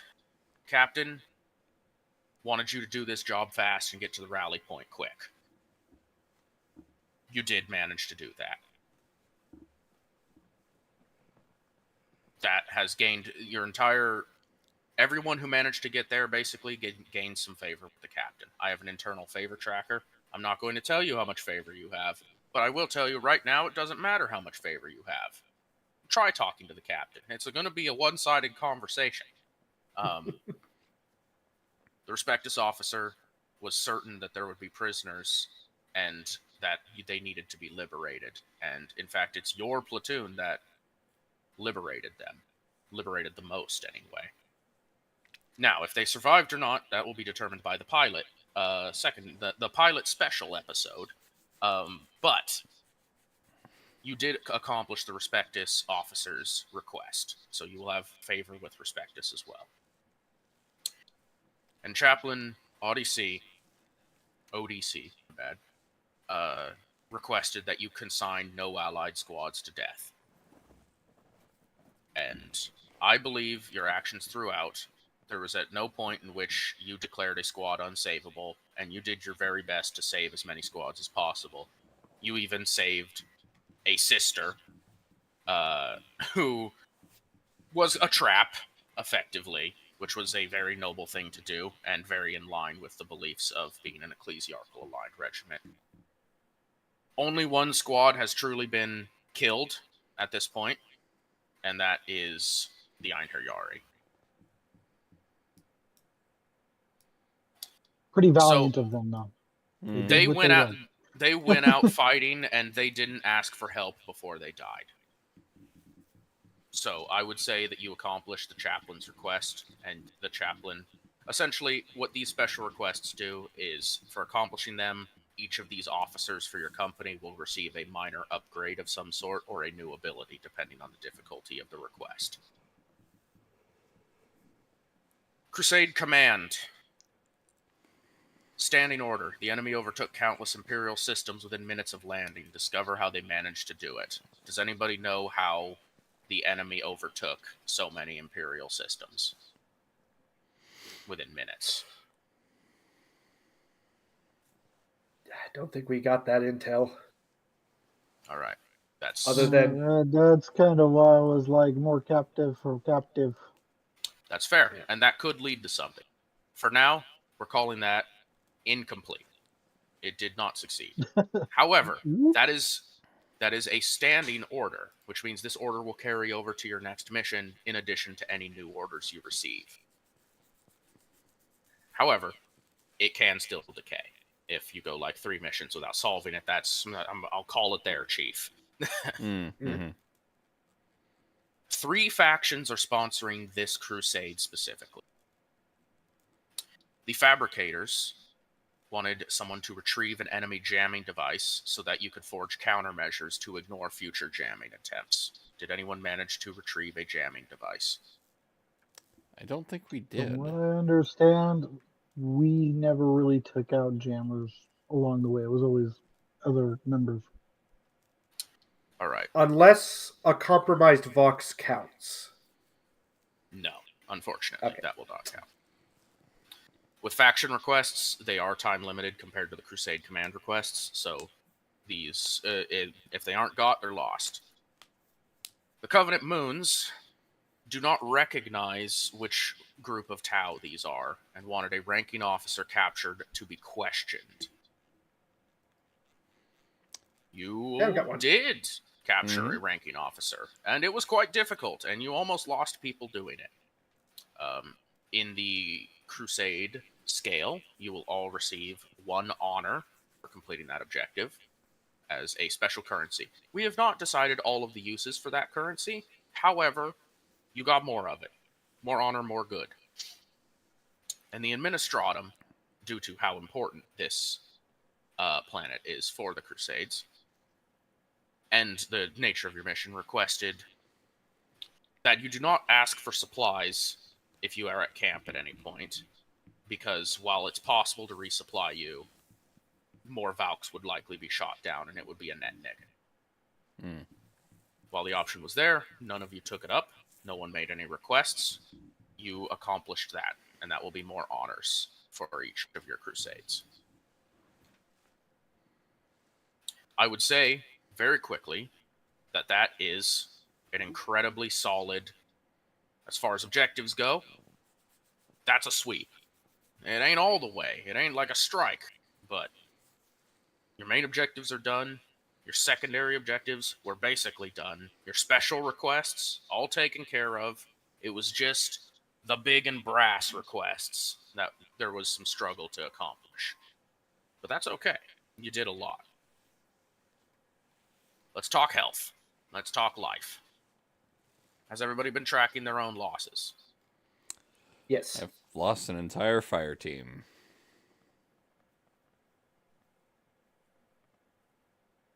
All right. Let me look at everybody's groups right now. Talking platoons. Platoon 2 has been crippled entirely. They are going to need a lot of reinforcement at this point. I would not say they are lost, but that is 4 squads crippled out of Platoon 2. First platoon.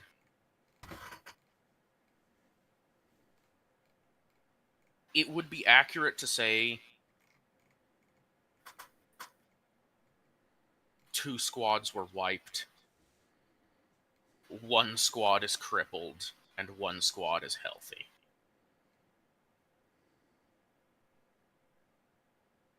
It's rough. Yeah. It's rough. Malthusius being the only one that's still standing, right? Yes. I'm effectively calling it 3 squads were wiped this mission.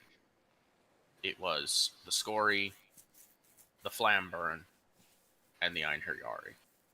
Now, the Scory and the Flamburn are not technically all the way wiped. They still have squad leaders. However, I think as far as a morale perspective, they were effectively wiped. I don't think you can make much of an argument there. For sure. Yeah.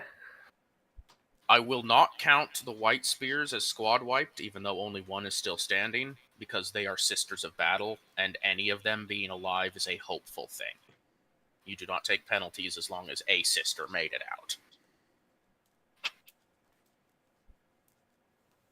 So, talking total cripples, I think we can still argue the sister squad is crippled.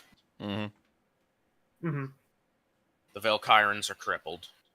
Mm-hmm. The Maldine, I would honestly be closer to arguing the Maldine were wiped, but technically 2 members survived, so they're crippled. And the Coloradicus, also crippled. So that's a total of 4 off of that. We have 3 wiped, 4 crippled. The Roamer team, the floaters, as it were, yes, they're also crippled. Takes in at 5. No platoon was outright lost, though. We've tallied up some of the other losses here. The Respectus officer was wounded in this battle, but did not take grievous injury. The captain was knocked all the way to critical, which is a very unfortunate thing. The chaplain is perfectly healthy. And stayed that this entire mission. Yes. I will Played also real offer... careful with that guy. The chaplain has an ability that specifically plays with fate, but none of you had fate this whole time. Mm-hmm. So instead, I will use that ability as a bonus for the end of mission. Okay. They have the ability, let's see, Heart in the Sleeve. They ended today with a point of fate. I'm going to give everybody a +5 morale from the chaplain's fate point. I'm going to move us to our downtime page, where I'm going to have to replace a lot of tokens, because these tokens are no longer accurate, but the camps are where we're tracking things. Let me do some quick math. This would apply to everybody. We have all of the minuses said and done. From squad-related losses, we've got a -30. From the captain's condition is a -15. From the Respectus' condition, it's a -5. And the chaplain will negate a grand total of 10 of those losses. For completing objectives, we've got a +10, +5, a +2. Your other objectives didn't necessarily affect morale so much, but they do provide more bonuses.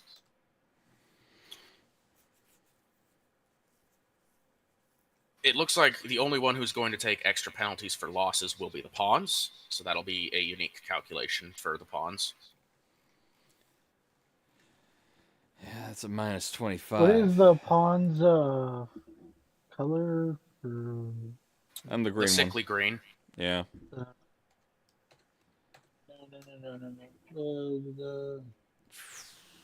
For the token? Like the camp token? It's up here. Yeah, I'm readjusting it as we're going. That's what I'm referring to. Yeah. Okay, so the yellow and black, then, is the pawns one. Yep. So, as a general, everybody will take a 23 morale hit. Ugh. The only one who has to take a bigger hit is the pawns due to their losses. Mm-hmm. At this point, you may calculate how your crits play into this as well. 23 and 25 is 48. Let me put myself back up to 95. Make sure I did that. I will just be perfectly honest. I'm not calculating for the SDs in the same way you guys are, so I will do that off camera because they are Tau. They have different morale system. So I'll be here to help with this such. The main camp token is the morale one, right? Yes. It's the blue bar. 25 out the gate? You take 23 loss instantly. Oh. And then you factor in your crit changes. 6, 7, 8, 9. And then you will... well, technically you don't have to clear this crit report, because we will go on to the second mission bracket for the next crit report. But, teach their own if you want to record where you were. So the Sabiel will be at a minus 22 because they get +1 for their crits.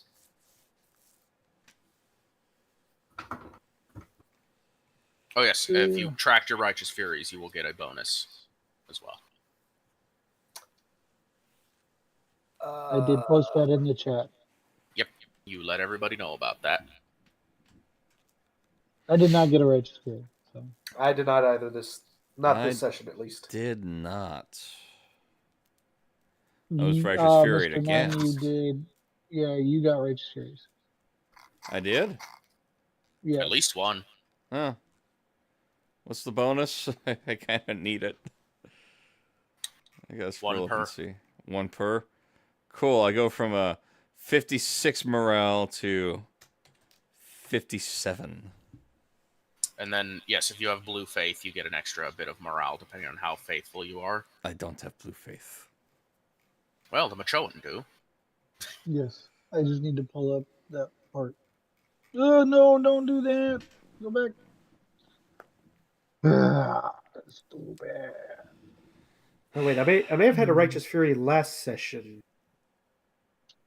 No, I don't see any written down. If you didn't write it, sorry, you can't count it. I know, but I know that we counted any Righteous Furies we got before camp. Those have already been factored in.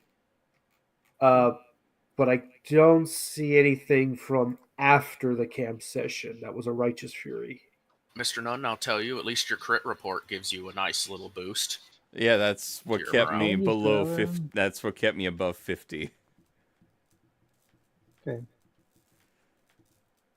Let's see. We have. So my fire teams aren't going to be looking so nice for the next couple sessions. Codify, and then we need to go down to. And of course, I will calculate all of your allies' morale. Spoiler alert: quite a few of them are going to be sad. I mean, there's a reason we're being undeployed. Yes. We took massive hits. So let's see. That was 1, 2, 3. That was 5 turns today. Okay, morale then. I'm just glad I didn't lose my squad lead. That would have been bad. Air crypto is -1, so I have -2 more to factor in. So let's bring me to 75. Here. Super crit, which is a +3. Paul, did you do the Sabiel? Yes, I did. Okay, thank you. Yeah, so they got the -23, but then with their crits they got a +1, so they're at 78. A quick question: you said regiments with blue faith recover 1, 2, or 3 morale during camp, and you said depending on what portion? How of strong? 1, 2, or 3? How strong? If it's a plus, a double plus, or a triple plus. On your regiment sheet. Oh, it's a double plus. Yeah. Okay, so you get a +2 morale. Yeah,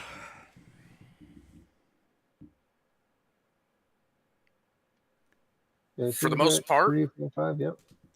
Looking at y'all's calculations, yes, y'all took some morale hit overall, but none of you are like very bad aside from the pawns. But there's a good reason why the pawns are extra ouched from morale. Oh yeah, for sure. So I may personally decide you guys get a little bit of morale back before your characters are deployed again.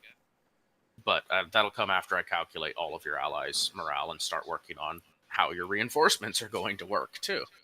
But suffice it to say, congratulations once more. You have finished the first operation of this campaign. Your company, it was the linchpin that made all of this possible. And the next session we have should either be We're probably going to do another micro session, 1 or 2, where you guys have a little bit of downtime and you can just do some RP, and we can resolve what happened with the pilots as part of our next micro session when that happens. And then after that, though, we'll be interacting with the macro for the first time in the Crusades, which will be a learning experience for us all, because we've redesigned this system 3 different times now. Mm-hmm. If we have a moment, Ajax and Hector would like to approach Odie and recommend Chenoweth for the card, the metal slate. The metal slate? For understanding and respecting the premise and purview of the Magellan in the fashion she did. I thought you were about to say recommend re-education. No. That's a different thing. That was if she had remained an ass the whole time. I see.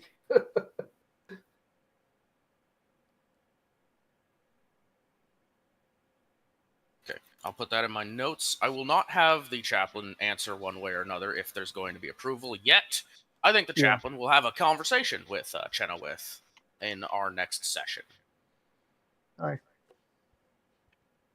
About that. Okay. So, congratulations, everybody. I know it's been a while since we played last, so we were touch and go a bit there, and Roll20 was being very mean to Haywire.